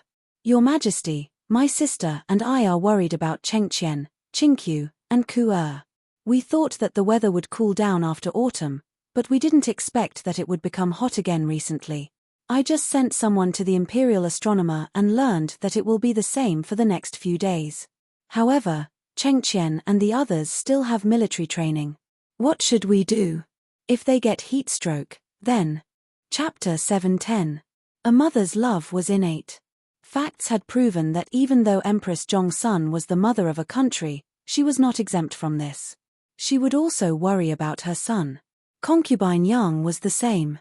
Li was startled, then said, I remember that Li Zishuan once said that a sword's edge is sharpened, and the fragrance of plum blossoms comes from the bitter cold.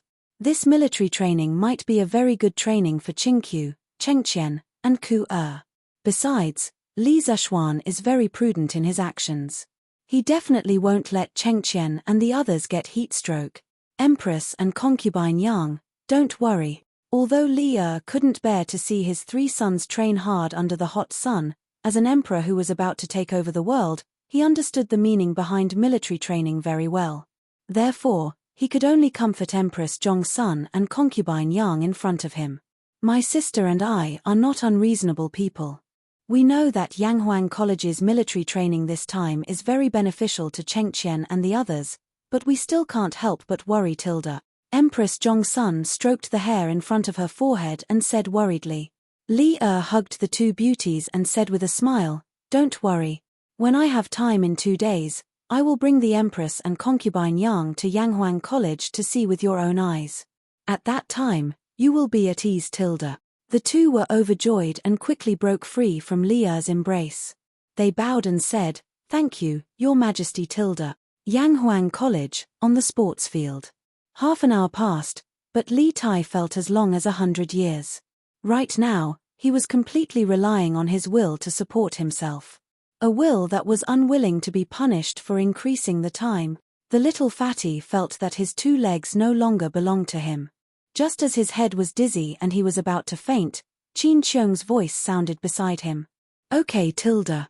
Time's up, Tilda. Everyone, rest where you are, but you are not allowed to sit down. Sit down after 7 minutes, otherwise, this general will punish him to stand in military posture for another 30 minutes. When many students heard that they could rest, they hurriedly bent their legs and prepared to sit down, but when they heard the second half of Qin Xiong's sentence, they were all scared out of their wits and quickly stood up. Li Tai was the most unlucky. Half of his body was already about to fall, but at this moment, he didn't know where he got the strength from, but he forcefully changed the direction of his 200 kilograms of fat and stood up again. It had to be said that the little fatty's desire to live was very strong. F***ck. I almost fell for it. If you don't want to sit, then so be it. It's good to stand and move your legs. As long as you don't stand in military posture, I'll do anything you want me to. Although he was still standing, Li Tai felt 100 times happier than before. Li Chengqian, who was in the front row, heaved a sigh of relief. When he turned his head and saw that Li Tai was about to sit down, his heart was in his throat. If he really sat down, he felt that with Li Tai's current state, he would definitely faint from exhaustion. Okay, you can sit down and rest now. I'll give you 15 minutes to rest. After 15 minutes, this general will teach you how to turn on the spot, Tilda. After a while, Qin Xiong instructed loudly. All the students fell to the ground as if they had been pardoned. Some were sitting, some were lying on their backs, and some were half-lying. In short, they were in all kinds of strange shapes and were swaying left and right. What no one noticed was that Qin Xiong, who had been strict the entire morning, actually had a hint of a smile on his face. A quarter of an hour later, Qin Xiong woke everyone up on time. Then, they began training to turn left and right. Compared to standing in a military posture, this was quite easy because they didn't need to maintain a posture and not move. Clang, clang, clang, clang tilde. After about half an hour of training, the sound of gongs and drums could be heard everywhere in the academy. The exhausted students suddenly felt refreshed and all of them looked at their instructors with eager eyes. When they were visiting the academy, the teachers not only introduced them to the usage of the new items in the academy, but also explained the meaning of the gongs and drums. Now, they knew that school was about to end. This nightmarish morning was finally coming to an end. The instructors of the various classes also stopped training at this moment. They all looked at the position of the first class. They had to listen to the chief instructor, Qin Xiong. Thus, the students of the 16 classes all looked at Qin Xiong. Some of them even had a hint of pleading in their eyes. This morning's training was really too torturous. It was only now that they understood that the chicken soup for the soul that Li Zhuan gave everyone in the morning was poisonous. Poisonous chicken soup. Feeling the eager gazes of more than 600 people, Qin Xiong paused, then waved his hand and said loudly, "School is over, eat. All students must gather here at 1:30 p.m. Latecomers must run 10 laps around the sports field tilde. Oh tilde. Time to eat tilde. Haha tilde. Finally, we can rest tilde." Although Qin Xiong was shouting fiercely at the back, these students only cared about having a good time now. Who had the time to care about whether they would live or die in 2 hours? As soon as Qin Xiong finished speaking, the students of the 16 classes immediately burst into cheers. Then, one by one, they burst out of nowhere and all rushed towards the canteen. After training for the whole morning, they were all starving. Li Zhuan appeared out of nowhere and stood next to Qin Xiong. He smirked and said, "These kids are still too young. Do they really think that the nightmare is over tilde? Hee tilde. This is just the beginning. Huff tilde." Speaking of the hungriest people, Li Tai could definitely be counted as one of them. He had a large body, and his training had consumed a large amount of energy.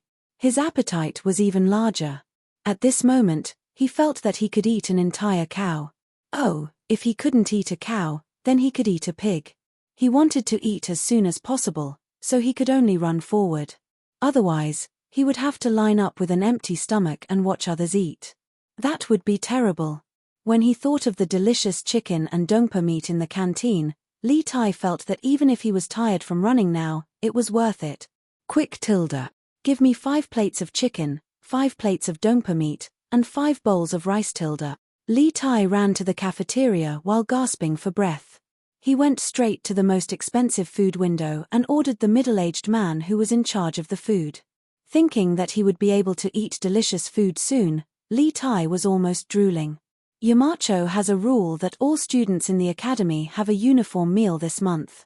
There are only 2 vegetarian dishes and a bowl of mung bean soup every day. There is enough rice.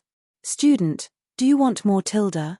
The middle-aged man was fat and had big ears. He bent down and said to Li Tai. Li Tai, who was looking forward to the delicious food, was stunned. He felt that the entire academy was full of malice, especially from Li Zhuan. They wanted him to buy something that he couldn't buy even if he had money tilde. Damn tilde. You win tilde. Li Tai gritted his teeth and said word by word. What did you say tilde? Hey, are you going to eat or not?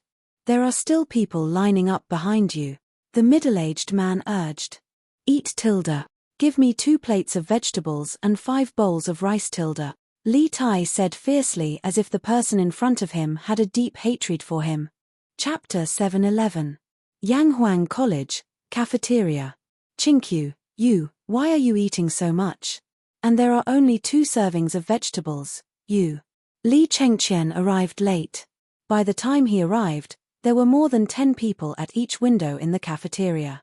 He finally managed to get a meal, and then he saw Li Tai eating with his head down by the window. He walked over, but when he saw that there were 5 bowls of rice on the table, he was so shocked that he couldn't close his mouth. Oh, it's Big Brother. Sit. When Li Tai heard this, he raised his head and saw that it was Li Chengqian. As he ate, he pointed to the chair opposite him and gestured for Li Chengqian to sit down. Then he replied vaguely, Do you think I want to? I'm starving. I've never felt so hungry before. Oh, it just so happens that Big Brother's appetite has always been small. Why don't you give me a dish tilde? Although the little fatty used a negotiating tone, his actions didn't seem like he was negotiating with anyone. Before he finished speaking, his claws had already reached for Li Chengqian's bowl. Li Chengqian's forehead was full of black lines. He originally wanted to come over to care for Li Tai, but he didn't expect to lose a bowl of food before he even said a word. Fortunately, he was well-mannered, or he would have cursed a long time ago. Chinkyu, you eat. I'm not very hungry. Since what was done couldn't be undone, Li Chengqian could only accept his fate. He couldn't go and snatch the food back, right? How shameful would that be? Hey, Big Brother, Tai, you're all here. At this moment, Li Ku also walked over with a plate of food and sat down. He greeted them. Ku, are you tired this morning? Can you still bear it? As the elder brother, Li Chengqian naturally had to care for his younger brother. Replying to Big Brother, I have a foundation in martial arts, so the morning training was nothing to me. I'm not very tired. Big Brother, how are you? Li Ku put down the plate and replied. Li Chengqian nodded and said, I can still bear it, but Chinkyu looks a little. How about I send someone to send a letter to father and ask him to help Chinkyu be exempted from this military training? Oh, no. Although Li Tai didn't want military training, he was a rational person. He knew that Li wouldn't help him in this matter, so he quickly shook his head and said, Thank you for your kindness, Big Brother, but there's no need. I can still persevere. Once I'm full, I won't be afraid of General Qin's training tilde. After saying that, he looked at Li Ku and said, Ku, you just said that you have a foundation in martial arts and that you're not tired even after training for an entire morning. So I'm sure you're not very hungry now, right? How about you share this dish with me tilde? The little fatty's eyes were fixed on the 2 bowls of food in front of Li Ku. His meaning was obvious. How could Li Ku not understand? He smiled bitterly in his heart. Was this considered lifting a rock to smash his own foot? Tai, if you're not full, you can take my share. Li Ku forced out a smile as he said. Although he had a foundation in martial arts, He was also hungry after being tired all morning. Although there were only 2 dishes of vegetables, when he thought about the fact that he still had to continue training in the afternoon, he still had to eat vegetables. It was better than having no vegetables, right? Haha Tilda. Aku, you're very kind. After we leave the academy during the holidays, I'll definitely repay you tenfold Tilda. Hearing this, Li Tai was overjoyed. He quickly picked a bowl of vegetables and brought it over, then laughed loudly. Chinkyu, didn't you dislike vegetables in the past? Li Chengqian covered his face. He felt that the royal family's face was about to be completely thrown away by Li Tai. The dignified king of Wei had actually fallen to the point of begging everywhere. If this were to spread out, there would definitely be many righteous people jumping out to accuse Li Tai of being disrespectful. F***CK. Isn't it all because of Xiao Xian? It would have been better if Li Chengqian didn't ask. Once he mentioned Li Tai, he immediately jumped up and said, I think he's deliberately targeting us. This cafeteria used to have gnawing chicken, dompa meat, and so on. But after the military training, there's nothing left. There's only vegetables. What can I do? Xiao Xian must be using his position to avenge private grudges. He's thinking of ways to torture us. When the holidays are over, I'll definitely report him to father and say that he's abusing students Tilda. Li Chengqian couldn't help but lean back and cover the food in his bowl with his hand. Because Li Tai was too agitated when he said these words, some rice grains sprayed over. Chinkyu, Xiao Xian is also doing this for us, smack Tilda. I haven't seen you for a while, and you're talking bad about me again Tilda. Just as Li Chengqian was about to speak up for Li Zeshuan, he saw a hand coming towards the back of Li Tai's head. Then came Li Zeshuan's angry voice and Li Tai's coughing from choking on his food. Li Zeshuan placed the plate of food on the table next to Li Tai. Behind him was Pang Feiji. The two of them just happened to sit next to Li Tai and Li Chengqian. There was only an aisle between them. Then, Li Zeshuan said in an unfriendly tone, You're insulting your teacher in public. If Her Majesty and the courtiers find out, do you think they'll help you or me Tilda? And you still have the time to gossip about me at a time like this. Looks like the training this morning wasn't heavy enough Tilda. Li Tai had just been hit so hard that he couldn't speak. Now that he heard Li Zeshuan's slightly threatening words, his face turned green. He hurriedly said, Xiao Xian. Ah, not Yamacho. Your Excellency Yamacho, what you just heard is not Tai's true words. Please don't take it seriously Tilda. Phut Tilda. Li Ku almost burst out laughing. He hurriedly covered his mouth. Li Zeshuan, however, didn't fall for the little fatty's trick. He shook his head and said, What you said is what you said. Would anyone force you to say something against your will Tilda? Li Tai was speechless. Li Chengqian hurriedly came out to smooth things over and said, Xiao Xian, Chinkyu was just saying that. She didn't mean any harm. Don't take it to heart Tilda. He came to Yanghuang College as a country's crown prince to supervise the studies. Naturally, he could directly call Li Zeshuan by his nickname. Li Zeshuan nodded and said with a smile, Okay, I'll give Chengqian some face today and won't pursue this matter Tilda. In fact, he was just scaring Li Tai.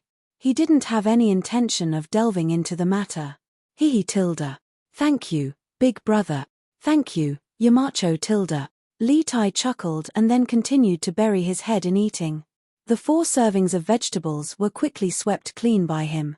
There was only half a bowl of rice left. Li Zeshuan frowned. He thought that since the cafeteria didn't serve meat, Li Tai could lose weight. But now, it didn't seem feasible. After all, it was mentioned in biology that excess sugar in the human body would be converted into fat. So eating too much rice would also make one gain weight, right? Thinking of this, Li Zeshuan turned his head and looked at Li Tai maliciously. Who knew that Li Tai was also looking at him? His eyes were full of greed Tilda. Chapter 7:12. That. Yamacho, can you give me a bowl of food? Li Tai looked at Li Zeshuan. To be precise, he was looking at Li Zeshuan's bowl. Right now, he only knew how to eat. He didn't look like a noble prince at all. Li Zeshuan didn't expect the little fatty to be so cruel to himself for food. In this situation, He couldn't say what he wanted to say. Otherwise, it wouldn't be good if he drove the little fatty crazy. I'll give you half a bowl. You ate the food of 4 people, and you still have the nerve to ask for more. After that, Li Zishuan picked up some food with his chopsticks and threw it into Li Tai's bowl. This little display of skill made everyone's eyes pop out. Li Ku gave a thumbs up and said, "Yamacho, you have good control. This strength is just right." Li Zishuan smiled slightly and lowered his head to eat. To be honest, although there was no meat in the academy's cafeteria today, the vegetarian dishes were pretty good. Otherwise, Li Tai wouldn't have eaten 4 bowls in a row. Hunger was one reason, but the vegetables were also good. Chinkyu, don't be greedy. The academy is already doing you a favor. You should know that according to Uncle Chin, he wants to train you like an army. Ask Feiji if the food in the army camp is better than the food in Yanghuang College. After lunch, Li Zishuan stood up and looked at Li Tai meaningfully. Without waiting for Li Tai to ask, Pang Feiji quickly said, "Of course not. Your Highnesses may not know, but although the academy only has vegetables to eat now, the taste is more than 10 times better than the food in the army camp. The oil is also much better than the food in the army camp." Li Chengqian suddenly said, "I see. It seems that we have all misunderstood." Li Tai was stunned and scratched his head. "I see. Hihi, thank you, Yamacho. Come on. I don't want you to thank me, Chinkyu. You might start scolding me again after I leave Tilda." Li Zishuan pursed his lips and said, "You guys should go to the classroom and rest for a while. Don't be late for the afternoon training. I'm leaving now." After that, he waved his hand and walked towards the gate of the academy. He had to go back and take a nap at noon. He had lunch in the academy cafeteria just to listen to the students' reactions. "You guys go to the dormitory first. I'm going back to the dormitory." After Li Zishuan left, Li Tai tilted his head and thought for a while. Then, he suddenly said something and ran away. "Sigh. Chinkyu Tilda, the military training is starting soon. Why are you going to the dormitory now?" The teaching building of Yanghuang College was very close to the sports field, but the student dormitory was very far away from the sports field. There was only half an hour left before the military training began in the afternoon. The students chose to take a nap in the classroom instead of going back to the dormitory, so Li Chengqian shouted, Nothing, big brother, Aku, you guys go back to the classroom first. I definitely won't be late in the afternoon Tilda." The little fatty's intermittent response came from the front. Li Chengqian had no choice but to take Li Ku back to Guanghua Building. In the afternoon, almost half an hour. Most of the students came to the sports field in advance. After all, no one wanted to be punished for being late. "Oh no, why isn't Chinkyu here yet Tilda?" Everyone else gathered in 2s and 3s to talk and laugh. Only Li Chengqian was like a little wife who was eagerly waiting for her husband to come home. He kept tiptoeing to look at the back of the group, looking very anxious. "Big brother, is our Tai not here yet?" Li Ku walked over from class 2 and asked. "Sai Tilda, he's not here yet. Chinkyu is really too much. It's just a short time and she insisted on going back to the dormitory, but she still hasn't come back Tilda. Don't be late. Otherwise, you'll definitely be punished." Li Chengqian said with a worried face. "Sai Tilda, he's here Tilda. Big brother, our Tai is here Tilda." Just as Li Chengqian was sighing, Li Tai suddenly shouted excitedly. Li Chengqian took a closer look and saw Li Tai running over here. Behind him was a muscular person. It was Qin Cheong Tilda. Li Ku hurriedly returned to his class, and Li Chengqian heaved a sigh of relief. He thought to himself that Li Tai's timing was really accurate. He just made it before Qin Cheong. Huff Tilda. "Hey Tilda. Big brother, I'm back Tilda." Li Tai returned to class 1 and then came over to greet Li Chengqian.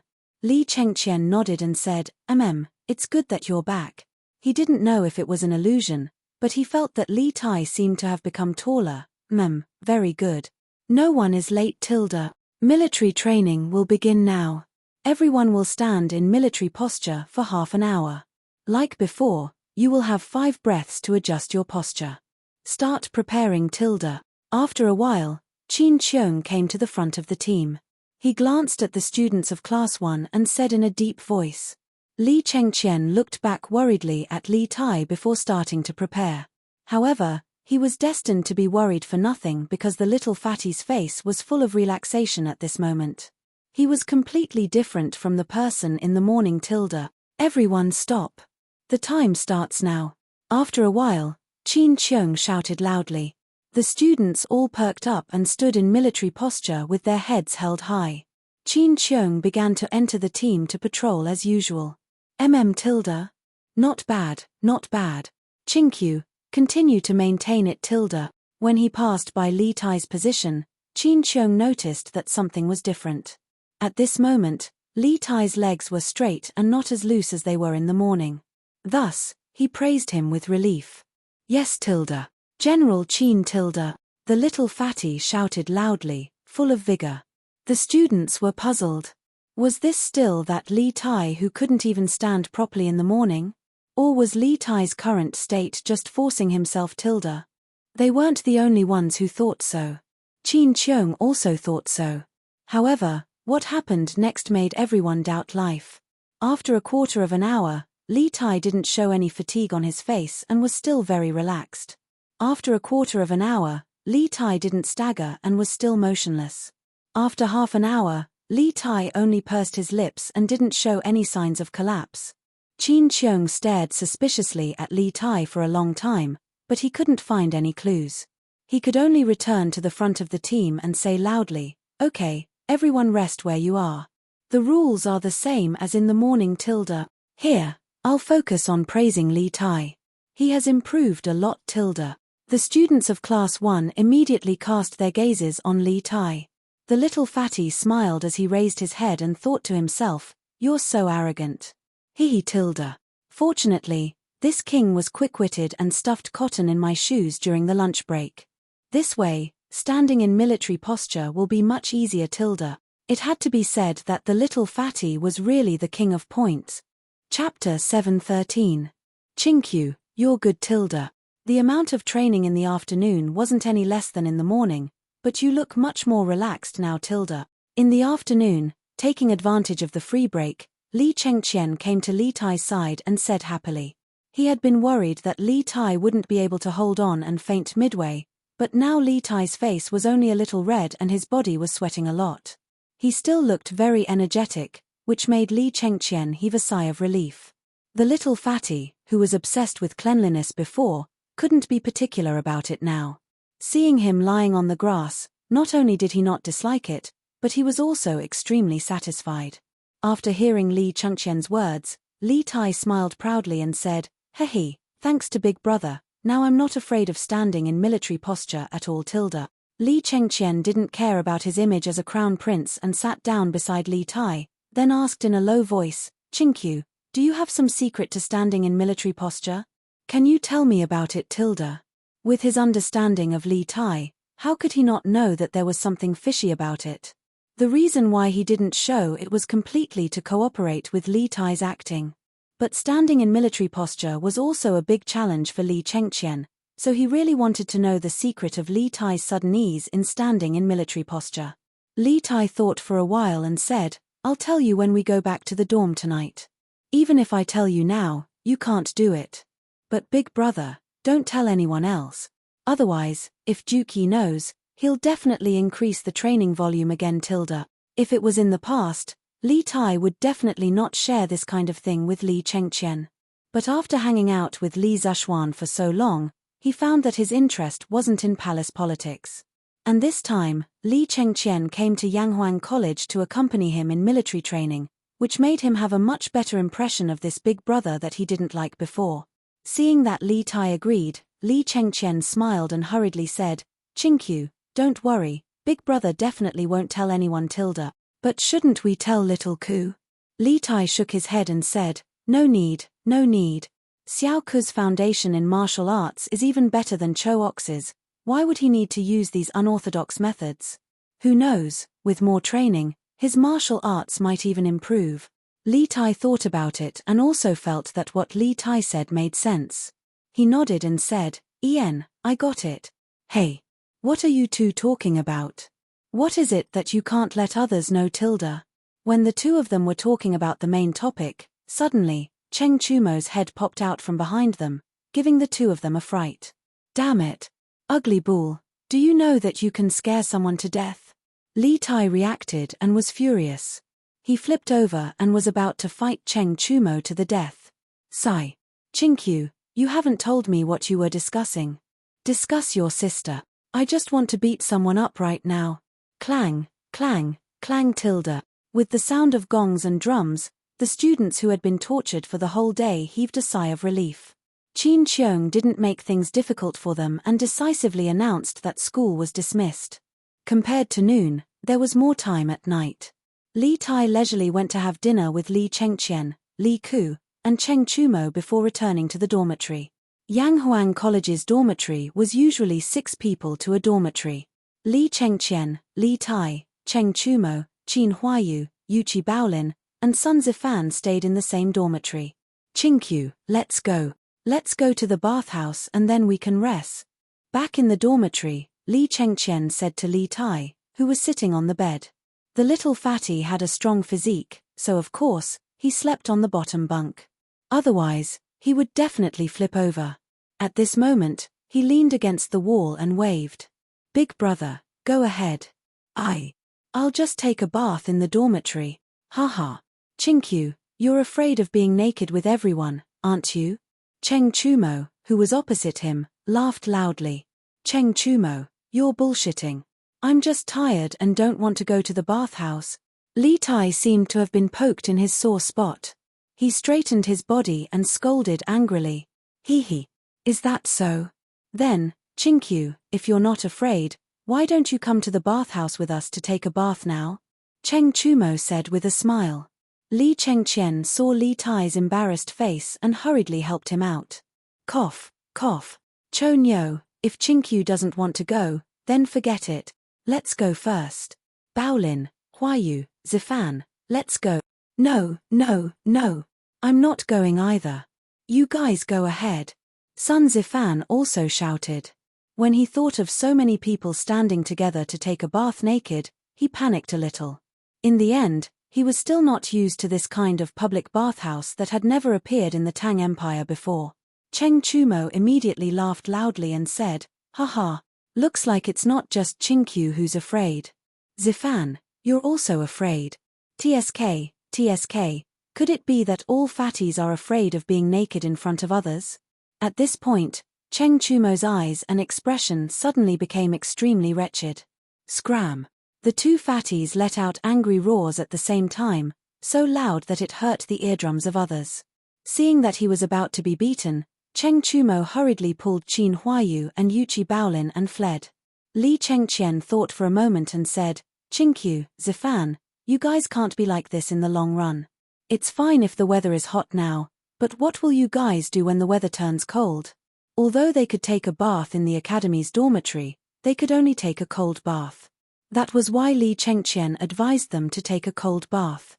Li Tai and Sun Zifan looked at each other and then said in unison, then we'll take a bath when we're back during the holidays. Li Chengqian immediately retreated and turned to leave.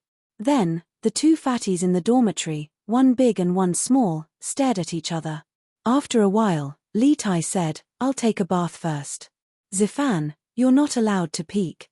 Sun Zifan made a disgusted vomiting gesture and said, Chinkyu, you're really narcissistic. Only a ghost would want to peek at you. But you have to hurry, or they'll be back in a while. Yes, of course. Li Tai didn't take it to heart. He hurriedly picked up a change of clothes and rushed into the inner cubicle. Then, he didn't forget to close the inner door. Hey, Chinkyu, hurry up. If you delay any longer, Mumo and the others will have to come back. Not long after Li Tai went in, Sun Zifan began to impatiently rush him from outside. Damn. What's with the rush? How long has it been? It's been so long. Chinkyu, if you delay any longer, I'll rush in. Sun Zifan threatened. Li Tai, who was inside, panicked and shouted, Damn, don't you dare. Wait a little longer, I'll be done soon. With that, he sped up, wiped himself carelessly, put on his clothes, and ran out in a hurry. Hey. I'm finally out. It's my turn. Sun Zifan slipped in nimbly. Chapter 7:14. After about 15 minutes, Li Chengqian walked in from outside and saw Li Tai already lying on the bed. Big brother, you're back. Li Tai opened his eyes and greeted him. Then, he closed his eyes and went back to sleep. He had exercised a lot today, so he was very tired. Okay. Li Chengqian responded, then put the clothes he changed out of under the bed. He heard the sound of water in the room and guessed that Sun Zifan was still inside. So, he bent down and whispered to Li Tai. Qingqiu, before Chu Mo and the others come back, quickly tell me the secret of standing in military posture. Li Tai patted his head when he heard that. Only then did he remember what he promised Li Chengqian during the day. He pulled the quilt over and said to Li Chengqian, Here. Big brother, look, the secret is in here. Li Chengqian took a closer look and saw that the corner of the quilt was cracked, and that place was actually empty. He was a little confused and asked, Qingqiu, where is the quilt core in this part of the quilt? Li Tai laughed and said, It's all in my shoes. With this thing, when standing in military posture, the soles of my feet will be much easier. Anyway, the weather is hot now, so I don't need a quilt.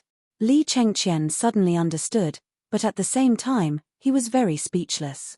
Late at night, 1:45.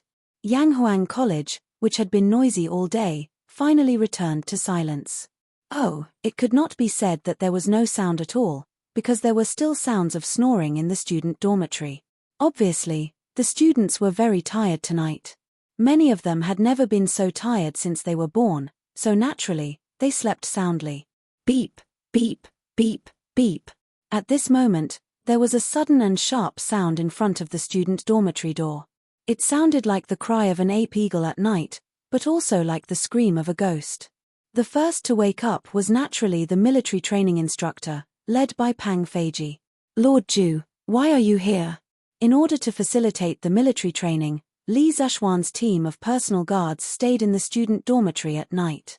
Feiji, take the brothers and inform the dormitories one by one. Get all the students to gather.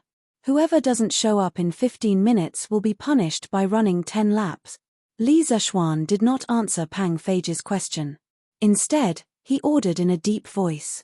Lord Zhu, why did you ask them to gather? Pang Feiji was dumbfounded. No matter how hard he thought about it, he could not figure out why Li Zishuan had asked everyone to gather. What are you talking about? This is a military order. Don't tell me you want to run laps in the field too. Li Zishuan roared. Yes.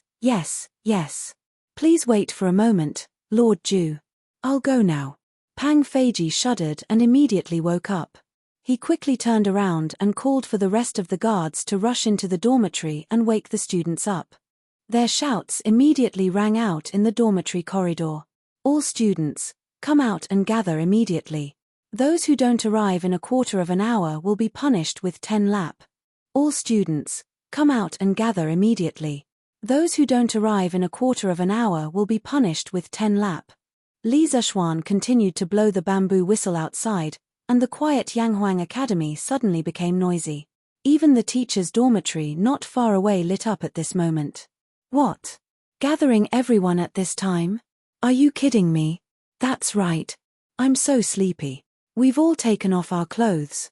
How are we supposed to gather? Hey all right, stop wasting time.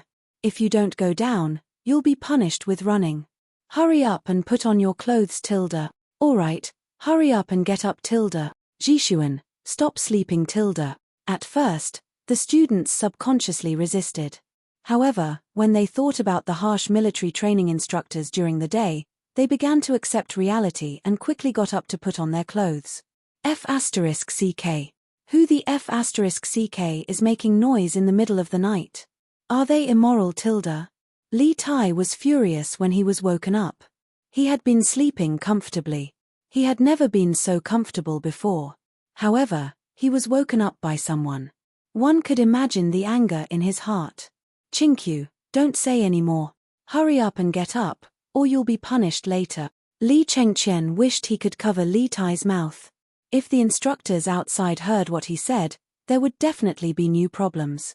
After a long time, Li Tai finally bid farewell to the bed and ran out with Li Chengqian and the others. In the end, the little fatty still didn't want to be punished with running laps. Class 1 is here, Class 2 is here. In front of the dormitory, there was a crowd of people. The students were all looking for their classes. Li Tai saw Li Zexuan with a bamboo tube stuffed in his mouth and standing in front of the crowd. He immediately gritted his teeth in hatred. Clearly, he understood that tonight's gathering at night was instigated by Li Zexuan. Beep, beep, beep tilde. Time's up tilde. Instructors of each class, do a head count tilde. After a while, Li Zexuan blew the bamboo whistle and ordered. The crowd immediately quieted down. Only the instructors were walking around in the middle. After a while, the instructors began to reporting to Yamacho, all of Class 1 is here.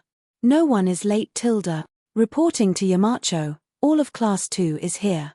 No one is late tilde. Reporting to Yamacho, all of Class 16 is here. No one is late tilde. After a series of reports, Li Zexuan found that none of the more than 600 students were late. He nodded and then said in a deep voice, "Tonight's sudden gathering was just a small experiment I did to test your ability to respond to crisis situations." Very good, no one is late. In the future, this kind of experiment will occur irregularly, and the time given to you to prepare will also be reduced by half. So next time, if you don't want to be late and be punished, you have to gather immediately after hearing my whistle. Do you understand tilde? Yes, sir tilde. Although they were unwilling to agree, the military training during the day still made many people subconsciously obey the order. Louder, do you still want to sleep at night tilde? Li Zexuan roared sternly. Yes, sir tilde. The students yelled at the top of their lungs.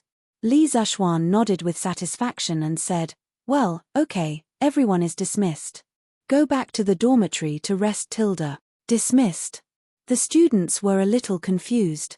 You called us to gather in the middle of the night just to say a few words tilde? Isn't this a joke? Li Tai glared at Li Zexuan with fire in his eyes.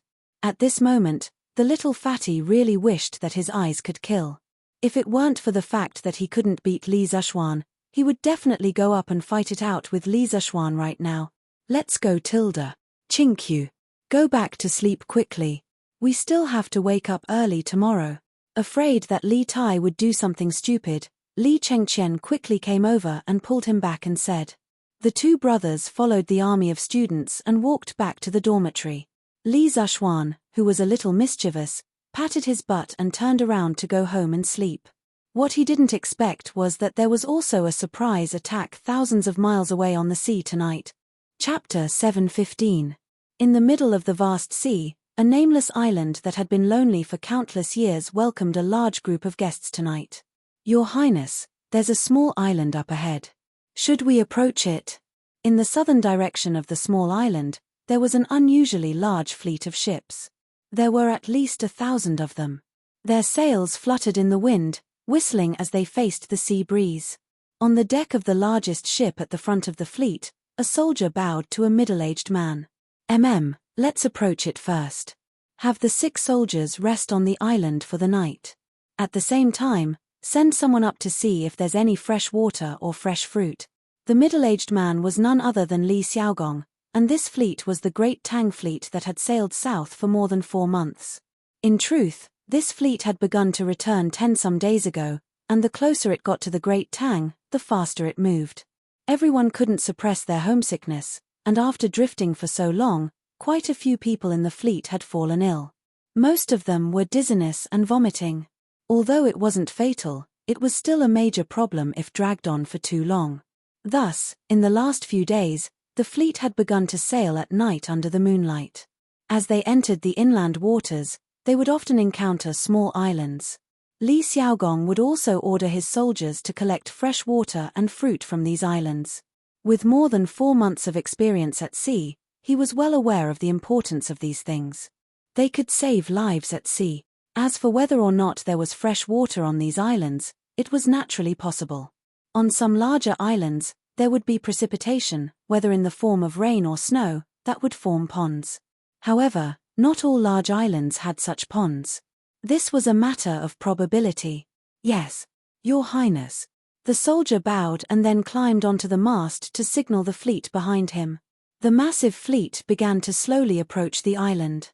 But to everyone's surprise, not far behind the fleet, there were 30-some small boats following. Boss, they have so many people. Why are we following them?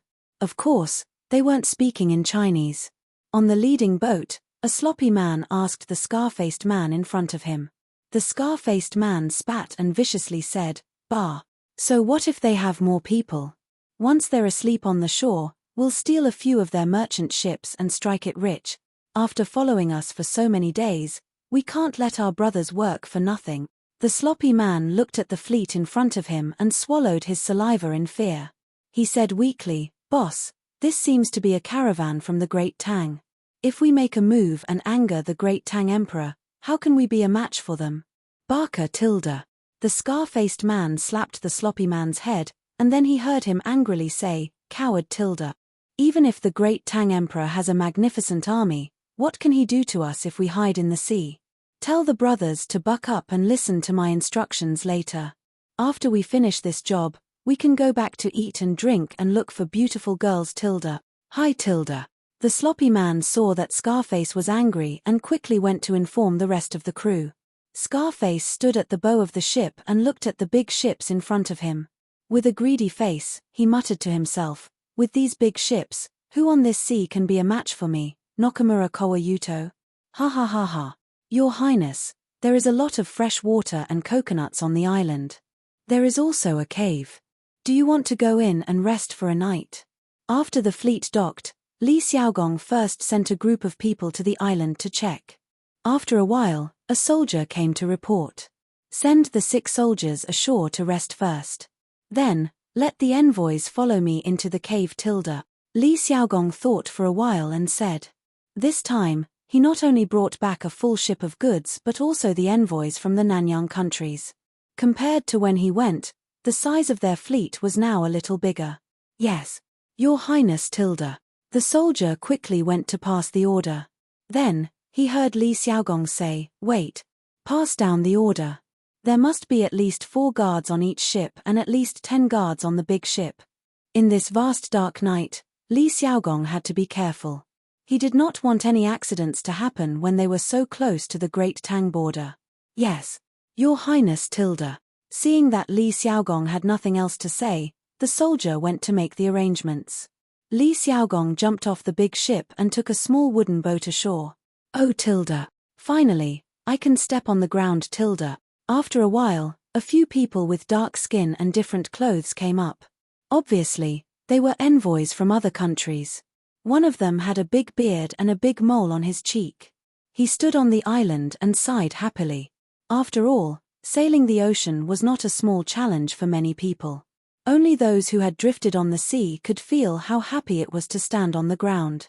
"Your Highness, how long will it take to reach the Great Tang Empire Tilda?" The bearded man sighed for a while, then caught up with Li Xiaogong and asked. Naturally, someone translated for Li Xiaogong. After listening, Li Xiaogong said, "Envoy, don't worry. In less than half a month, the fleet will reach the capital Chang'an." The bearded man immediately said happily, "Haha Tilda. Great Tilda. I can finally see the Celestial Empire Tilda. Did you see that Tilda? The army ashore, their big ships can't get close to the shore. Our chance is here Tilda." At the rear of the fleet, Scarface said excitedly to his men. "Hee Tilda. Boss is wise Tilda." The sloppy man was bitter in his heart, but his mouth was full of praise. "Go Tilda. Leave a small number of people to watch the ships. The rest of you, follow me to dive onto their big ships. Be nimble Tilda." Coincidentally, at this moment, a dark cloud covered the moon in the sky. Seeing this, Scarface immediately ordered. "Yes, Boss Tilda." After a while, under Scarface's lead, more than 100 men in black took off their clothes, quietly went into the water, and swam toward the few big ships at the back of the Great Tang fleet. "We should be able to reach Chang'an in a few days. I wonder how and Yaya are doing." On a large merchant ship, there were 4 soldiers yawning and 7 or 8 civilian workers, including Meng Wenhao's father. Meng Wenhao's father looked at the bonfire on the island, but his heart drifted back to Chang'an thousands of miles away. Under the moonlight, a few black shadows silently climbed up the ship's ladder and quietly climbed onto the deck. Puchi Tilda. The 4 black shadows raised their swords at the same time, and the 4 soldiers on the ship immediately fell to the ground. The leader made a gesture, and they approached the other side of the deck. Chapter 7:16. 5 steps, 4 steps, 3 step. In the blink of an eye, the black figure was only 3 steps away from Father Meng. Achoo Tilda. The sea breeze at night was quite cold. Father Meng couldn't help but sneeze. He turned around instinctively and saw the black figure holding a scimitar behind him. Enemy attack. Someone is trying to steal the ship. Father Meng's eyes widened, and he roared at the top of his lungs without a second thought. Father Meng. Barker Tilda. Damn it. The man in black was the pirate leader this time, Nakamura Kowa Yuo. He cursed and swung his scimitar at Father Meng's head. Woo woo woo Tilda. At the same time, the ships nearby noticed the commotion. The soldiers on the ships blew their horns, and the silent night suddenly became noisy. Clang Tilda. In the face of a life-and-death crisis, Father Meng's strong desire to survive made his body burst forth with great potential. With a roll, he actually dodged the pirate leader's shorekill attack. Yu Liang, be careful. I'm here to help you. 2 crew members in the cabin heard the commotion and immediately ran out and shouted. Barker Tilda. Kill all of them, set this ship on fire, and then drive into their main fleet. Nakamura Kowa Yuo's eyes were red as he shouted. Hi Tilda. At this time, more than a dozen black figures came up from the water. Some of them raised the anchor and pulled the sails, some set the ship on fire, and others swung their scimitars at the crew. The pirates on the other ships were doing the same thing. Woo woo woo Tilda. Ship after ship, like a relay race, the bleak sound of the horn finally reached the island. Wu Di, what happened? Li Xiaogong, who was resting against the stone wall in the cave, immediately stood up and shouted outside. Reporting. Your Highness, the rear of the fleet is under attack. They seem to be pirates, and we don't know how many of them there are. They sneaked onto our ship and tried to kill us. After they were exposed, they tried to set the fleet on fire. Our brothers have gone to help. A young soldier ran into the cave and reported loudly. Li Xiaogong's expression suddenly changed. He bellowed, preposterous. Which scoundrel dares to provoke the tiger's whiskers of Great Tang? Come with me and catch them all in one fell swoop. Understood. Sigh. Your Highness, do you need the help of our Zhenla Kingdom's warriors? Our PRO country's warriors are also at your disposal Tilda. Funan country is willing to lend a hand to your Highness. At this moment, the envoys in the cave all stood up and said. In truth, they had long ago witnessed the power of the Tang fleet, and they had hoped to run into a few pirates so that they could show off in front of Li Xiaogong. But this fleet was simply too large. Let alone pirates, even many countries had not dared to provoke this fleet. Now that they had finally run into pirates, these emissaries were not afraid. On the contrary, they were all excited. Because they could finally show off and win Li Xiaogong's favor, there was no doubt that the Great Tang Navy at this time was just this powerful. Compared to the Han Dynasty, the maritime Silk Road during the Sui and Tang dynasties was obviously more developed. Of course, there was an interesting phenomenon from the historical materials at this time. The Sui and Tang dynasties did not attach as much importance to the sea as the Song dynasty. The reason was that the Tang dynasty was very powerful at that time. Its western border had reached Central Asia and West Asia. Its Silk Road was very smooth on land. The maritime Silk Road was relatively less important, but its naval power was still very strong. The Tang dynasty dominated the entire East Asia at that time. Of course, there were other maritime powers in East Asia, such as Japan. According to the historical records, the Tang dynasty won a series of naval battles at Baitsuan River. Later, Japanese scholars researched this matter. They believed that the reason for Japan's defeat at that time was that China's shipbuilding technology was far ahead of other Asian countries. At that time, China's ships were sewn with rosin and the number of iron nails were far more than Japan's. When the ships of the two sides collided in the naval battle, the Japanese ships fell apart, while the Tang dynasty ships were sturdy and did not fall apart. Therefore, The Tang dynasty had an advantage in naval battles. Therefore, the Tang dynasty was worthy of being the overlord of the sea in Asia and monopolized the trade of the entire region. Therefore, Li Zhaoxuan, who had transmigrated, was not in a hurry to build more advanced ships because there was no need for it. At this moment, after hearing the request of the envoys, Li Xiaogong flicked his sleeves and said, "Envoys, please take a seat here. There's no need to trouble you with mere thieves." After saying that, he led the soldiers out of the cave. What's going on? Yu Liang, who are they? On the big ship at the back of the fleet, an old man who was sleeping in the cabin walked out when he heard the commotion. When he saw the two sides fighting on the deck, he was stunned. "Boss Feng. Run Tilda, they're pirates." Father Meng's back was slashed by a knife. When he saw the old man in luxurious clothes, he immediately shouted. It turned out that this old man was Father Meng's boss, the rich businessman in Chang'an, Feng Zhihua. Pirates? Feng Zhihua's eyes were filled with horror. Then, he shouted, "Yu Liang, hang in there. The prince and the others will be here soon. Barker. Kill them all. Set them on fire." Nakamura Yuo did not understand what Feng Zhihua and Meng Yuliang were talking about. When he saw many ships approaching, he shouted anxiously. At this point, it was obvious that the plan to steal the ships would not succeed. However, he wanted to set the fleet on fire to take revenge on the Tang people. Hi. Several silhouettes rushed into the cabin and soon took out oil lamps. Boom. The deck was set ablaze, and then one of the silhouettes took control of the sails, allowing the fire ship to crash into the Tang fleet. At the same time, the battle on Father Meng's side was about to end. At this moment, there were more than 10 knife wounds on his body. The other crew members had all collapsed, and he was the only one left struggling to hold on. Go to hell. Nakamura Yuo did not expect the person in front of him to be so tenacious. However, no matter how tenacious a person was, he was destined to not be able to withstand his sharp knife. With a roar, he charged toward Father Meng with his knife. Yu Liang. Feng Zhihua saw it clearly and could not help but cry out in grief. Father Meng looked at the cold light that was flying toward him. He knew that he could not escape this time. At this moment, he thought of his wife, daughter, and son, as well as this cargo ship that carried the hope of his entire family. 2 streams of tears rolled down from the corners of his eyes. Chapter 717. Die Tilda. Nakamikawa Yuo saw the despair and sorrow on Father Meng's face from mid-air, and a bloodthirsty thrill rose in his heart. This person in front of him had ruined his plans, and now, he could finally cut him in half.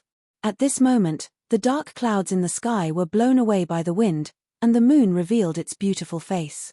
The bright moonlight poured down, and the sword in Nakamikawa Yuo's hand reflected a beam of light. It shone on Father Meng's face, making his face look extremely pale. Yu Liang. Feng Zhihua's heart was filled with grief.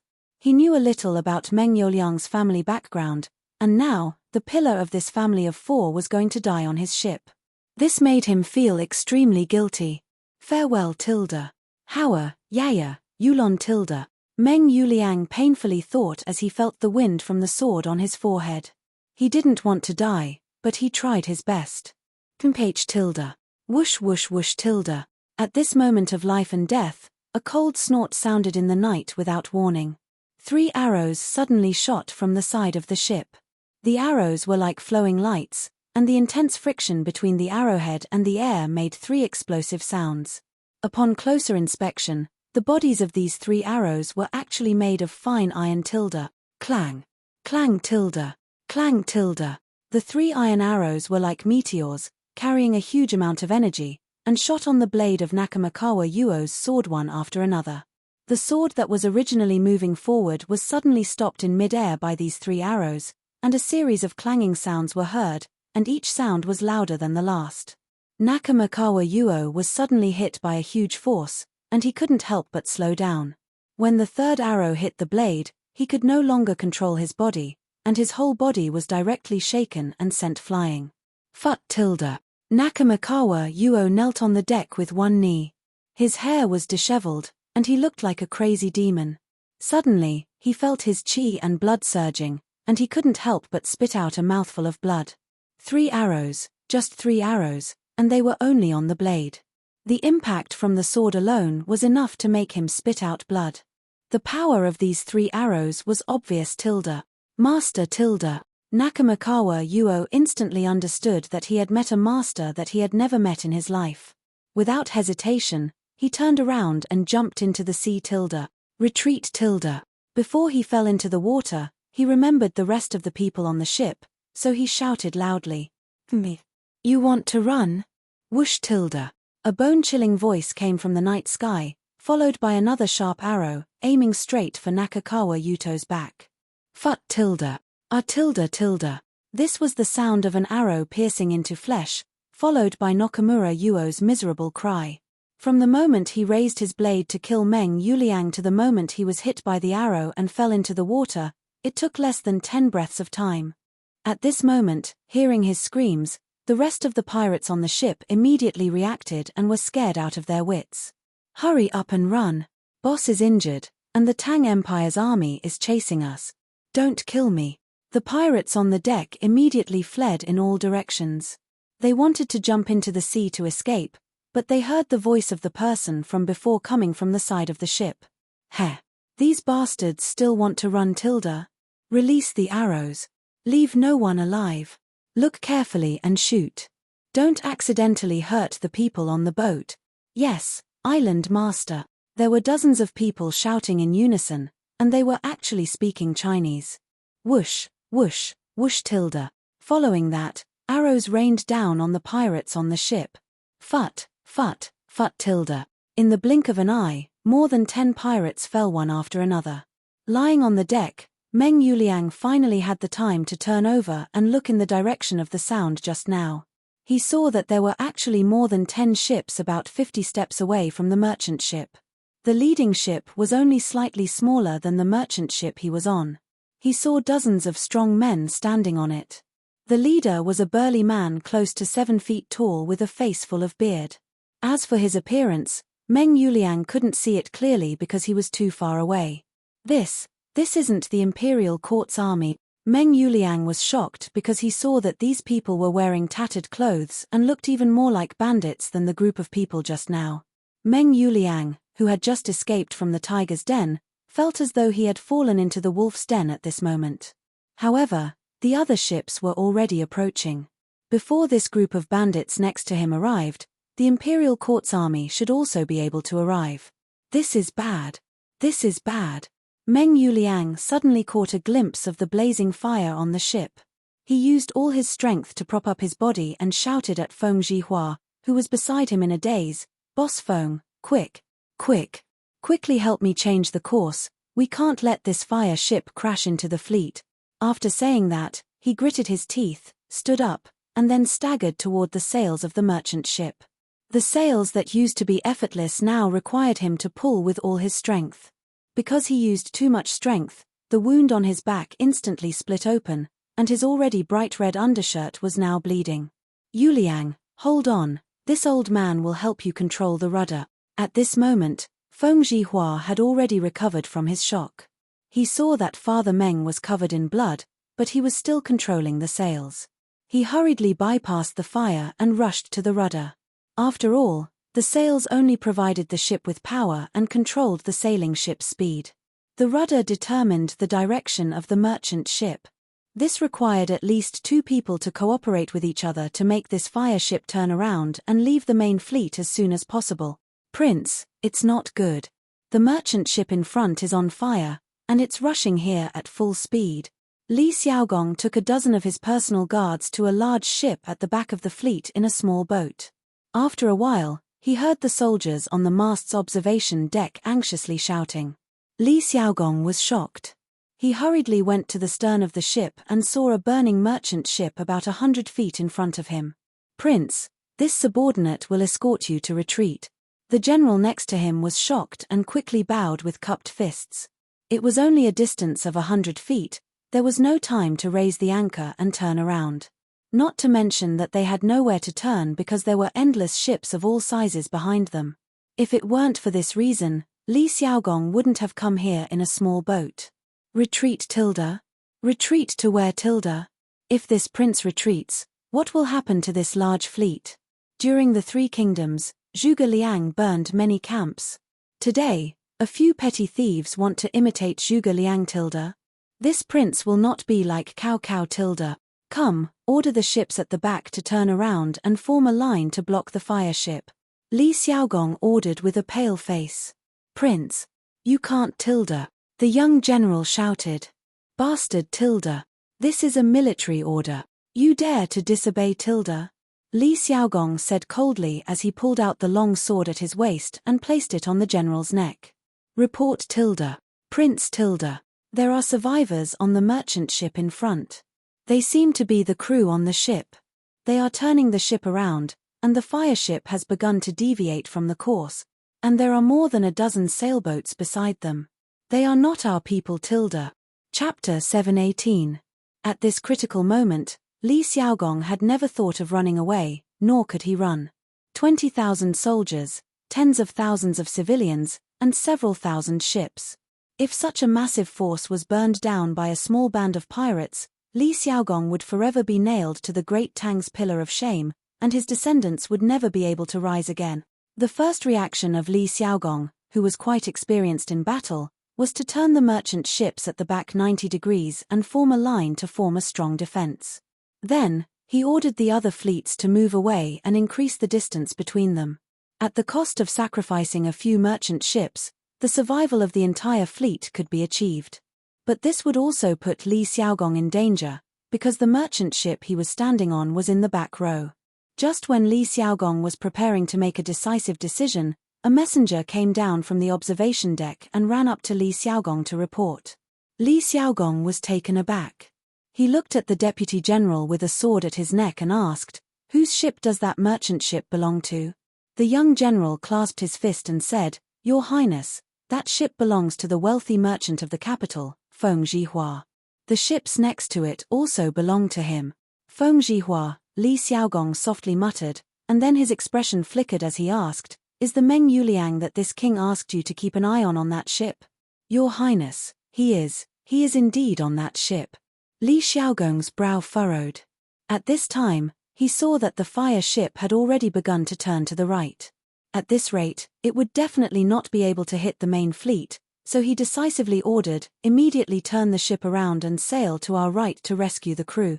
"Yes, Your Highness." A few moments later, Li Xiaogong's ship had raised its anchor and was making straight for Feng Zhihua's merchant ship. The distance between them was less than 1,000 feet, and the merchant ship was also turning, so its straight-line speed was greatly reduced. Thus, Li Xiaogong's ship was able to quickly catch up. At this time, the fire on the merchant ship was about to spread to the mast and rudder. "Hurry and have the people on the ship jump in. Find a few soldiers who are good at swimming to save them." At this moment, the two ships were moving side by side, and the distance between them was only about 30 to 40 feet. Li Xiaogong squinted his eyes and saw that the bloody man controlling the sails was Meng Yuliang. He let out a sigh of relief in his heart and hurriedly ordered. This time, Li Zishuan had helped a lot. Only those who had drifted on the sea would know the dangers of the sea. Previously, Li Zishuan had made a lot of preparations for the fleet to go south. Compasses, sea charts, and navigation precautions had saved many lives. Of course, Li Xiaogong was very grateful. Before he left, Li Zishuan had personally asked him to take good care of Meng Wenhao's father, Meng Yuliang. Although he was suspected of abusing his position for personal gain, Li Xiaogong was really willing to do so. If Meng Yuliang really died tonight, then he, Li Xiaogong, would owe him an even bigger favor. "Yes, Your Highness." A soldier immediately cupped his fist and accepted the order. Then, the soldiers on the ship shouted in unison, "Listen to the crew on the other side. His Highness orders you to quickly jump off the ship. We will save you." Listen to the crew on the other side. "His Highness orders you to quickly jump off the ship. We will save you." Feng Zhihua and Meng Yuliang, who were completely focused on controlling the ship, were overjoyed when they heard the commotion. "Yuliang, those are His Highness men, and His Highness is also here. His Highness has personally brought people to save us. We're saved," Feng Zhihua said with tears streaming down his face. From the moment he had turned the ship around, he had never thought that he would survive. He believed that he would be buried in the sea like this merchant ship, but he had no regrets. He did not wish for his ship to destroy the entire fleet, because he was a man of the great Tang. A Tang citizen could not harm another Tang citizen, not even in death. Now that he saw Li Xiaogong personally coming to rescue him as a prince, this kind of surprise made Feng Jihua's heart surge and he was indescribably excited. Kaila. That's right. We're saved. Boss Feng, you don't know how to swim. Grab this shirt and I'll jump into the sea with you. The angle of the sail had already been set to the maximum, so there was no need for anyone to control it. After a period of rest, Meng Yuliang had already recovered a little of his strength. He took off his blood-stained clothes, and with a ripping sound, tore it into a long strip of cloth. After tying the two pieces together, he walked over and handed it to Feng Jihua. Feng Jihua said worriedly, "But Yuliang, you've suffered such serious injuries. How can this old man have the face to drag you down? You go by yourself." This old man. Meng Yuliang did not say anything and directly tied one end of the cloth to Feng Jihua's arm. He said with difficulty, "Boss Feng, before you left, you gave my family a large sum of money and gave my family's children and wife a good life. As long as I'm still alive, I will definitely bring you out of here alive. Jump quickly. If you don't jump, the fire will reach us." Feng Jihua hurriedly tore off the cloth and said, No. Yuliang, if you bring this old man along, I'll only be a burden to you." When Father Meng saw that the mast was about to topple over due to the fire, he immediately grabbed Feng Jihua and jumped into the sea. Of course, he jumped in the direction of Li Xiaogong and the others. Above the sea, there was a heart-wrenching scream. One must know that Father Meng had been slashed more than a dozen times, and many of the wounds were so deep that the bones could be seen. Now that he was soaked in seawater, there was a burning pain in his wounds. This was really sprinkling salt on his wounds. The pain was more than 100 times more intense than when he was slashed just now. Even a tough man like Meng Yuliang could not help but cry out in pain, "Hurry! Swim over to save them. They can't hold on for much longer." When Li Xiaogong heard this heart-wrenching scream, he immediately leaned against the side of the ship and shouted at the soldiers in the water. What a good man who values friendship and righteousness. I, Zhong Zhongjian, will lend you a hand. At this moment, a burly man flew onto the fire ship from nowhere. Then, he borrowed the force of the ship and came to where Father Meng was. He lifted the two of them with one hand and flew toward the ship where Li Xiaogong was. The moment Father Meng jumped into the sea, 1,000 miles away, in student dormitory 007 of Yanghuang College. Meng Wenhao, who was sleeping soundly, suddenly sat up, clutched his chest, and let out a scream. The other students in the dormitory were instantly awakened. Wenhao, what's wrong with you?" Wang Meng was about to curse at someone for disturbing his sleep when he suddenly felt that something was wrong with Meng Wenhao's voice. Hence, he quickly got up and ran over to ask. Blood was thicker than water. Father and son were connected by heart. Even thousands of miles away could not separate them from each other. Chapter 719. Protect His Highness. Under the moonlight, the burly man was like a great rock spreading its wings, carrying Meng Yuliang and Feng Jihua, the two chicks, and aggressively flying towards the big ship Li Xiaogong was on. The soldiers on the ship were shocked, and quickly raised their sabers to protect Li Xiaogong. "Get out of the way!" Li Xiaogong pushed aside the soldiers in front of him with one hand. After the burly man landed on the ship, he ordered, "Men, send them back to the island for treatment first. Wu Di, take some men to see if there are any survivors on the other ships. Also, find out where these pirates came from." At this moment, Meng Yuliang's face was even paler than a sheet of paper. His facial features were all scrunched up in pain. Feng Jihua's condition was not much better. At this moment, he was bent over and vomiting. It was obvious that he had been forced to drink a lot of seawater. Yes, His Highness. Wu Di, the head of the guards, looked at the burly man and cupped his fists. Meng Yuliang thanks His Highness. "Thank you, benefactor." Just as the soldiers were about to carry them away, Meng Yuliang propped himself up with difficulty and kowtowed to Li Xiaogong and the burly man. He had just recognized this burly man as the one who had shot the arrow and saved him. The funny thing was that he had thought that the burly man and the others were another group of pirate. No need to be so polite. Quickly go and treat your injuries. Li Xiaogong smiled faintly and waved his hand. Haha. You're called Meng Yuliang? You're a real man.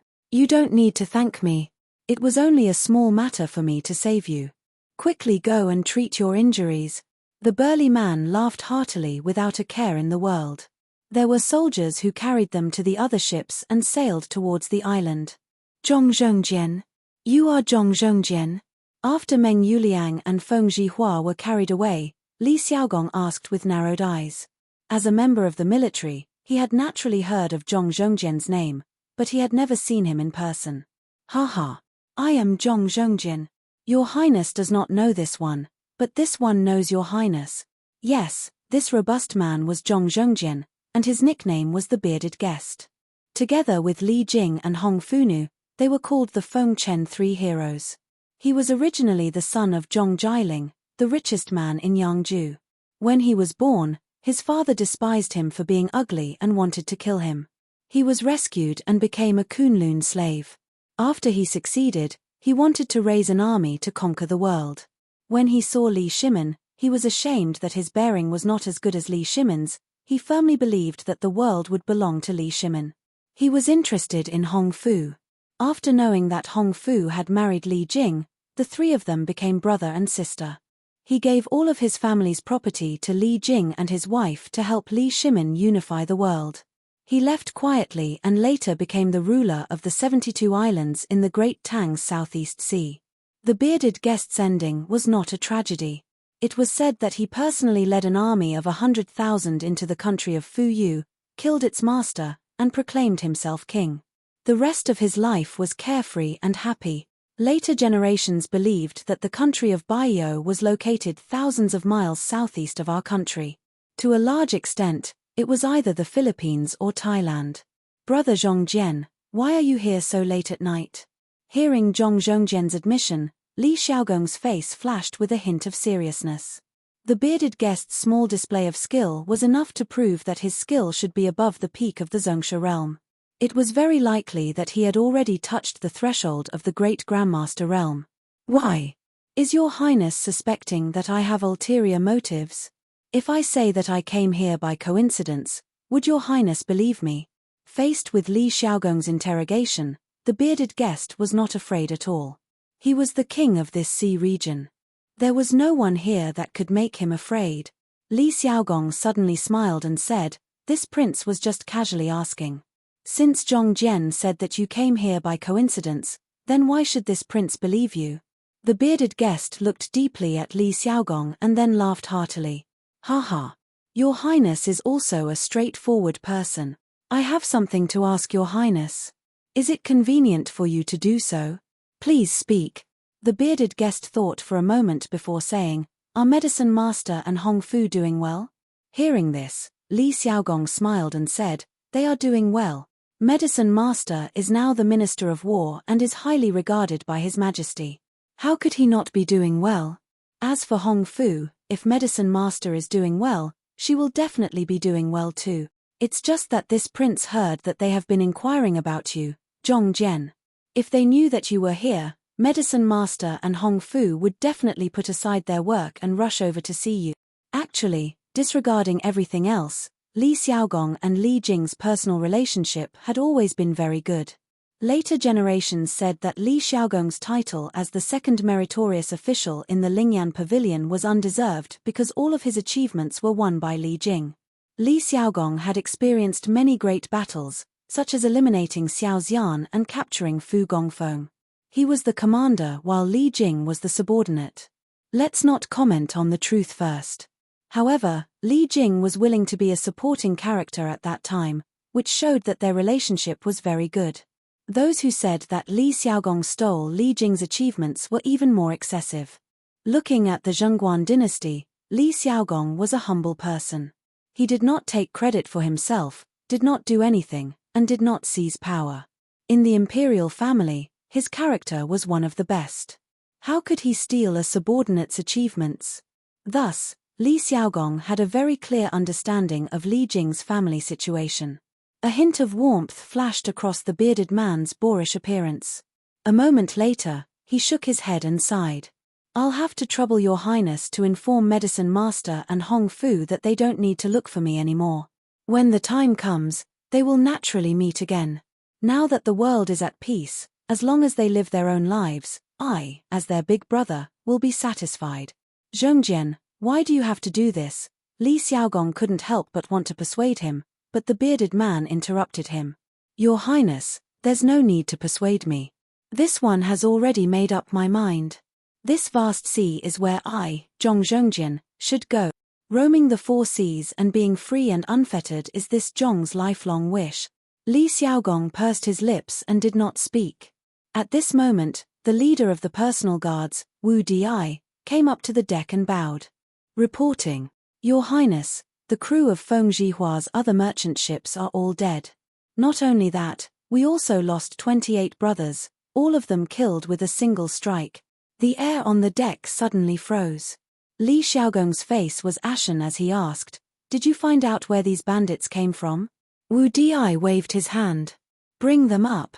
A group of guards carried 5 corpses over. Wu Di bowed and said, Your Highness, based on the hair ornaments, clothing, and weapons of these pirates, this subordinate speculates that they're probably from Wo. Whoa! Bastards!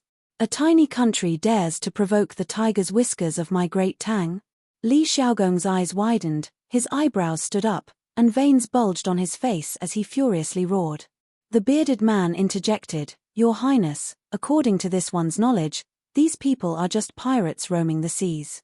Given the current strength of Wo, they would never dare to provoke the great Tang. The leader of these pirates is called Nakamakawa Yu, and he has some reputation in these waters. This one has always wanted to get rid of him, and when I received the news the day before yesterday, I followed him here. I didn't expect to run into your highness. Chapter 720. The Nihon mentioned by the bearded man was the name for Nihon before the Tang dynasty. During the Eastern Han dynasty, more than 100 small countries were established on the island of Nihon.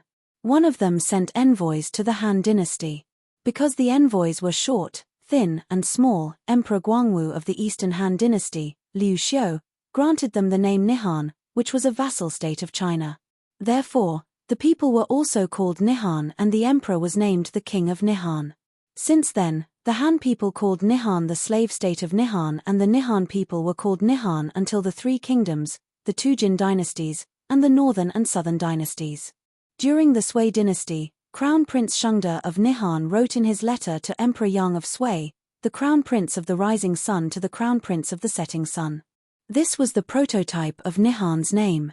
It was not until the first year of Xianheng of the Tang dynasty, 670, that Nihon sent the Tang dynasty to change the name to Nihon, which meant the place where the sun rises. In addition, in Chinese, Fusang and Dongying were also alternative names for Nihon. On the big ship, after Li Xiaogong heard the bearded man's words, his face was gloomy, whether it was the Nihon court's intention or not. Since those bandits came from Nihon, the Nihon king should give me an explanation and give an explanation to the 28 soldiers who sacrificed themselves. A blood debt must be paid with blood tilde. The last 6 words were squeezed out from Li Xiaogong's teeth, which was particularly horrifying. He lost nearly 30 soldiers inexplicably, so he couldn't help but be angry. Not to mention that the bandits came from a low-level country like Nihon. Yes, that's right. Nihon was now a low-level country in Li Xiaogong's eyes.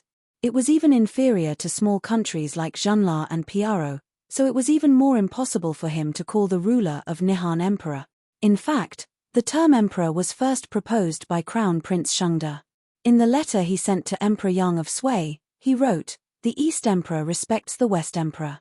At that time, it was because of this sentence that completely angered Emperor Yang of Sui, which led to the break of diplomatic relations between the 2 countries.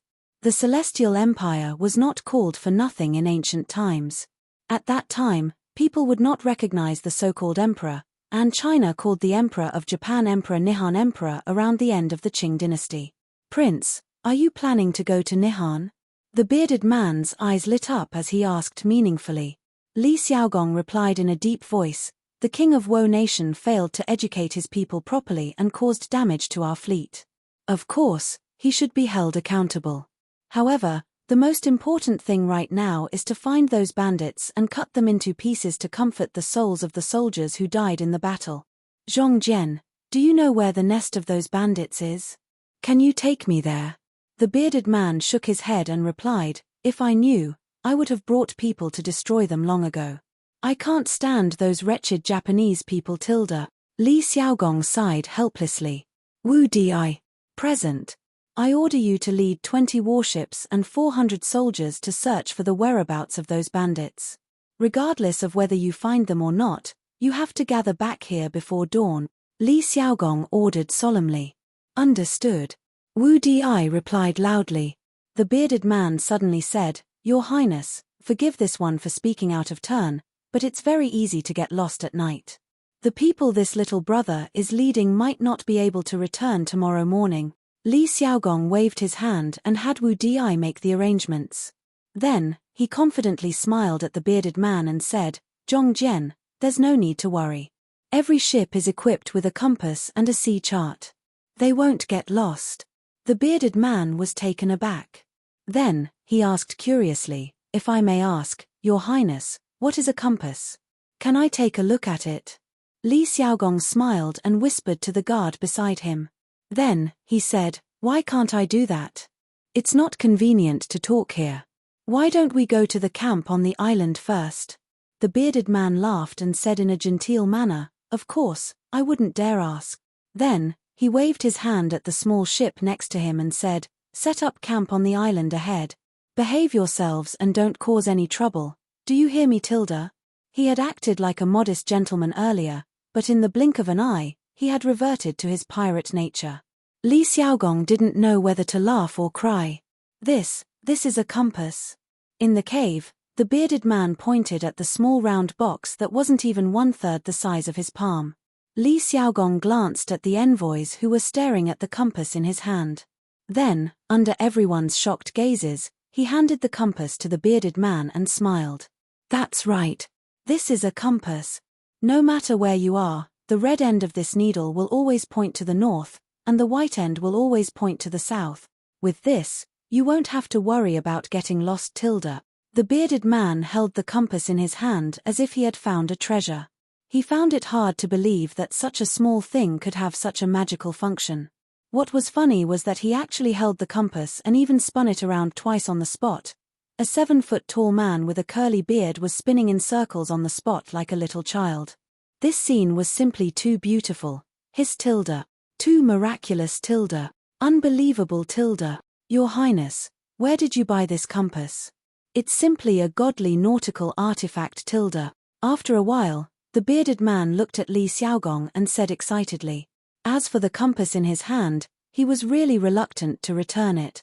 No one knew the importance of a compass better than him, the pirate king who had been drifting on the sea for many years. If the person in front of him wasn't Li Xiaogong, he would probably even have the thought of killing him and robbing him. He had never been a righteous gentleman. He was only loyal to his brothers. Li Xiaogong found it funny and said, "This is something produced by the Strange Taste Pavilion in Chang'an. Zhong Jian, the crew member you saved just now happened to be someone the shopkeeper of the Strange Taste Pavilion asked me to take care of." Strange Taste Pavilion. The bearded man secretly remembered these 3 words in his heart and then asked curiously, "Who is the shopkeeper of the Strange Taste Pavilion?" "He can actually speak in front of Your Highness." He was not surprised. Apart from Li Shimin and Li Yuan, Li Xiaogong was definitely the person with the highest prestige in the Tang Empire and was respected by many people. Li Xiaogong said, "The shopkeeper of the Strange Taste Pavilion is called Li Zhuan. He has an identity. I think you will be interested, Zhong Jian. He is the last disciple of spiritual master Ling Shu. This compass was invented by him alone." Spiritual master Ling Shu. This time, the bearded man was even more surprised than before. He murmured, "Hey it seems that I was right to save someone just now. I actually got involved with spiritual master Ling Shu's disciple." At this time, Li Xiaogong took out a roll of paper from his sleeve and said with a smile, "This time, the Imperial Army escorted the merchant ships to the south for trade. In addition to providing a compass, Li Zishuan also gave me a detailed sea map. It was because of this that the army could return so quickly. The bearded man's eyes lit up and said, "Can I take a look at it?" Of course. The bearded man took it and slowly opened the map. What he didn't expect was that when he opened it opened up a new world for him. Chapter 721. What kind of map is this? The Strait of Malacca, the Mediterranean Sea, and the Red Sea? Why have I never heard of them before? The bearded man looked at the map Li Xiaogong gave him and couldn't help but exclaim in shock. Li Xiaogong pointed at the map and said, "Those places are quite far from where we are now. Zhongjian, look here. This is where we are now. Nihan is northeast of us. If Wu Di and the others can't find those pirates tonight, we will go straight to Nihan from here tomorrow morning." Only then did the bearded man find a way to look at the map. He carefully looked at every sea area and every island on the map. He had been to some of these places before. After a long while, his expression became a little greedy. He smacked his lips and said, "That's right. That's right." He smacked his lips and said, "This map is too detailed. And I only found out today that there are so many countries and islands in this world." Li Xiaogong smiled and didn't say anything. Then, he took the sea map back from the bearded guest. The bearded guest was very reluctant to part with it. He thought in his heart, "If I have this sea map and a compass, where can't I, Zhongjian, go in this big world?" Thinking of this, he asked tentatively, "Your Highness, I wonder if you can give me a copy of this map." As for the compass, he thought that since it was sold in the Strange Taste Pavilion in Chang'an, he would take the time to buy a batch. It was better to owe less favors. Li Xiaogong looked at the bearded man meaningfully and said, "Haha, it's not that I'm stingy, but there's only one copy of this map. The maps in the hands of the other soldiers only cover the Southeast Sea. The complete map is too important, and I can't make the decision alone." "Oh, I was too reckless." The bearded man cupped his hands and said. Li Xiaogong shook his head and said, "If Zhongjian really wants the complete map, why don't you go to Chang'an and find Li Zishuan? This map was drawn by him, so he can give it to you." Clang, clang, clang, clang. The next day, at 5:30 in the morning, when all the students were still asleep, Yanghuang College's wake-up call sounded, causing a wave of screams. F***CK. Are you kidding me? The sun hadn't even risen yet, and they were already asking him to wake up. "Do you still want me to live?" "Yeah. You didn't let me sleep last night, and now you want me to wake up early in the morning. Can't you let me sleep a little longer?" F***CK. It's rare for this prince to sleep so deeply, but now I have to wake up so early. Little Xian is too deceitful. In dormitory 001, Li Tai turned over, causing the bed to shake. Li Chengqian, who was sleeping on the upper bunk, couldn't help but feel a little scared. "All right, Qingqiu, stop complaining. Get up quickly." According to Xiao Xian's temperament, if anyone woke up late, they might be punished again. Sigh tilde. Li Tai let out a deep sigh and sat up. Then, it was a complete tragedy. "Ouch. My legs are so sore. My waist is also very sore tilde. No. I can't get up. I really can't get up tilde." After a tiring day yesterday, he basically fell asleep as soon as he laid on the bed. Although there was an emergency gathering in the middle, last night was still the best night of sleep he had in so many years. However, the second day after the intense exercise, it was a complete tragedy.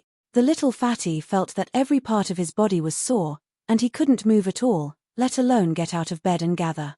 "Qingqiu, what's wrong with you?" Sigh tilde. "My legs are also sore tilde." Li Chengqian was just about to get out of bed to find out what was going on when he suddenly felt that his legs were also extremely sore, and he couldn't help but wail. "Haha tilde. Your bodies can't take it anymore tilde. Look at me, old Cheng, I'm perfectly fine tilde." Cheng Chumo saw the situation and laughed gloatingly.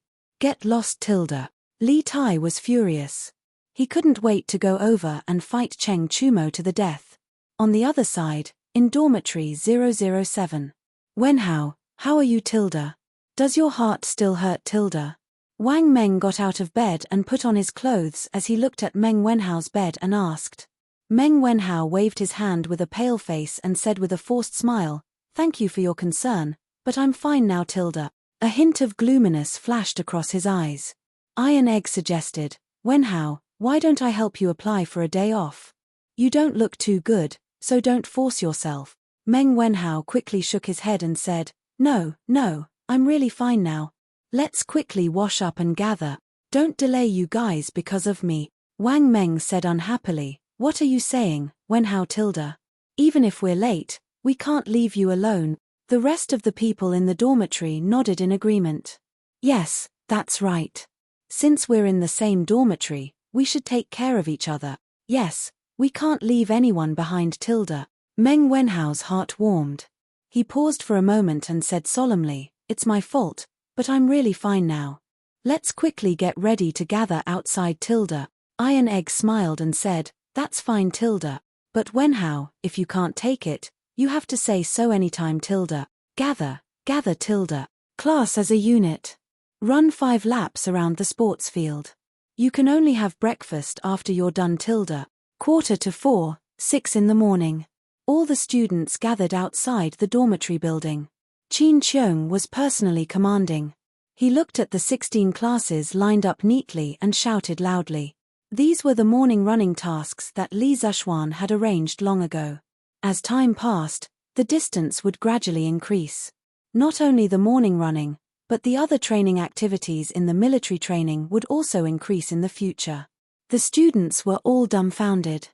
Tilda. 5 laps, Tilda. That's a total of 3 to 4 miles, Tilda. How can we finish running? My legs are still hurting, Tilda. My legs hurt too, Tilda. They're sore, Tilda. Yes, Tilda. Me too, Tilda. Seeing the students in a mess, Qin Qiong couldn't help but shout loudly, "Quiet, if anyone can't run 5 laps, you won't be able to eat in the morning. If anyone falls behind in any class, everyone in the class will have to accompany them, Tilda." Once he said that, everyone fell silent. They knew that Qin Qiong was serious this time. Instructors of each class, bring the students to the sports field to run now, Tilda. After all the students were quiet, Qin Qiong ordered. Yes, Tilda. Chief Instructor, Tilda. Students of Class 1, listen to the command, attention, Tilda. Look forward, Tilda. Start running, Tilda. 1, 2, 1, 2, 1, Tilda. Bang, bang, bang, bang, Tilda. The students left the dormitory building one by one in an uneven pace. Qin Qiong stood at the back and thought to himself, "I'll only increase your exercise volume for now. I'll ask you to keep your steps orderly in the future, Tilda." Chapter 722. Beep Tilda beep beep. Beep Tilda beep Tilda beep. Beep, beep, beep Tilda beep. Bamboo whistles sounded one after another on the academy's sports field. At first, the instructors shouted 1-2-1, 1-2-3-4. Later, when they saw that the students were used to the rhythm, they took out the bamboo whistles that Li Zishuan gave them and blew them. The effect was no different from shouting the slogans. This made Pang Feiji and the other instructors breathe a sigh of relief. Blowing a bamboo whistle was much more relaxing than shouting at the top of their lungs. Huff, huff, huff, Tilda. After running a lap, Li Tai started to pant heavily. Yesterday, when he was standing in the military posture, he could play some tricks and slack off. But now, when he was running laps, he had no way to slack off.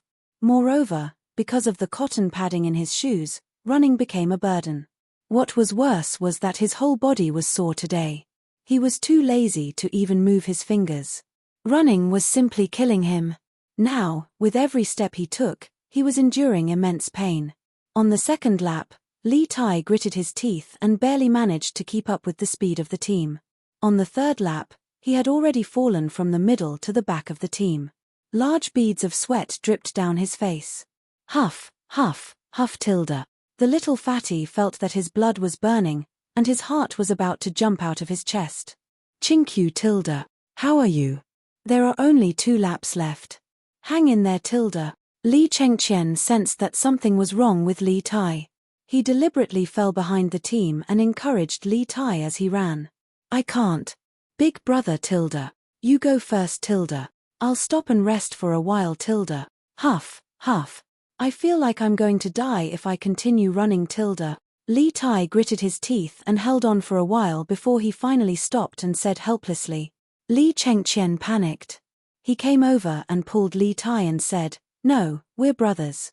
How can I leave you alone tilde? You pull my clothes, I'll drag you along tilde." Li Tai shook his head and said, "Big brother, your body is not much better than mine. You won't be able to complete it even if you pull me. Don't worry about me, run first tilde. He can't move it by himself.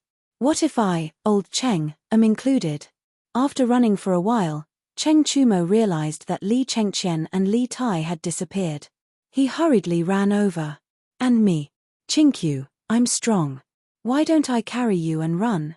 Yuchi Baolin came over and scratched his head with a silly smile. Running 5 laps was like playing house to him. It was effortless.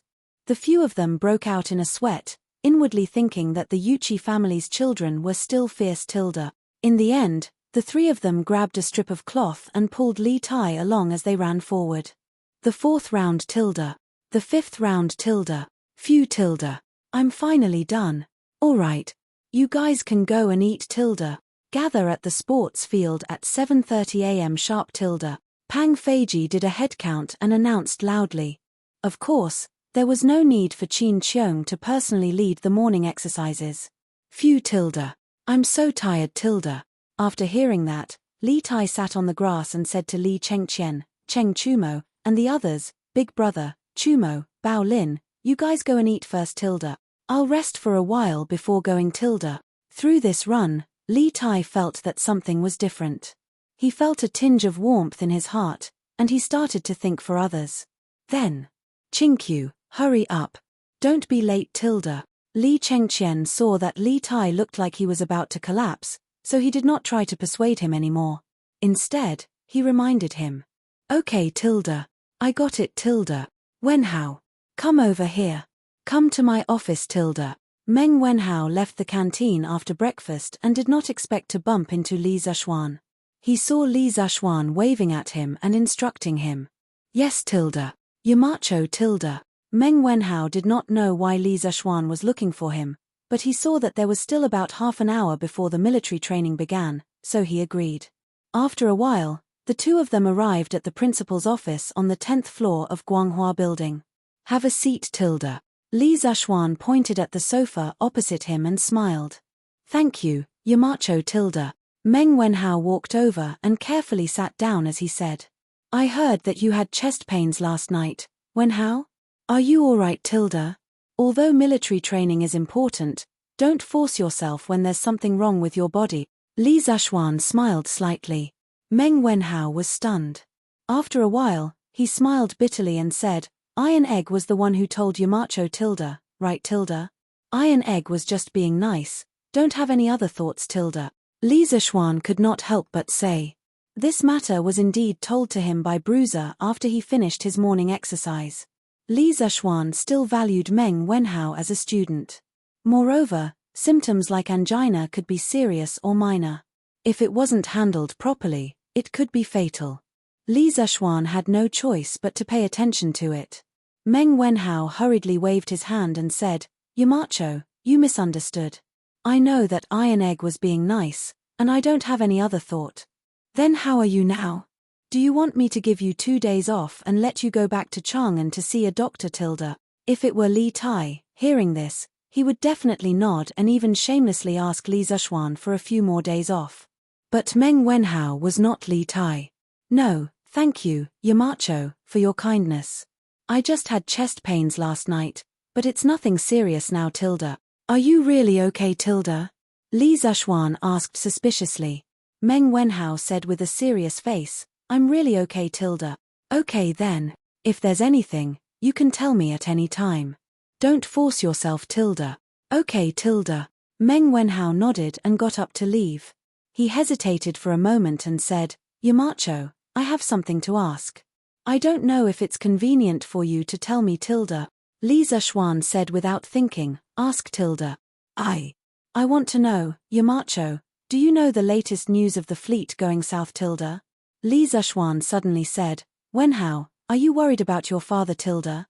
Meng Wenhao nodded. Li Zexuan stood up and paced 2 steps in front of the window.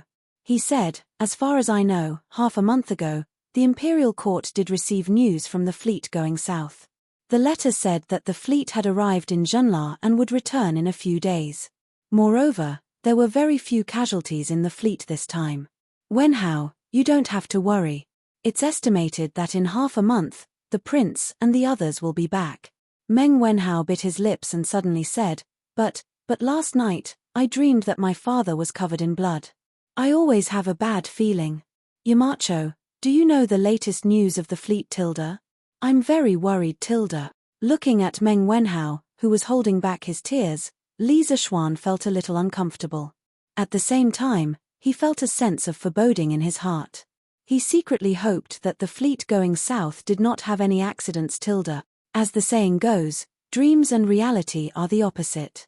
Wenhao, you don't have to worry too much. Recently, I will also find a way to help you inquire about the fleet going south, Tilda. Although he was worried in his heart, Li Zexuan comforted him. Chapter 723. On an island in the southeastern seas, no one could have imagined that a barren land like this would house 20,000 some soldiers, and all of them were elites.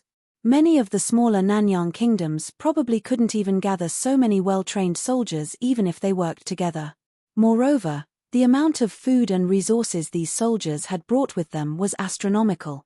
Your Highness, General Wu and the others will be back soon. Early in the morning, the red sun rose out of the sea, bathing the land in rosy light. Long snakes slithered across the ocean toward the bottom of the sea.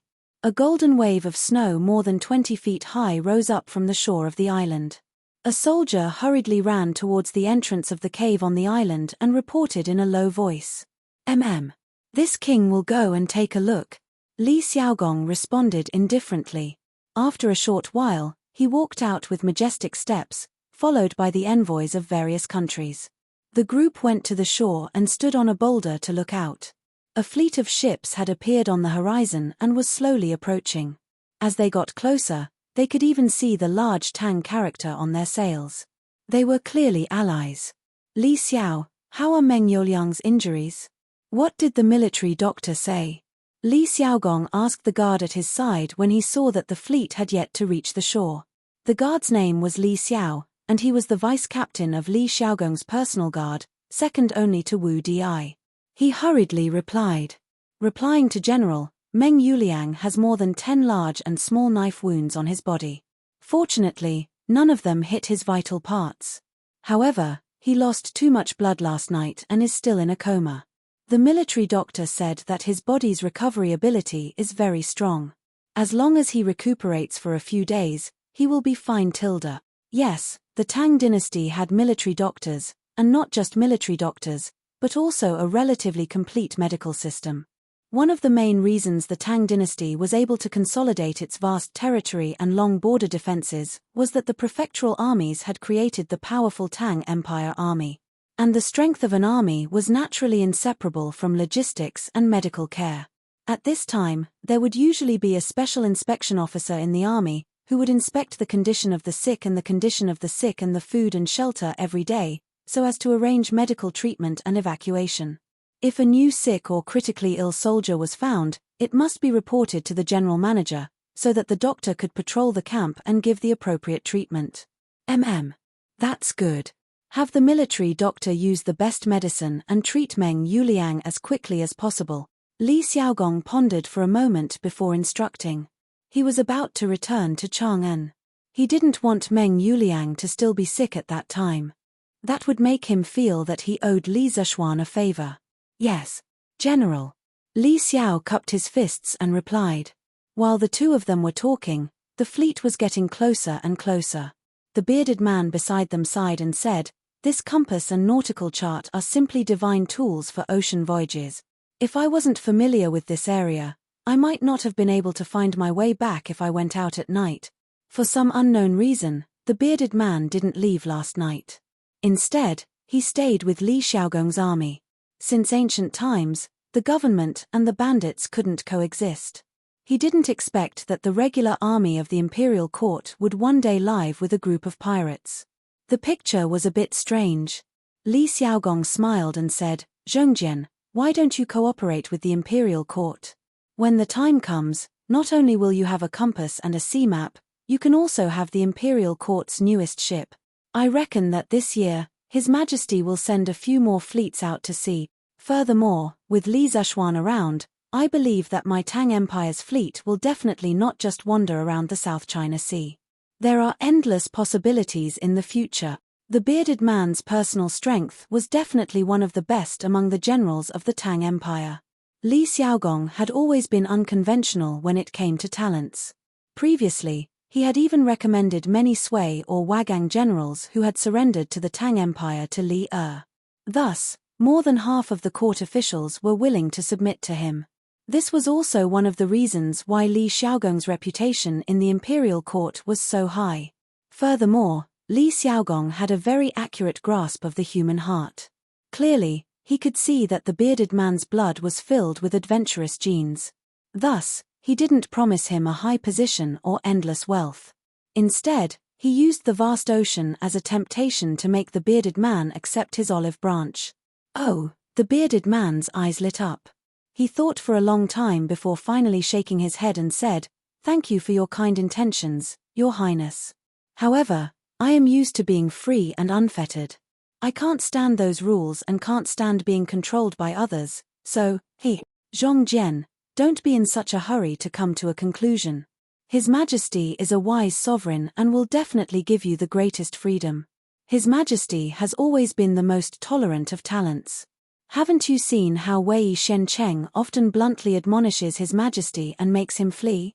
Before the bearded man could finish speaking, Li Xiaogong waved his hand and continued his bewitching speech. The bearded man fell into deep thought and remained silent. At this moment, the fleet was approaching. Wu Di boarded a small boat and walked over to Li Xiaogong. "Your Highness, this general was incompetent. After searching the surrounding waters for an entire night, I was still unable to find any trace of those pirates. Your Highness, please punish me." Li Xiaogong looked at the tired Wu Di and waved his hand.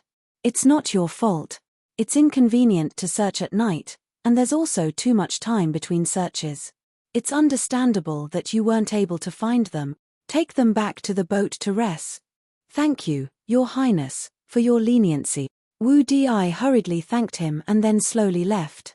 More than 400 of them didn't sleep last night, so it was indeed time for them to rest. "Your Highness, do you want me to send a letter to our king to help you arrest these hateful pirates?" After Wu Di left, the Zhenla envoy next to Li Xiaogong muttered.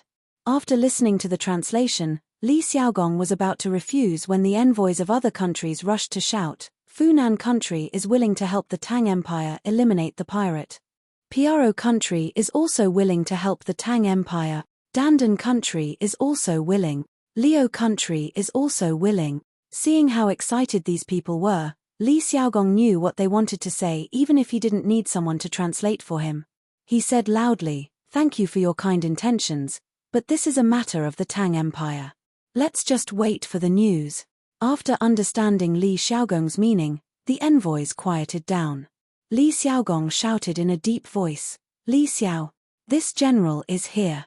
Immediately order the fleet to drop anchor and set sail."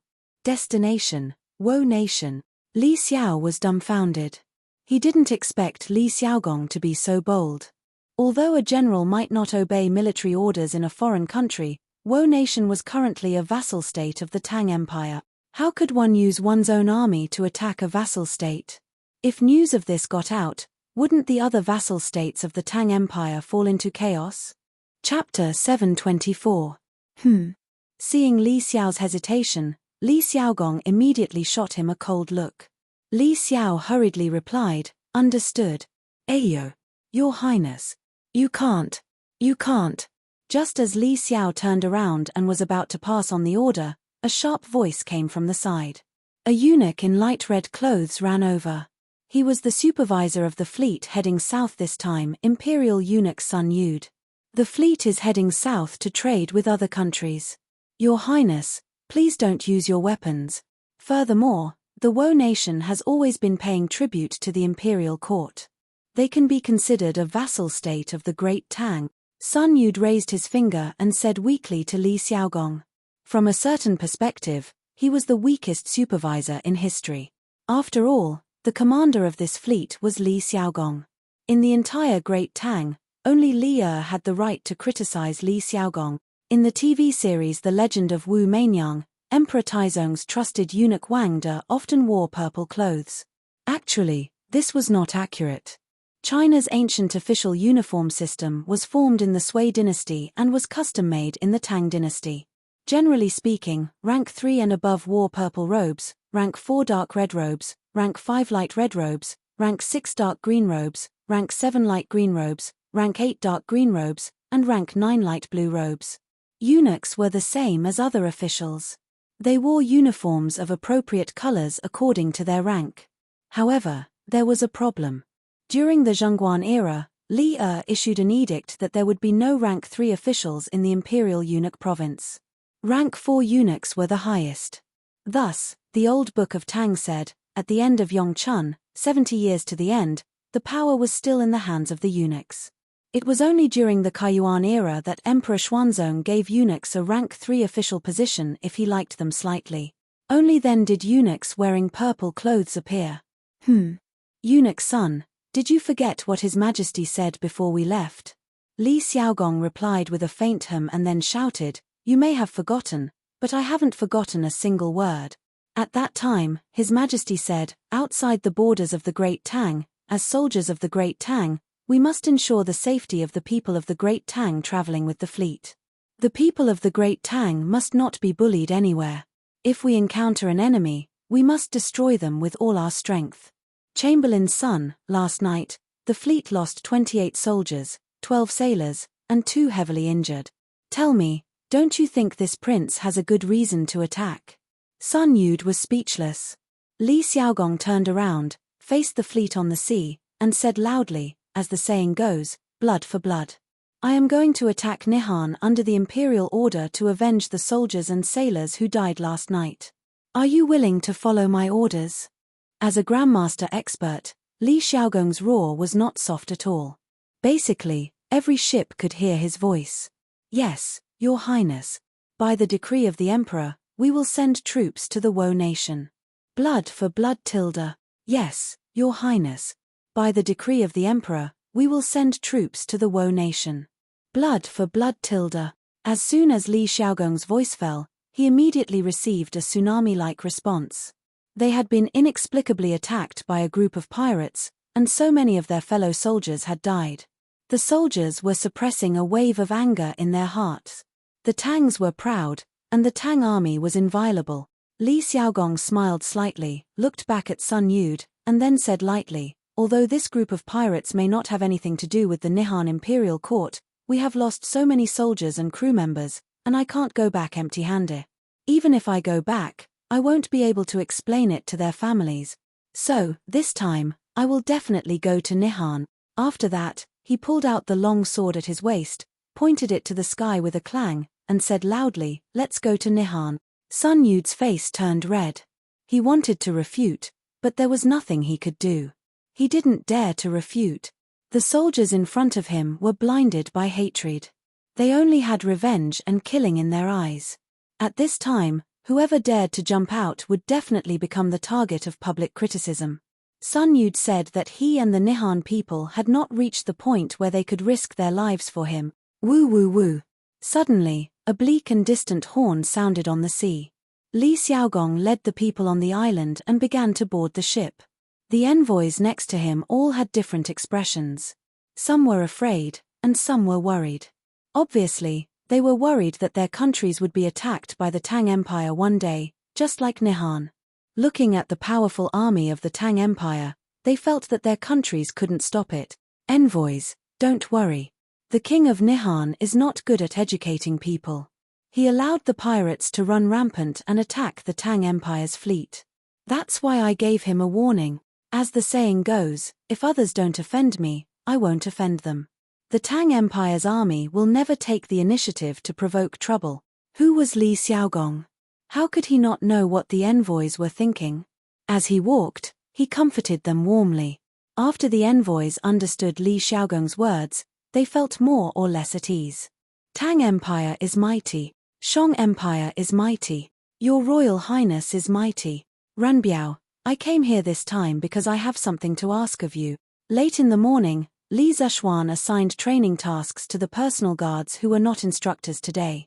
After inviting Li Gang to supervise them personally, he sneaked out of the academy alone, returned to Chang'an, and went directly to Wang Runbiao's house. Xiaoxian, just say it. As long as I can help, the Wang family will do our best to help you. Wang Runbiao said with a smile. Thank you in advance, Runbiao. Li Zishuan laughed and then got to the point. I want Runbiao to help me investigate the recent movements of the fleet going south. I have a feeling that something big is going to happen there. I think with the Wang family's channels, you can still find out the news, right? Wang Runbiao frowned. Li Zishuan's request was not simple at all. On the vast sea, where could he go to find out the news? I will try my best to find out the news for you. Xiaoxian, wait for me for a few days. Wang Runbiao thought about it and finally agreed. Although it was difficult, it was not impossible for the Wang family. Haha. Thank you for your trouble, Runbiao. Li Zishuan smiled, then got up and prepared to leave. Sometimes, it would be much more convenient to have an additional friend. Back then, he and the Wang family of Taiyuan had almost become enemies, but fortunately, they became allies in the end. You're welcome. Haha. I owe you a favor. I still have things to do at the academy, so I'll leave first. Runbiao, if you have any news, you can come to Yanghuang College to find me directly. Chapter 725. Father, look, there are so many big ships coming from the sea. Japan, Honshu Island, Konozawa Harbor. Near noon, the fishermen on the shore began to pack up their boats and prepare to go home. 7 or 8 children with small buns were picking up shells or chasing each other on the beach. One of the children suddenly saw the ships covering the sky and shouted happily as if he had found a treasure. Not far from the child, there was a bare-chested middle-aged fisherman. When he heard his child's shout, he subconsciously smiled and said, "That's just the government's ship." Halfway through his sentence, his voice suddenly stopped. He raised his head and casually swept his gaze around. He caught a glimpse of the endless sea of ships. Clearly, a fleet of this scale was not something that the local government could possess. Is this the Imperial Court's ship? The other fishermen also noticed the abnormality and began to guess. No. It's not the Imperial Court's ship, it's not the Imperial Court's ship. It's the Tang Empire's. The Tang Empire's army is here. Run. After a sharp-eyed fisherman saw the big Tang character on the sail of the ship, his face was suddenly full of horror. He pulled his child and ran back. It should be noted that in ancient times, the Japanese people only had their own national language and did not have their own writing. Later, the Han culture was introduced to Japan, and the cultured Japanese began to write in Han. After the middle of the 5th century AD, the Japanese people created a way to write Japanese using Chinese characters as interlocutory symbols. After the 8th century, this method of using Chinese characters as interlocutory symbols has been widely adopted. In other words, although the Japanese at this time used characters similar to Chinese characters, the pronunciation was their own country's pronunciation, and many people knew some Chinese characters. It's really the Tang Empire's army, my God. What did we do wrong? We actually attracted so many Tang Empire's army. Let's run. If you don't run now, you won't be able to run anymore. In the blink of an eye, the crowd on the coast all scattered and fled. Some people didn't even take the fishing gear on their fishing boats and ran away. Woo! With the sound of a horn, the huge fleet began to dock. Li Xiao opened the way in front.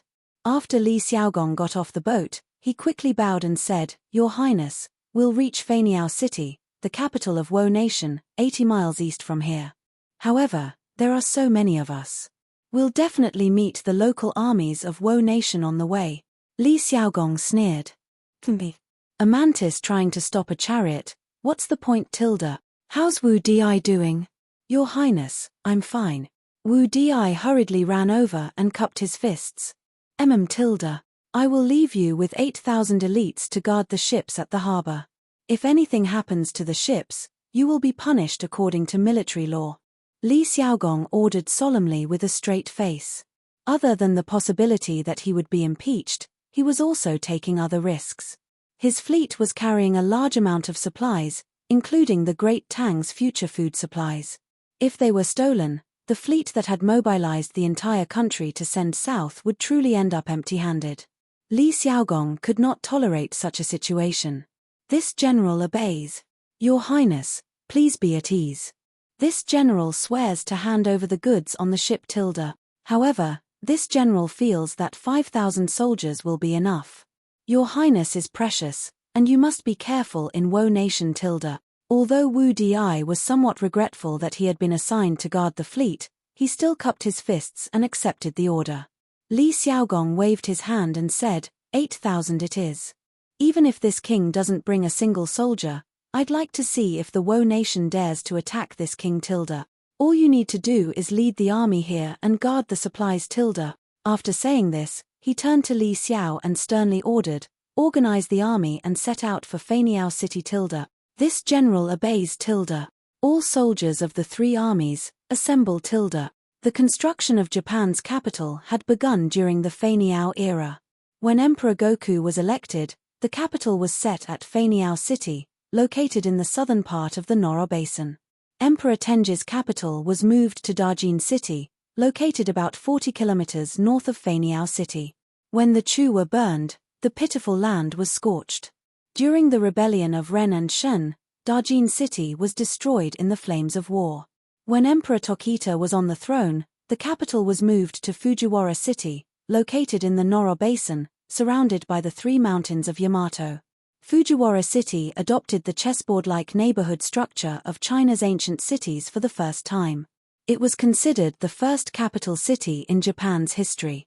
Many scholars later called Fujiwara City the first capital city of Japan, not because the previous city was surrounded by wilderness, but because Fujiwara City adopted the chessboard-like neighborhood structure of China's cities for the first time. It was the result of Tang Feng's influence. At this time, Japan, Wo Nation, was in the Feiniao era, and Emperor Goku was in power. She was the first female emperor of Wo Nation. At the same time, she was the 33rd emperor of Wo Nation. From the first Emperor Shunwu to the 14th Emperor Zhongari, these 14 emperors couldn't be confirmed in history. They were probably fictional characters created by Koji and Nihon Shoji to complete the transition from the Shunwu era to the human era. Empress Shigong, who filled in the 70-year history between Emperor Zhongari and Emperor Yingxin, also couldn't be said to be a real existence. Therefore, the 15th Emperor Yingxin, who had a more real existence, should be the real ancestor of the Japanese emperors known as the Wancha lineage. Besides, strictly speaking, the previous emperors could only be considered kings. The title of emperor was coined by Prince Shengde of the Feiniao dynasty. Your Highness, there are sounds of horse hooves ahead. The army advanced for about 5 kilometers. Li Xiao's expression changed, and he quickly stopped in his tracks and said to Li Xiaogong, "Okay." Li Xiaogong looked ahead and narrowed his eyes slightly. He let out a faint okay and then ordered, "Get into formation and prepare to meet the enemy." "Yes, sir." Li Xiao responded, turned around, and shouted, "Get into formation and prepare to meet the enemy." Boom tilde. The army dispersed, and the soldiers pulled out their modao and stared ahead fiercely. After drifting on the sea for several months, their big swords were already thirsty. Dong, dong, dong tilde. After a while, the sound of horse hooves got closer and closer. Looking into the distance, they could see a cavalry of more than 1,000 people running toward them. A small country actually has cavalry too? Interesting tilde. Generally speaking, infantry had a natural disadvantage against cavalry. However, Li Xiaogong didn't look nervous at all. Instead, he even had the time to gossip, making people feel that he wasn't here to fight but to enjoy the scenery. Haha. They're just a bunch of shrimp soldiers and crab generals. How can they be a match for the Tang army? The bearded man laughed as he held a 3-feet-long broadsword that was similar in shape to the green dragon crescent blade. Chapter 726.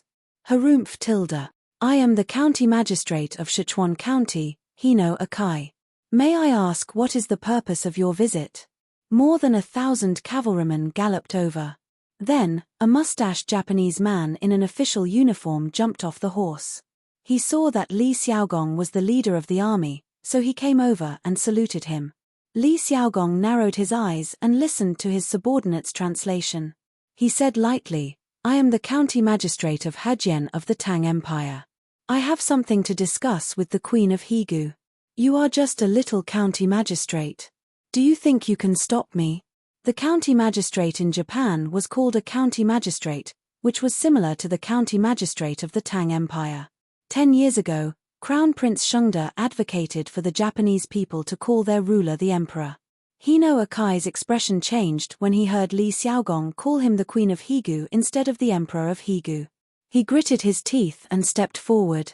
"Oh, it is the county magistrate of Shanghua. However, if your highness wants to see the emperor, please let these soldiers stay here. I will personally escort you to Feiniao City."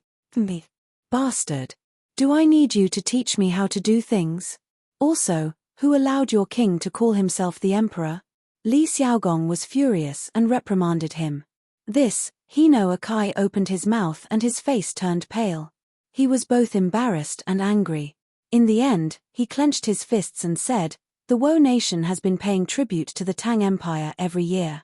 I'm afraid it's not right for your highness to bring tens of thousands of soldiers here."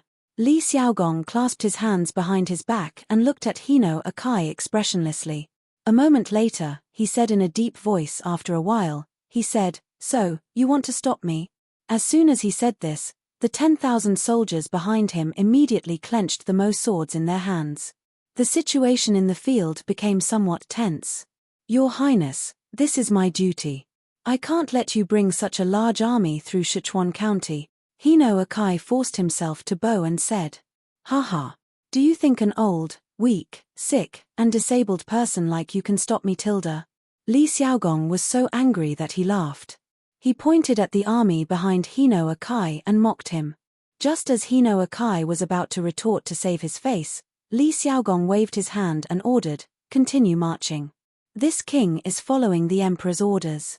Whoever dares to stop us, kill them. Nothing. Pardon. Kill. Kill. Kill." The army suddenly took 3 steps forward and let out 3 roars. Killing intent filled the air, and their auras were like rainbows. Hino Akai couldn't help but take 3 steps back. Not only him, but the cavalry behind him also retreated. To be precise, the cavalry's horses were frightened by the battle cries. "Benwang will ask you one last time. Are you going to move or not?" Li Xiaogong asked coldly. In fact, he didn't want to waste time in front of this group of shrimp soldiers and crab generals. That was why he repeatedly gave Hino Akai chances. But Hino Akai thought that Li Xiaogong was scared and that Li Xiaogong was just trying to scare him. He swallowed his saliva and straightened his neck. "This is my duty, I can't." Clang, swoosh. Before he could finish his sentence, Li Xiaogong had already lost his patience. He pulled out his sword and chopped off Hino Akai's head. The Japanese army was shocked. A slightly shorter general pointed at Li Xiaogong and stammered, You. Li Xiaogong was furious. "Li Xiao, I will give you 800 men. Charge." "Yes, sir." Li Xiao replied excitedly. He then picked a group of men and charged forward. Similarly, he didn't care about the short Japanese in front of him. "Barker. Avenge, the county princess. Kill." The general pulled out his saber and shouted as he urged his horse to charge towards the Tang army.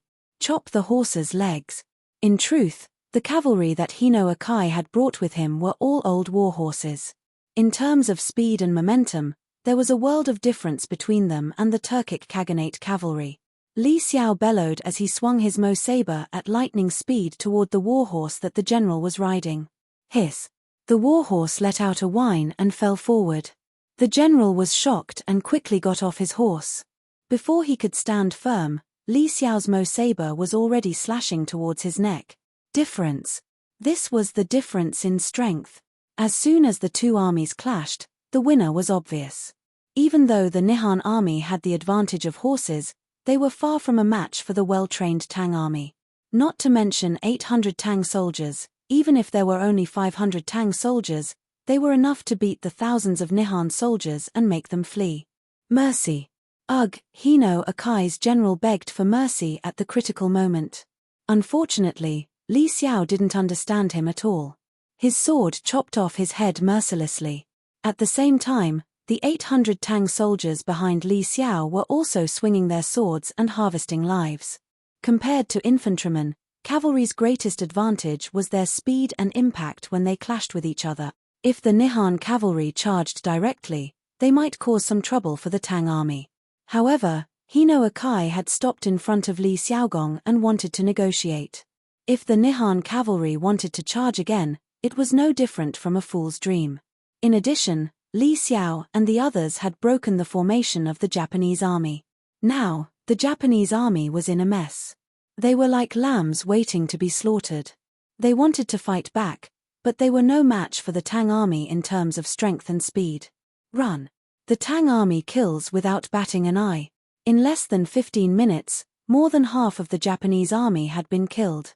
Li Xiao's 800 Tang soldiers only had a few light injuries. Some of the Japanese soldiers were so frightened that they quickly turned their horses around and ran for their lives. These fleeing soldiers seemed to have opened a window for the rest of the Japanese army. The remaining Japanese soldiers immediately scattered. At this moment, the advantage of cavalry was finally on display. They could run faster when they ran for their lives. There's no need to chase them. Li Xiaogong quickly stopped Li Xiao when he saw that he was about to give chase. He ordered, "Don't chase after them. Count the casualties and rest for a while before we continue to march to Feiniao City." "Yes, my lord." Li Xiao cupped his fist and accepted the order. "Your Highness, this Japanese official seems to be a little arrogant." The bearded man pursed his lips and said meaningfully. Li Xiaogong thought for a moment and then nodded. A few years ago, this king met the Wo emissaries. They were all very respectful and obsequious. The Wo people today are truly different from before. This king would like to see just where these Wo people get their confidence from to be so disrespectful to this king and the great Tang. Li Xiaogong's meaning was simple. He was very unhappy with Hino Akai's attitude. He wanted to see why the Japanese suddenly became arrogant. Chapter 727. The news of the Tang army defeating Hino Akai in Sichuan County spread quickly because of the deserters. Suddenly, the people in the other counties around Sichuan County were in a state of panic. Although Hino Akai only brought a little more than 1,000 people with him, and the Tang army had tens of thousands of soldiers, there were only 800 Tang soldiers who participated in the battle. Moreover, the Nihon army was all cavalry. Under such circumstances, they could only hold on for less than half an hour. In addition, in order to wash away the crime of desertion, the fleeing soldiers naturally tried their best to exaggerate the fierceness and bravery of the Tang army. Through word of mouth, Li Xiaogong became an 8-foot-tall golden-armored general holding a huge sword weighing hundreds of kilograms, while the Tang army became hellish demons clad in iron armor, with infinite strength and invulnerable to swords and spears. The people in the counties along the way all shut their doors and did not come out, and the local officials also fled the county headquarters, not to mention organizing an army to fight against the Tang army. Therefore, the army led by Li Xiaogong went all the way without any hindrance. In the evening, they arrived at the capital of Nihon, Feiniao City. Don't doubt the marching speed of the army. Li Xiaogong and the others used more than half a day to march more than 80 miles. Even in the marching records before the Tang dynasty, this was not the top speed. In the Wei Shu, the biography of Xiahou Yuan, Yuan was a general. He often went to the enemy when he was in a hurry. Therefore, there was a saying in the army, Xiahou Yuan, a military officer, 500 miles in 3 days and 1,000 in 6 days. Xiahou Yuan should be an infantryman. On average, he could travel 167 miles in a day. Of course, the day here referred to the day, not the night. Therefore, it was not shocking that Li Xiaogong and the others used more than half a day to march 80 miles. Order the soldiers to cook and set up camp here. If the Nihon queen does not come out to see me, we will attack the city tomorrow. The army arrived at the Mu mountain outside Feiniao City. Li Xiaogong looked down at the palace below, which was somewhat similar to the Chang'an imperial city, and then ordered Li Xiao, who was behind him. Mu, throughout the Mu, will be directly replaced by Mu in the text. After marching 80 miles, the soldiers were more or less tired. In addition, the sky was about to turn dark. Li Xiaogong, who had rich battle experience, certainly would not choose to attack the city at this time. Yes, sir. Li Xiao responded and hurriedly went to pass down the order. The bearded man stood slightly to Li Xiaogong's left. He had been looking down at soaring bird capital with narrowed eyes. Your Highness, Feiniao capital is surrounded by mountains on 3 sides. Although the city is big, it's like a turtle in a jar. The birds are like caged birds. Even though the Japanese had learned the architectural style of the Great Tang, they had only learned the form and not the spirit. Moreover, the city walls are short, and there is no moat in front of the city gate. If Your Highness wants to take over the Japanese capital, I'm afraid it won't take much effort. Around the capital were the famous Yamato 3 mountains of Japan. To the west was Urching Mountain, also known as the God of Heaven Mountain, to the north was Xiangju Mountain, legend has it that gods lived on the mountain, and to the south, where Li Xiaogong and the others were now, was Mu Pin Mountain, legend has it that the first emperor of Japan, Emperor Shunwu, ascended the throne on this mountain. The 3 mountains surrounded the capital. Although it made the capital look beautiful, it also limited its development. The bearded man clearly understood the art of war. At a glance, he could see the flaws in the capital's geography and the city's structure. Li Xiaogong nodded and praised, Zhongjian is right, but we can't let our guard down. We have to be on guard against the Japanese's sneak attacks. The Japanese nowadays don't seem to know their place. They even dare to call themselves the emperor. The ruler of the Central Plains was called the emperor, while the ruler of Japan called himself the emperor. Li Xiaogong felt that this was a humiliation to the Great Tang, so he was furious.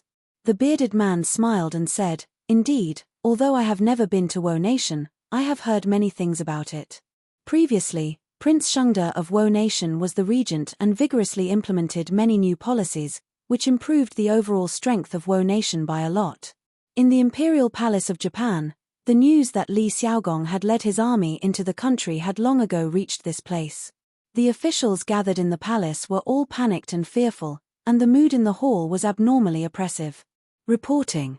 Your Majesty, the Tang army has already reached the outskirts of the city and is setting up camp on Mu Pin Mountain. At this moment, a soldier entered the hall and bowed to the dignified woman in golden attire sitting at the head of the table. Buzz. The officials in the hall were all shocked. Ever since the coup more than 30 years ago, Feiniao City had always been peaceful. Now that the Tang army had suddenly arrived, everyone was caught off guard. The Tang army has arrived at the city. It is said that their leader is a duke of the Great Tang. Does anyone have a plan to deal with this? An old but sonorous voice came from the throne. It was Empress Jiyu who had spoken. 35 years ago, the head of the most powerful family in Japan, the Suwo clan, Suwo Mazi, although there was the word Mazi in his name, this person was a man, sent an assassin to assassinate Emperor Chongjun, who was supported by him at that time. Then, he supported the 39-year-old Empress Ida as the Empress, who was now the 74-year-old Empress Tugu. In the early days of the Tugu dynasty, the actual rulers of Japan had always been Empress Tugu's nephew, Crown Prince Shengde, and Suwo Mazi. 5 years ago, Crown Prince Shengde passed away, and the imperial power gradually began to fall into the hands of Empress Tugu. Last year, Suwo Mazi, the head of the Suwo clan, also passed away. Now, Empress Tugu completely grasped the imperial power. Your Majesty, I think we should first find out why the Tang Empire has stepped into our country's territory, and then talk about other things. Not long after Empress Tugu finished speaking, a young man in his late 20s came forward and said, Well, Big Brother Shanbei's words are reasonable. What do the other officials think?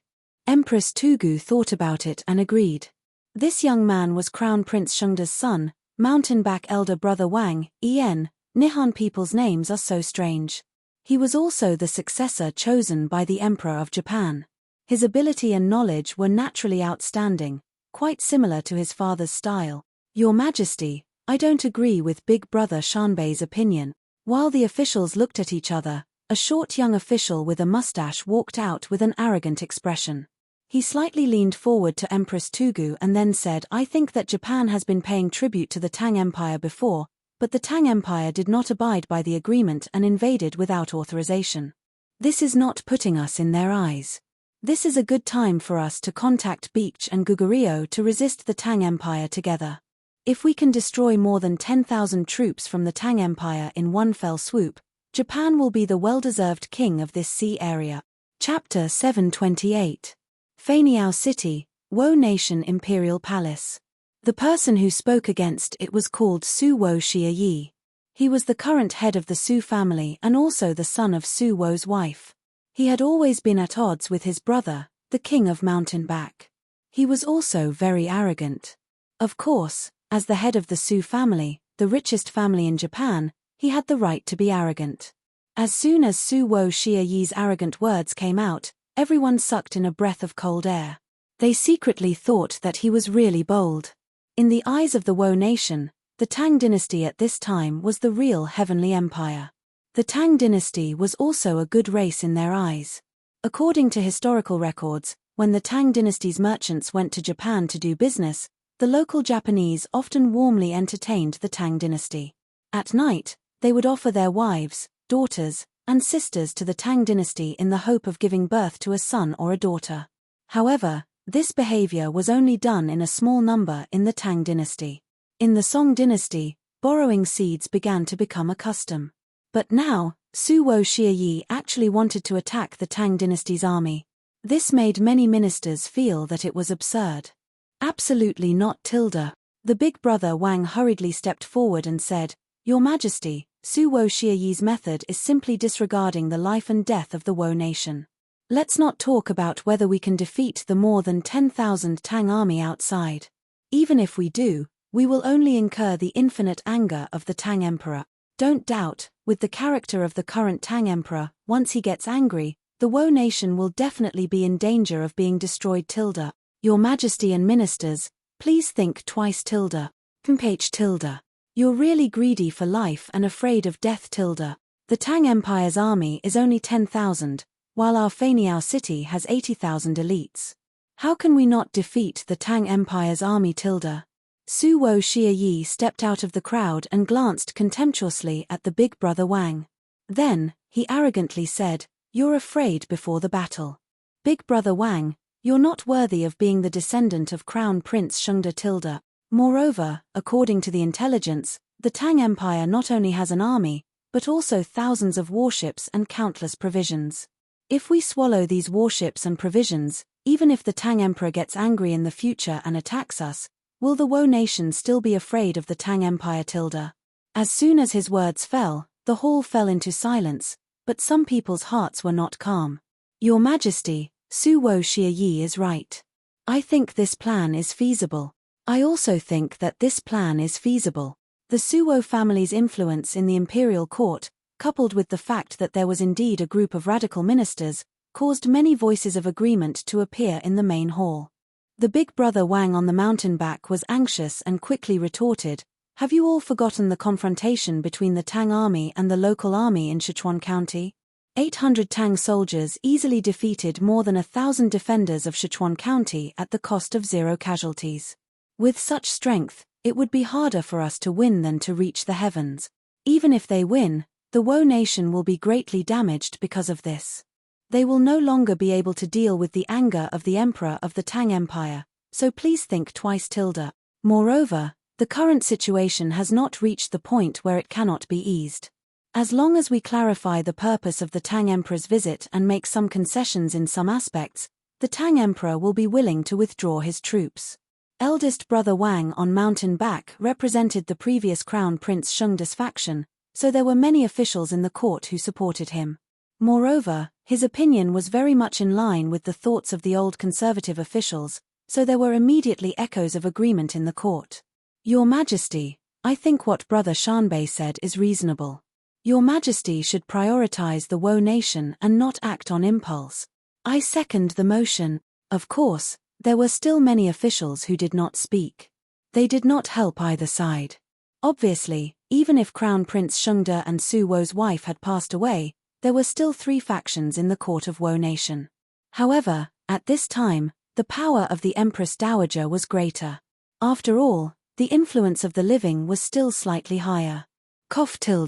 Seeing the 2 sides arguing endlessly in the court, the Empress Dowager coughed dryly, and the hall immediately quieted down. Then she slowly glanced at the officials in the court and said, "What you 2 said is reasonable, but I think it is not appropriate for us to confront the Tang army head-on at the moment. Since the Tang army has camped outside the city and has not immediately attacked, it means that there is still room for negotiation. Therefore, we can send a messenger to ask the Commandery Prince of the Tang Empire why he is here, and then we can make a decision. If we can invite the Commandery Prince of the Tang Empire to the Imperial Palace, of course, it would be best. Yes, the Empress of Wo Nation was the same as the Emperor of China, calling herself I. In fact, it was not only this. The titles of Empress, Empress Dowager, and Crown Prince of the East Palace were the same in Wo Nation as in the Tang Empire. It was mainly because the ancient Wo Nation admired China's culture very much. Most of their languages were learned from China. From the Empress to the common people, no one did not admire the Tang Empire.